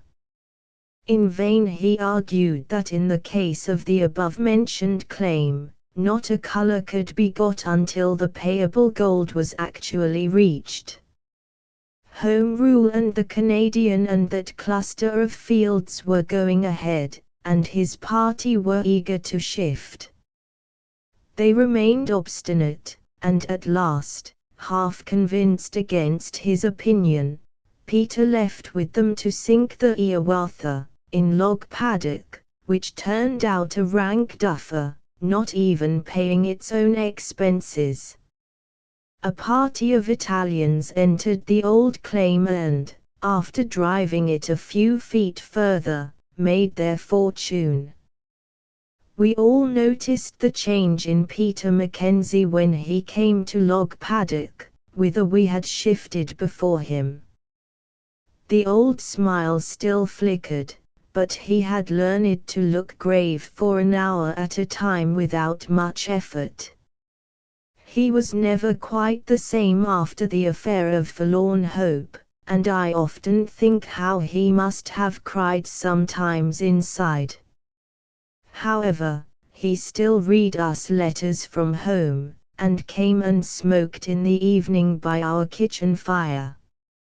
He showed us some new portraits of his family which he had received by a late mail, but something gave me the impression that the portraits made him uneasy. He had them in his possession for nearly a week before showing them to us, and to the best of our knowledge he never showed them to anybody else. Perhaps they reminded him of the flight of time. Perhaps he would have preferred his children to remain just as he left them until he returned. But stay. There was one portrait that seemed to give Peter infinite pleasure. It was the picture of a chubby infant of about 3 years or more. It was a fine-looking child taken in a sitting position on a cushion, and arrayed in a very short shirt. On its fat, soft, white face, which was only a few inches above the 10 very podgy toes, was a smile something like Peter's. Peter was never tired of looking at and showing the picture of his child, the child he had never seen. Perhaps he cherished a wild dream of making his fortune and returning home before that child grew up. Mackenzie and party were sinking a shaft at the upper end of Log Paddock, generally called the other end. We were at the lower end.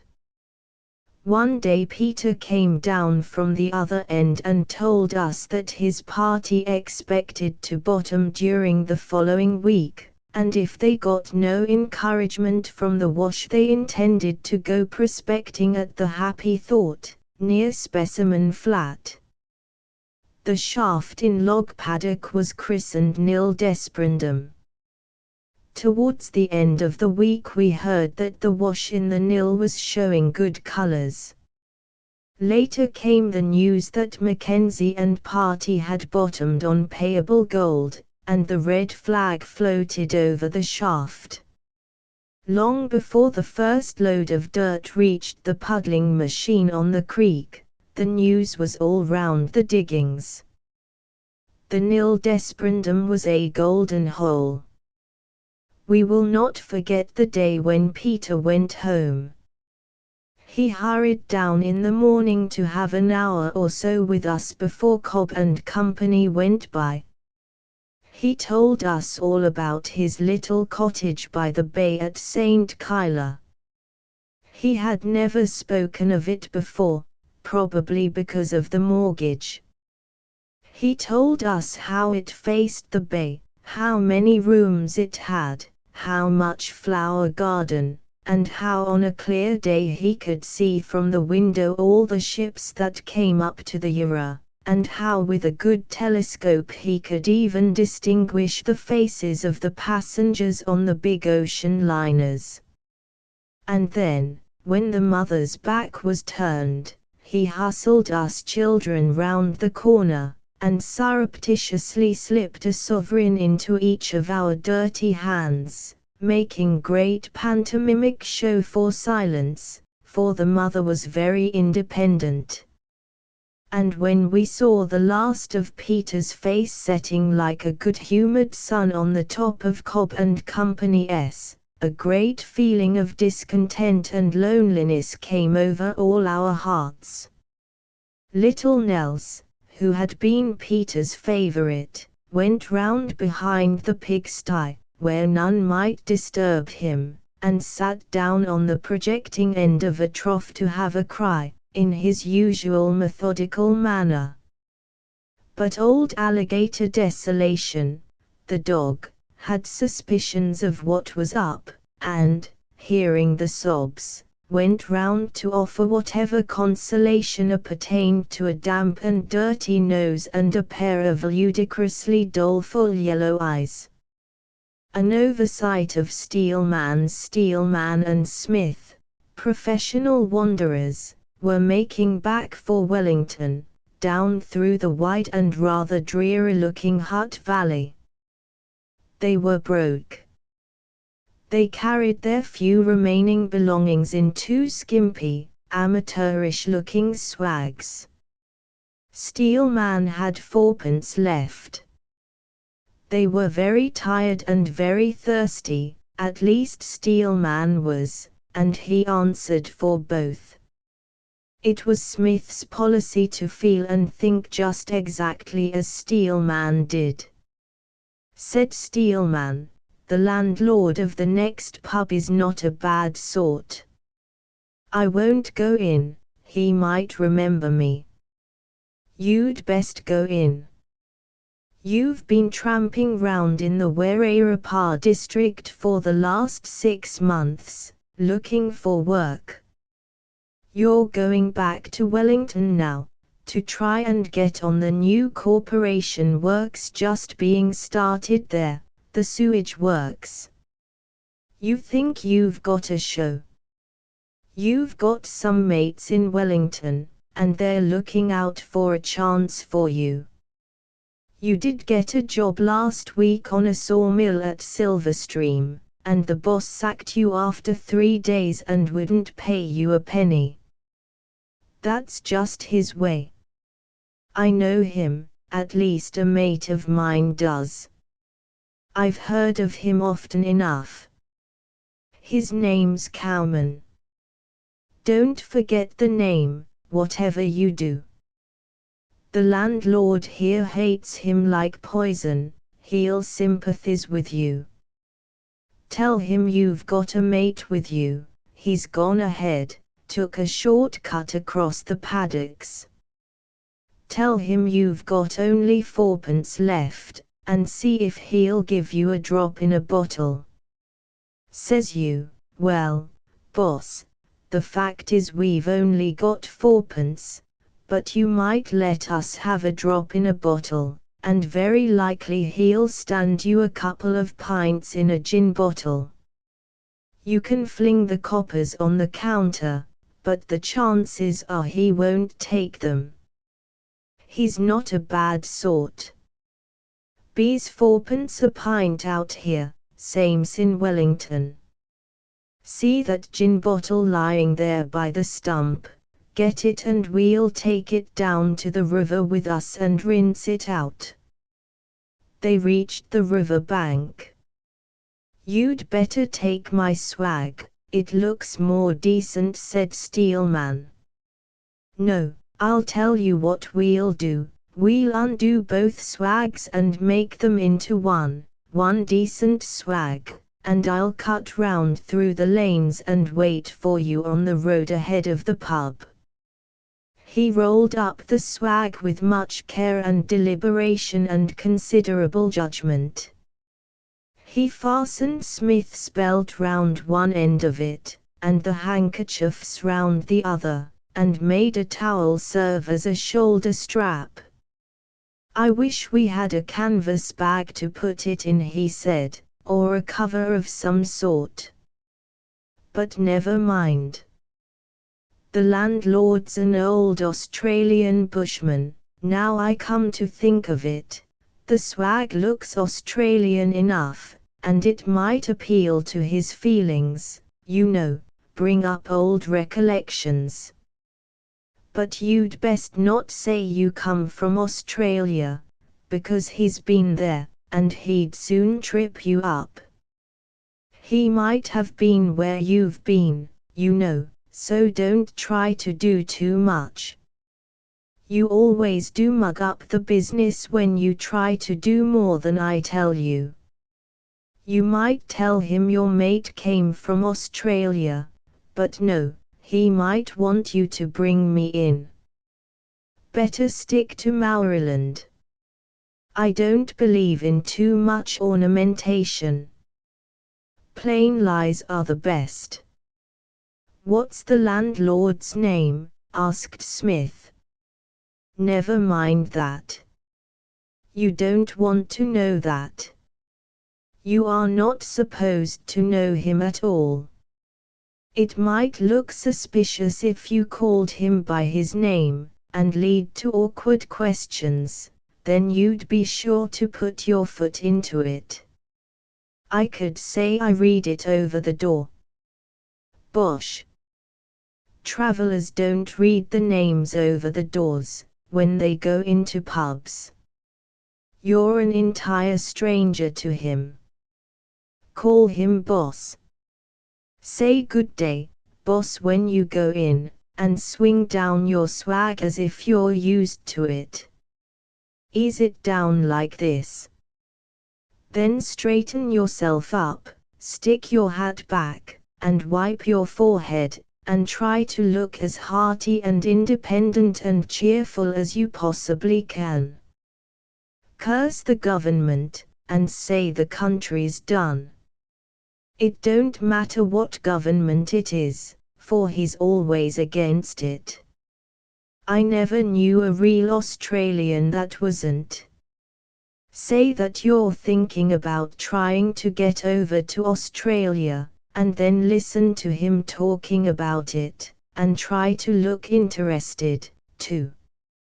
Get that damned stone-deaf expression off your face. He'll run Australia down most likely. I never knew another sider that had settled down over here who didn't.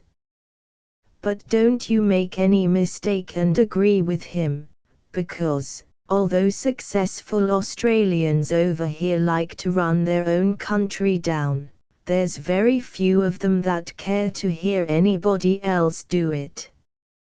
Don't come away as soon as you get your beer.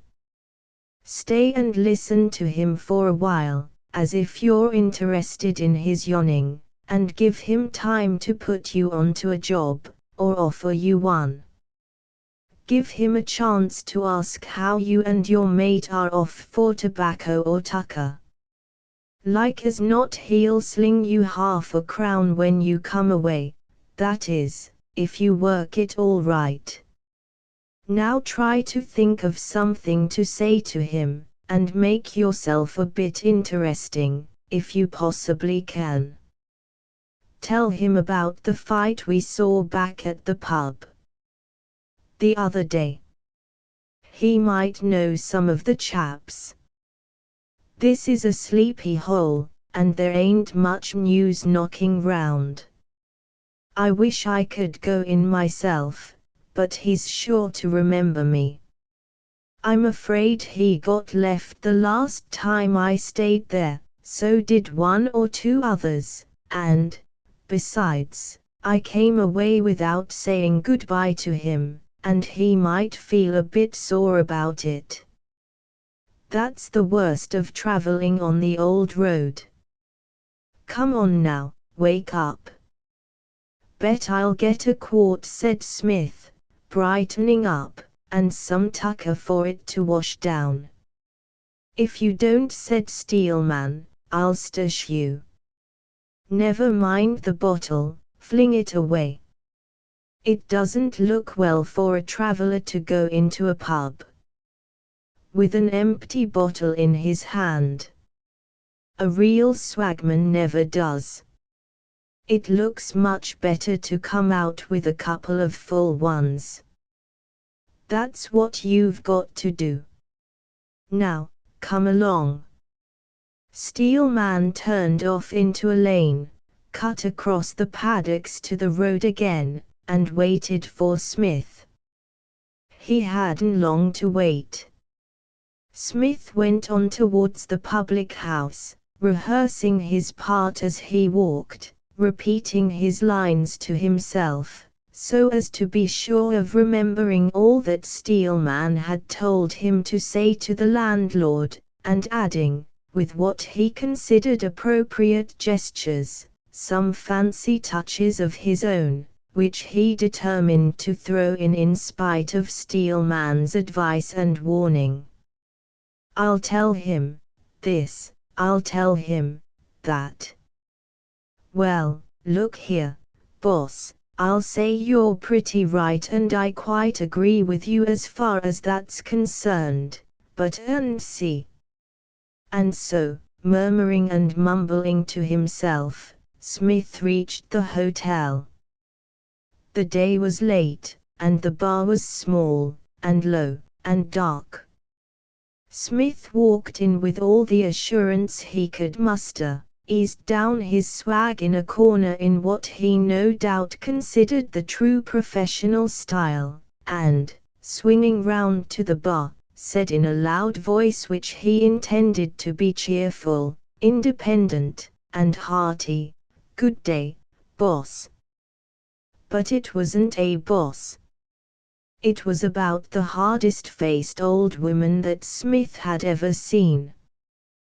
The pub had changed hands. I beg your pardon, Mrs. stammered poor Smith. It was a knockdown blow for Smith. He couldn't come to time. He and Steelman had had a landlord in their minds all the time, and laid their plans accordingly. The possibility of having a she, and one like this, to deal with never entered into their calculations. Smith had no time to reorganize, even if he had had the brains to do so, without the assistance of his mate's knowledge of human nature. I beg your pardon, Mrs. he stammered. Painful pause. She sized him up. Well, what do you want? Well, Mrs., the fact is, will you give me a bottle of beer for 4p? What? I mean. The fact is, we've only got 4p left, and I've got a mate outside, and you might let us have a quart or so, in a bottle, for that. I mean, anyway, you might let us have a pint. I'm very sorry to bother you, Mrs. But she couldn't do it. No. Certainly not. Decidedly not. All her drinks were 6p. She had her license to pay, and the rent, and a family to keep. It wouldn't pay out there, it wasn't worth her while. It wouldn't pay the cost of carting the liquor out, and see, well, Mrs. Poor Smith blurted out at last, in sheer desperation, give me what you can in a bottle for this. I've got a mate outside. And he put the 4 coppers on the bar. Have you got a bottle? No, but, if I give you one, will you bring it back? You can't expect me to give you a bottle as well as a drink. Yes, Mum, I'll bring it back directly. She reached out a bottle from under the bar, and very deliberately measured out a little over a pint and poured it into the bottle, which she handed to Smith without a cork. Smith went his way without rejoicing. It struck him forcibly that he should have saved the money until they reached Petone, or the city, where Steelman would be sure to get a decent drink. But how was he to know? He had chanced it, and lost. Steelman might have done the same. What troubled Smith most was the thought of what Steelman would say. He already heard him, in imagination, saying, "You're a mug, Smith, Smith, you are a mug." But Steelman didn't say much. He was prepared for the worst by seeing Smith come along so soon. He listened to his story with an air of gentle sadness, even as a stern father might listen to the voluntary confession of a wayward child. Then he held the bottle up to the fading light of departing day, looked through it, the bottle, and said, "Well, it ain't worthwhile dividing it." Smith's heart shot right down through a hole in the sole of his left boot into the hard road. "Here," Smith said Steelman, handing him the bottle, "drink it, old man, you want it. It wasn't altogether your fault, it was an oversight of mine. I didn't bargain for a woman of that kind, and, of course, you couldn't be expected to think of it. Drink it. Drink it down, Smith. I'll manage to work the oracle before this night is out." Smith was forced to believe his ears, and, recovering from his surprise, drank. "I promised to take back the bottle," he said, with the ghost of a smile. Steelman took the bottle by the neck and broke it on the fence. "Come on, Smith, I'll carry the swag for a while." And they tramped on in the gathering starlight. How Steelman told his story. It was Steelman's humor, in some of his moods, to take Smith into his confidence, as some old bushmen do their dogs. "You're nearly as good as an intelligent sheepdog to talk to, Smith, when a man gets tired of thinking to himself and wants a relief. You're a bit of a mug and a good deal of an idiot, and the chances are that you don't know what I'm driving at half the time. That's the main reason why I don't mind talking to you. You ought to consider yourself honored. It ain't every man I take into my confidence, even that far." Smith rubbed his head. "I'd sooner talk to you, or a stump, any day than to one of those silent, suspicious, self-contained, worldly-wise chaps that listen to everything you say, sense and rubbish alike, as if you were trying to get them to take shares in a mine. I drop the man who listens to me all the time and doesn't seem to get bored. He isn't safe. He isn't to be trusted. He mostly wants to grind his axe against yours, and there's too little profit for me where there are two axes to grind, and no stone, though I'd manage it once, anyhow." "How'd you do it?" asked Smith. "There are several ways. Either you join forces, for instance, and find a grindstone, or make one of the other man's axe. But the last way is too slow, and, as I said, takes too much brain work. Besides, it doesn't pay.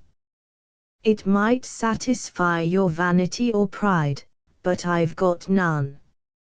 I had once, when I was younger, but it nearly killed me, so I dropped it. You can mostly trust the man who wants to talk more than you do. He'll make a safe mate, or a good grindstone." Smith scratched the nape of his neck and sat blinking at the fire, with the puzzled expression of a woman pondering over a life question or the trimming of a hat. Steelman took his chin in his hand and watched Smith thoughtfully. I say, Steely, exclaimed Smith, suddenly, sitting up and scratching his head and blinking harder than ever. What am I? How do you mean? Am I the axe or the grindstone? Oh, your brain seems in extra good working order tonight, Smith. Well, you turn the grindstone and I grind. Smith settled.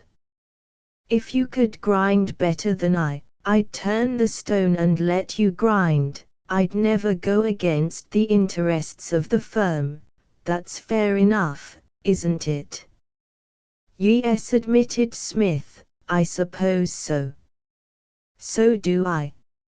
Now, Smith, we've got along all right together for years, off and on, but you never know what might happen. I might stop breathing, for instance, and so might you. Smith began to look alarmed. Poetical justice might overtake one or both of us. Such things have happened before, though not often. Or, say, misfortune or death might mistake us for honest, hard-working mugs with big families to keep, and cut us off in the bloom of all our wisdom.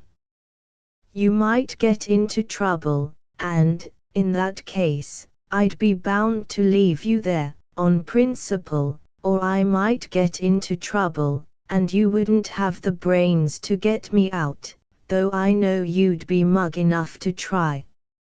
I might make a rise and cut you, or you might be misled into showing some spirit, and clear out after I'd shed you for it.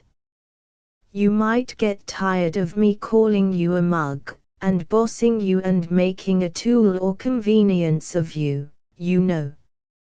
You might go in for honest graft, you were always a bit weak-minded, and then I'd have to wash my hands of you, unless you agreed to keep me, for an irreclaimable mug. Or it might suit me to become a respected and worthy fellow townsman, and then, if you came within 10 miles of me or hinted that you ever knew me, I'd have you up for vagrancy, or soliciting alms, or attempting to levi blackmail. I'd have to fix you, so I give you fair warning. Or we might get into some desperate fix, and it needn't be very desperate, either, when I'd be obliged to sacrifice you for my own personal safety, comfort, and convenience. Hundreds of things might happen.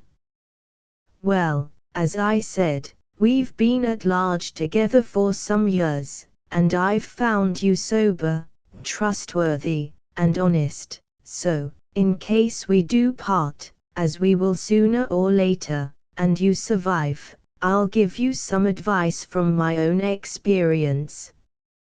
In the first place, if you ever happen to get born again, and it wouldn't do you much harm, get born with the strength of a bullock and the hide of one as well, and a swelled head, and no brains, at least no more brains than you've got now. I was born with a skin like tissue paper, and brains, also a heart. Get born without relatives, if you can. If you can't help it, clear out on your own just as soon after you're born as you possibly can. I hung on. If you have relations, and feel inclined to help them any time when you're flush, and there's no telling what a weak-minded man like you might take it into his head to do, don't do it. They'll get a down on you if you do. It only causes family troubles and bitterness. There's no dislike like that of a dependent. You'll get neither gratitude nor civility in the end, and be lucky if you escape with a character. You've got no character, Smith, I'm only just supposing you have. There's no hatred too bitter for, and nothing too bad to be said of, the mug who turns. The worst yarns about a man are generally started by his own tribe, and the world believes them at once on that very account. Well, the first thing to do in life is to escape from your friends.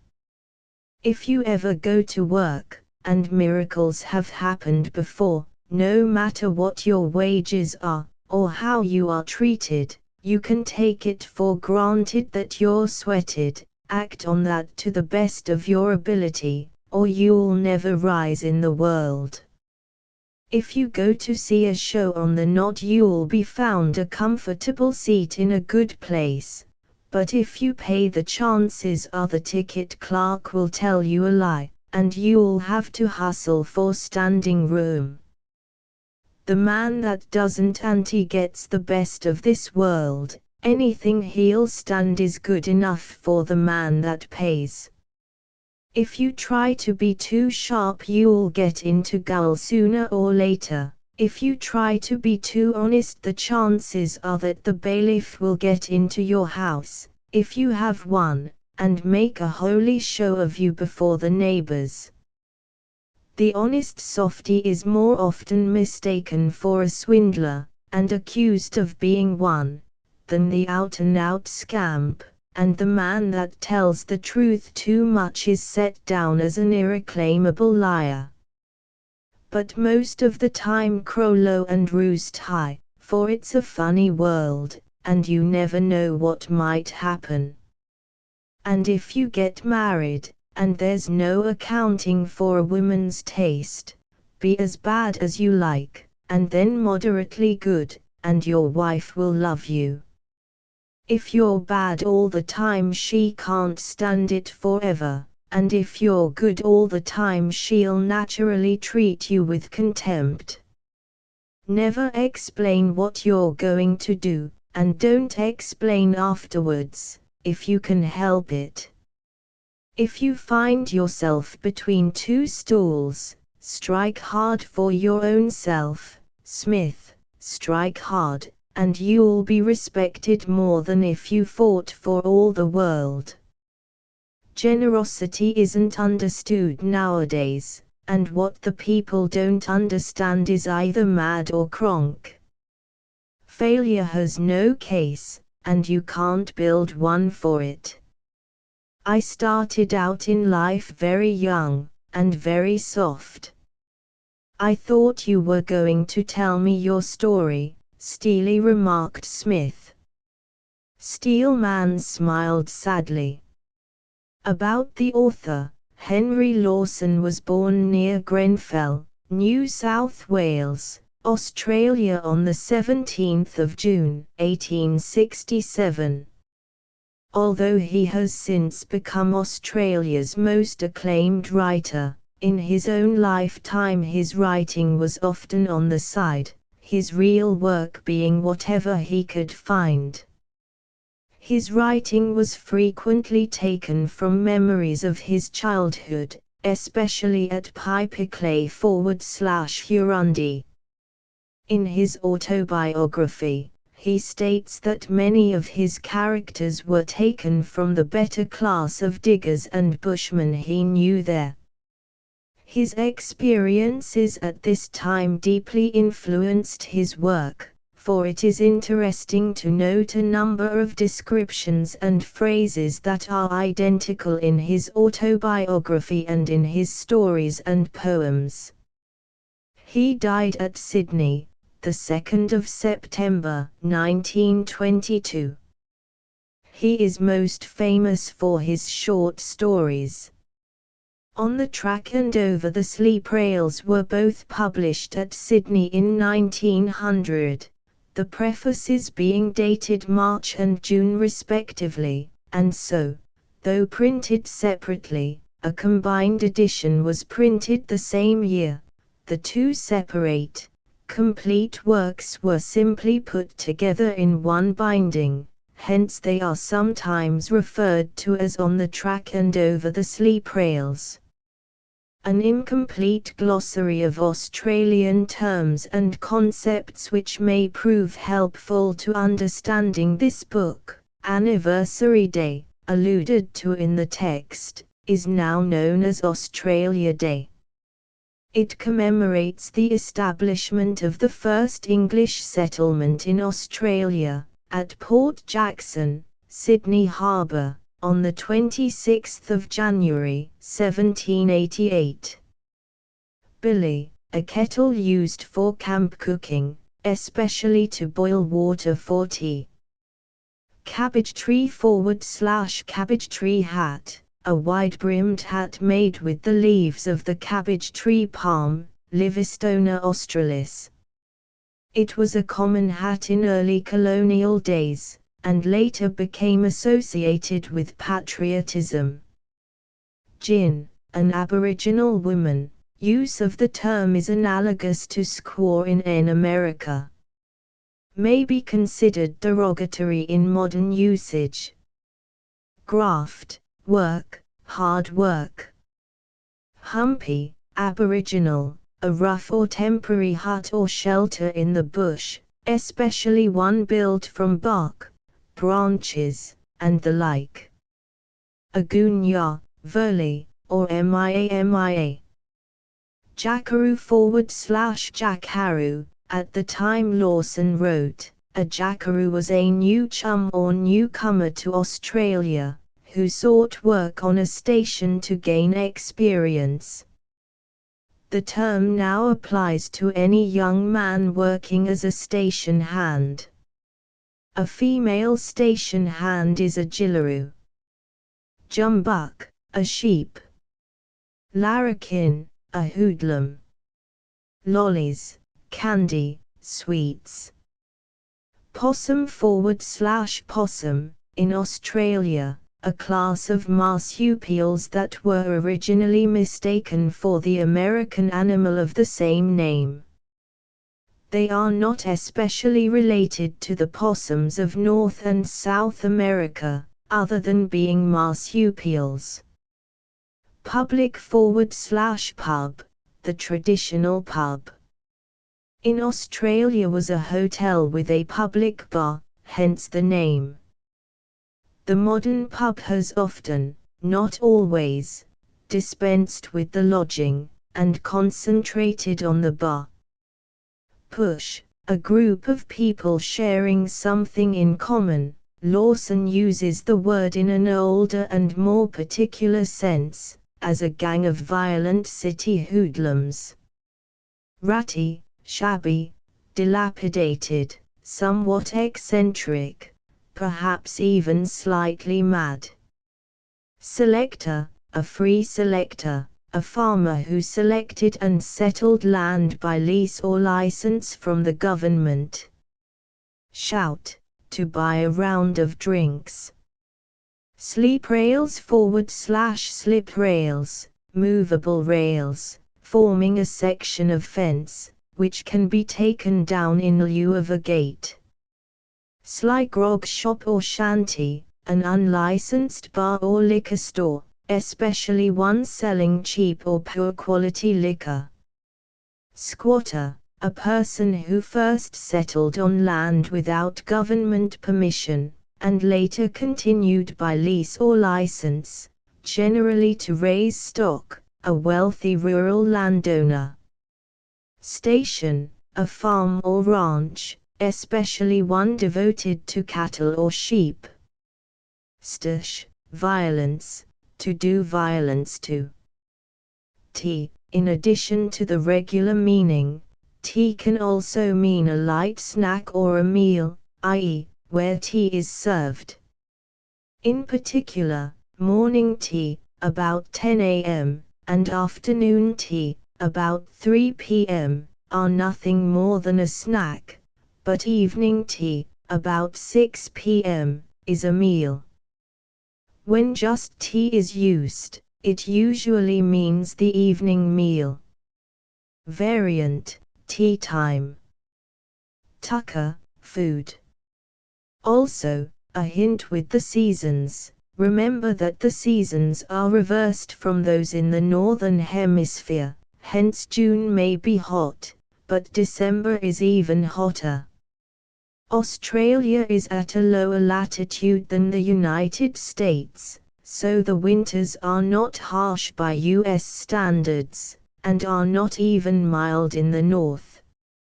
In fact, large parts of Australia are governed more by dry versus wet than by spring, summer, fall, winter. Alan Light, Monroe, North Carolina, March 1998. End of the Project Gutenberg ebook on the track updated editions will replace the previous one. The old editions will be renamed. Creating the works from print editions not protected by U.S. copyright law means that no one owns a United States copyright in these works, so the Foundation, and you, can copy and distribute it in the United States without permission and without paying copyright royalties. Special rules, set forth in the general terms of use part of this license, apply to copying and distributing Project Gutenberg trademark symbol electronic works to protect the Project Gutenberg trademark symbol concept and trademark. Project Gutenberg is a registered trademark, and may not be used if you charge for an ebook, except by following the terms of the trademark license, including paying royalties for use of the Project Gutenberg trademark. If you do not charge anything for copies of this ebook, complying with the trademark license is very easy. You may use this ebook for nearly any purpose, such as creation of derivative works, reports, performances and research.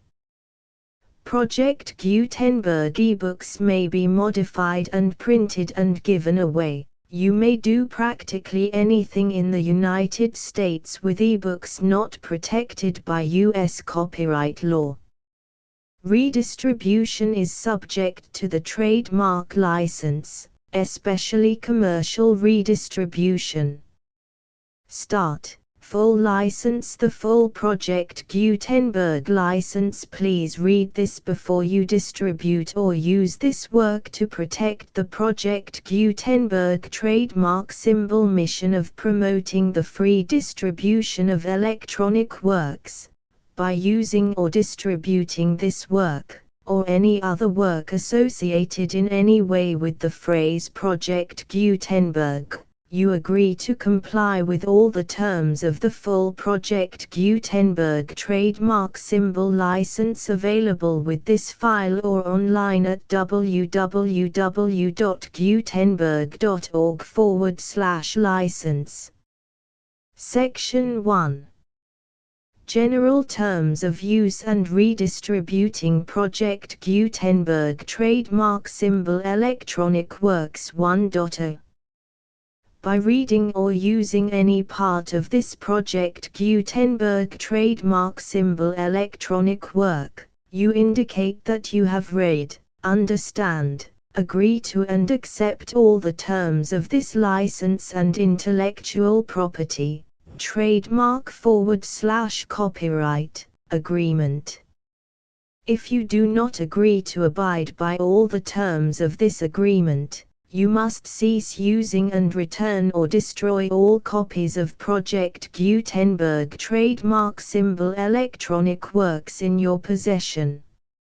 If you paid a fee for obtaining a copy of or access to a Project Gutenberg trademark symbol electronic work and you do not agree to be bound by the terms of this agreement, you may obtain a refund from the person or entity to whom you paid the fee as set forth in paragraph 1.e.8. 1.b Project Gutenberg is a registered trademark. It may only be used on or associated in any way with an electronic work by people who agree to be bound by the terms of this agreement.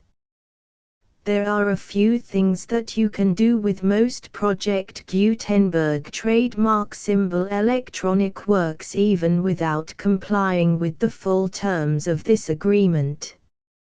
See paragraph 1.c below. There are a lot of things you can do with Project Gutenberg trademark symbol electronic works if you follow the terms of this agreement and help preserve free future access to Project Gutenberg trademark symbol electronic works. See paragraph 1.e below. 1.c. The Project Gutenberg Literary Archive Foundation, the Foundation or PGLAF, owns a compilation copyright in the collection of Project Gutenberg trademark symbol electronic works. Nearly all the individual works in the collection are in the public domain in the United States. If an individual work is unprotected by copyright law in the United States and you are located in the United States, we do not claim a right to prevent you from copying, distributing, performing, displaying or creating derivative works based on the work as long as all references to Project Gutenberg are removed. Of course, we hope that you will support the Project Gutenberg trademark symbol mission of promoting free access to electronic works by freely sharing Project Gutenberg trademark symbol works in compliance with the terms of this agreement for keeping the Project Gutenberg trademark symbol name associated with the work. You can easily comply with the terms of this agreement by keeping this work in the same format with its attached full Project Gutenberg trademark symbol license when you share it without charge with others. 1.d. The copyright laws of the place where you are located also govern what you can do with this work. Copyright laws in most countries are in a constant state of change. If you are outside the United States, check the laws of your country in addition to the terms of this agreement before downloading, copying, displaying, performing, distributing or creating derivative works based on this work or any other Project Gutenberg trademark symbol work. The Foundation makes no representations concerning the copyright status of any work in any country other than the United States. 1.e Unless you have removed all references to Project Gutenberg. 1.e.1. The following sentence, with active links to, or other immediate access to, the full Project Gutenberg trademark symbol license must appear prominently whenever any copy of a Project Gutenberg trademark symbol work, any work on which the phrase Project Gutenberg appears, or with which the phrase Project Gutenberg is associated, is accessed, displayed, performed, viewed, copied or distributed. This ebook is for the use of anyone anywhere in the United States and most other parts of the world at no cost and with almost no restrictions whatsoever. You may copy it, give it away or reuse it under the terms of the Project Gutenberg license included with this ebook or online at www.gutenberg.org. If you are not located in the United States, you will have to check the laws of the country where you are located before using this ebook. 1.e.2. If an individual Project Gutenberg trademark symbol electronic work is derived from texts not protected by U.S. copyright law, does not contain a notice indicating that it is posted with permission of the copyright holder, the work can be copied and distributed to anyone in the United States without paying any fees or charges. If you are redistributing or providing access to a work with the phrase Project Gutenberg associated with or appearing on the work, you must comply either with the requirements of paragraphs 1.e.1 through 1.e.7 or obtain permission for the use of the work and the Project Gutenberg trademark symbol trademark as set forth in paragraphs 1.e.8 or 1.e.9. 1.e.3. If an individual Project Gutenberg trademark symbol electronic work is posted with the permission of the copyright holder, your use and distribution must comply with both paragraphs 1.e.1 through 1.e.7 and any additional terms imposed by the copyright holder. Additional terms will be linked to the Project Gutenberg trademark symbol license for all works posted with the permission of the copyright holder found at the beginning of this work. 1.e.4. Do not unlink or detach or remove the full Project Gutenberg trademark symbol license terms from this work, or any files containing a part of this work or any other work associated with Project Gutenberg trademark symbol. 1.e.5.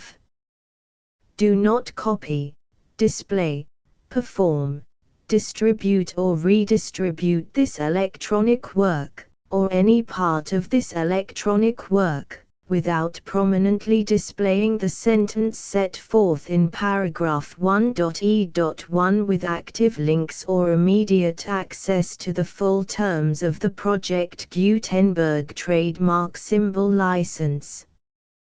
1.e.6. You may convert to and distribute this work in any binary, compressed, marked up, non-proprietary or proprietary form, including any word processing or hypertext form. However, if you provide access to or distribute copies of a Project Gutenberg trademark symbol work in a format other than plain vanilla ASCII or other format used in the official version posted on the official Project Gutenberg trademark symbol website, www.gutenberg.org, you must, at no additional cost, fee or expense to the user, provide a copy, a means of exporting a copy, or a means of obtaining a copy upon request, of the work in its original plain vanilla ASCII or other form. Any alternate format must include the full Project Gutenberg trademark symbol license as specified in paragraph 1.e.1. 1.e.7. Do not charge a fee for access to, viewing, displaying, performing, copying or distributing any Project Gutenberg trademark symbol works unless you comply with paragraph 1.e.8 or 1.e.9.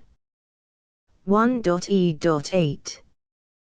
You may charge a reasonable fee for copies of or providing access to or distributing Project Gutenberg trademark symbol electronic works provided that you pay a royalty fee of 20% of the gross profits you derive from the use of Project Gutenberg trademark symbol works calculated using the method you already use to calculate your applicable taxes.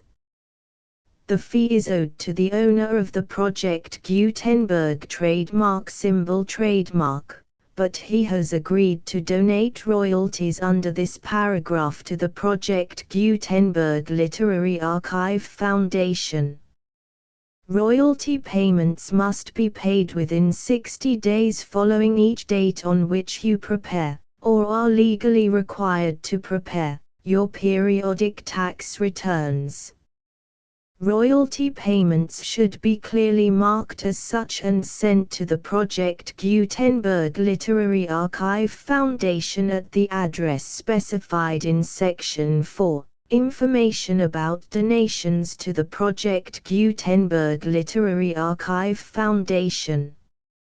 You provide a full refund of any money paid by a user who notifies you in writing, or by email, within 30 days of receipt that he does not agree to the terms of the full Project Gutenberg trademark symbol license. You must require such a user to return or destroy all copies of the works possessed in a physical medium and discontinue all use of and all access to other copies of Project Gutenberg trademark symbol works. You provide, in accordance with paragraph 1.f.3, a full refund of any money paid for a work or a replacement copy, if a defect in the electronic work is discovered and reported to you within 90 days of receipt of the work. You comply with all other terms of this agreement for free distribution of Project Gutenberg trademark symbol works. 1.e.9. If you wish to charge a fee or distribute a Project Gutenberg trademark symbol electronic work or group of works on different terms than are set forth in this agreement, you must obtain permission in writing from the Project Gutenberg Literary Archive Foundation, the manager of the Project Gutenberg trademark symbol trademark. Contact the Foundation as set forth in Section 3 below. 1.f1.f.1.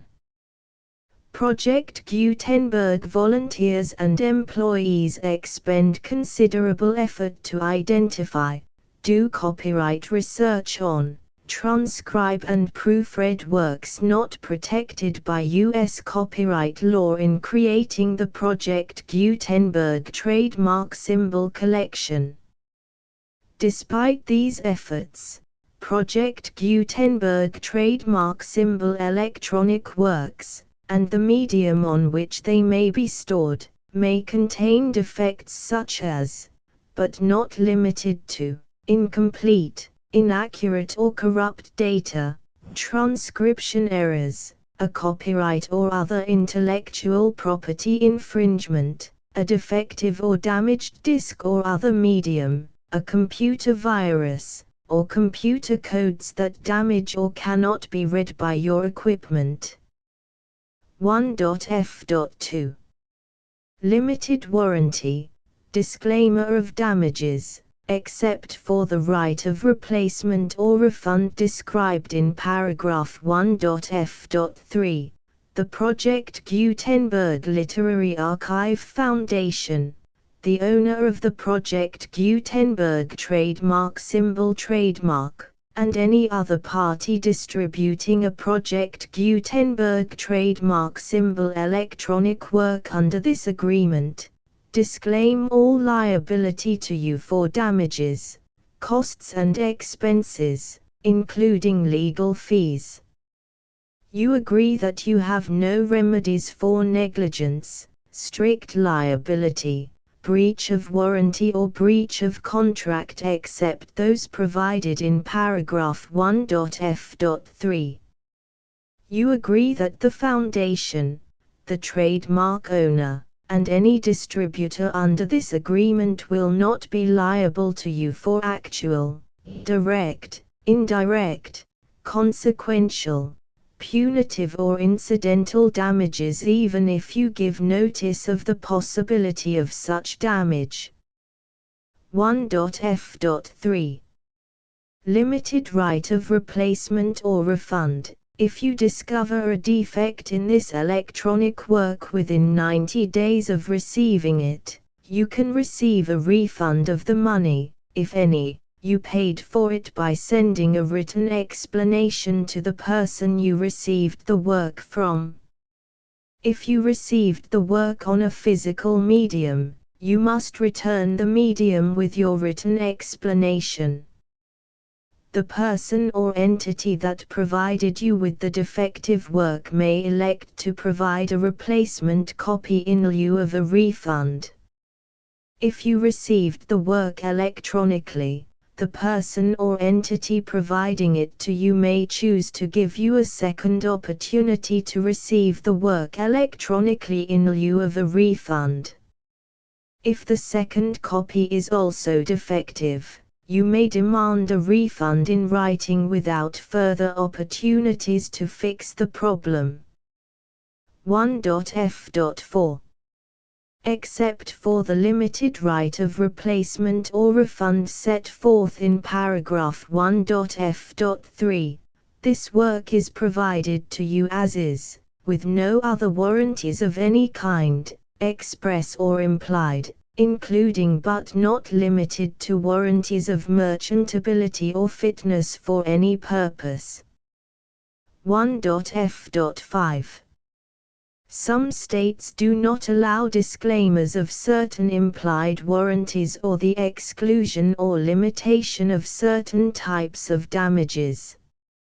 If any disclaimer or limitation set forth in this agreement violates the law of the state applicable to this agreement, the agreement shall be interpreted to make the maximum disclaimer or limitation permitted by the applicable state law. The invalidity or unenforceability of any provision of this agreement shall not void the remaining provisions. 1.f.6 Indemnity. You agree to indemnify and hold the foundation, the trademark owner, any agent or employee of the foundation, anyone providing copies of Project Gutenberg trademark symbol electronic works in accordance with this agreement, and any volunteers associated with the production, promotion and distribution of Project Gutenberg trademark symbol electronic works, harmless from all liability, costs and expenses, including legal fees, that arise directly or indirectly from any of the following which you do or cause to occur. A. Distribution of this or any Project Gutenberg trademark symbol work. B. Alteration, modification, or additions or deletions to any Project Gutenberg trademark symbol work, and C. Any defect you cause. Section 2. Information about the mission of Project Gutenberg trademark symbol. Project Gutenberg trademark symbol is synonymous with the free distribution of electronic works in formats readable by the widest variety of computers, including obsolete, old, middle-aged and new computers. It exists because of the efforts of hundreds of volunteers and donations from people in all walks of life. Volunteers and financial support to provide volunteers with the assistance they need are critical to reaching Project Gutenberg trademark symbol's goals and ensuring that the Project Gutenberg trademark symbol collection will remain freely available for generations to come. In 2001, the Project Gutenberg Literary Archive Foundation was created to provide a secure and permanent future for Project Gutenberg trademark symbol and future generations.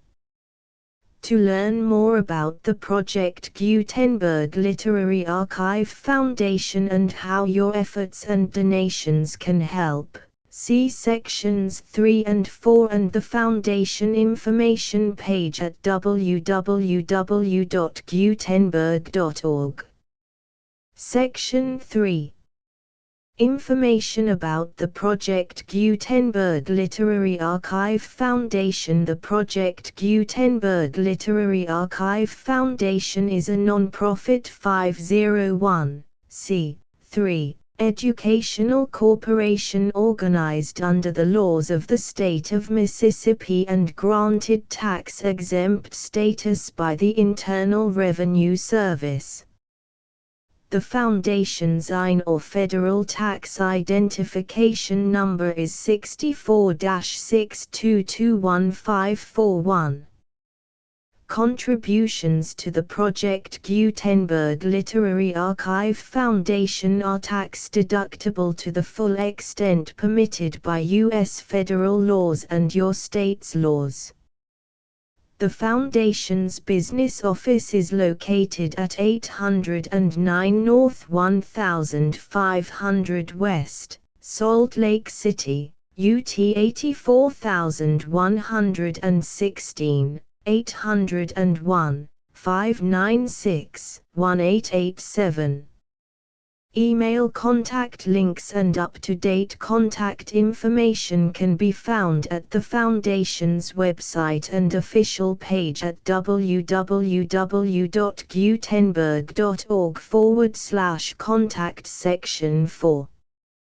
Information about donations to the Project Gutenberg Literary Archive Foundation. Project Gutenberg trademark symbol depends upon and cannot survive without widespread public support and donations to carry out its mission of increasing the number of public domain and licensed works that can be freely distributed in machine-readable form accessible by the widest array of equipment including outdated equipment.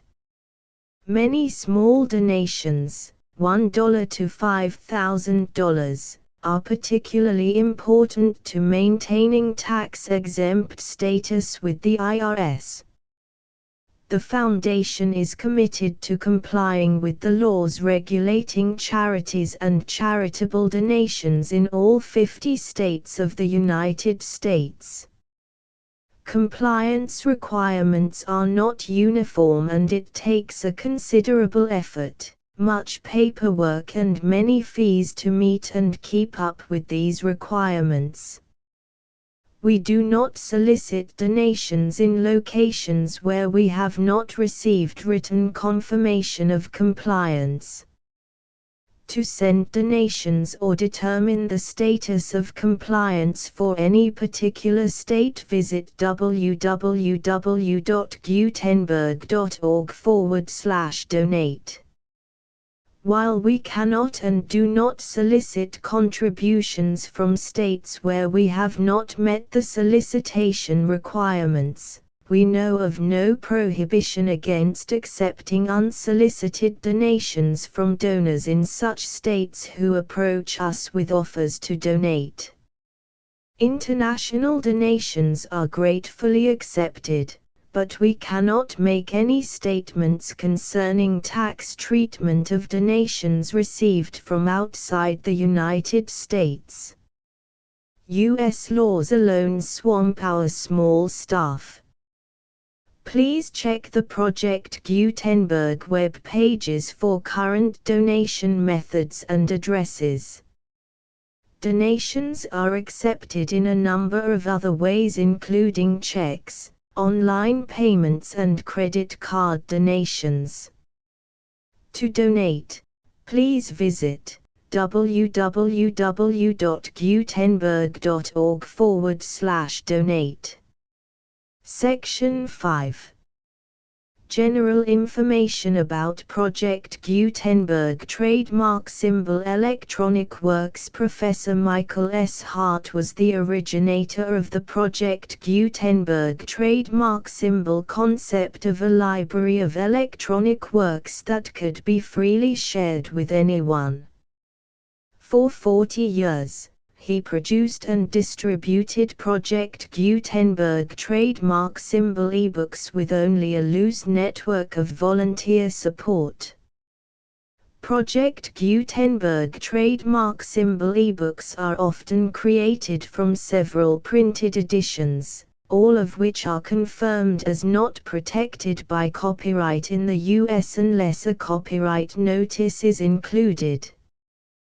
Thus, we do not necessarily keep ebooks in compliance with any particular paper edition. Most people start at our website, which has the main PG search facility, www.gutenberg.org. This website includes information about Project Gutenberg trademark symbol, including how to make donations to the Project Gutenberg Literary Archive Foundation, how to help produce our new ebooks, and how to subscribe to our email newsletter to hear about new ebooks.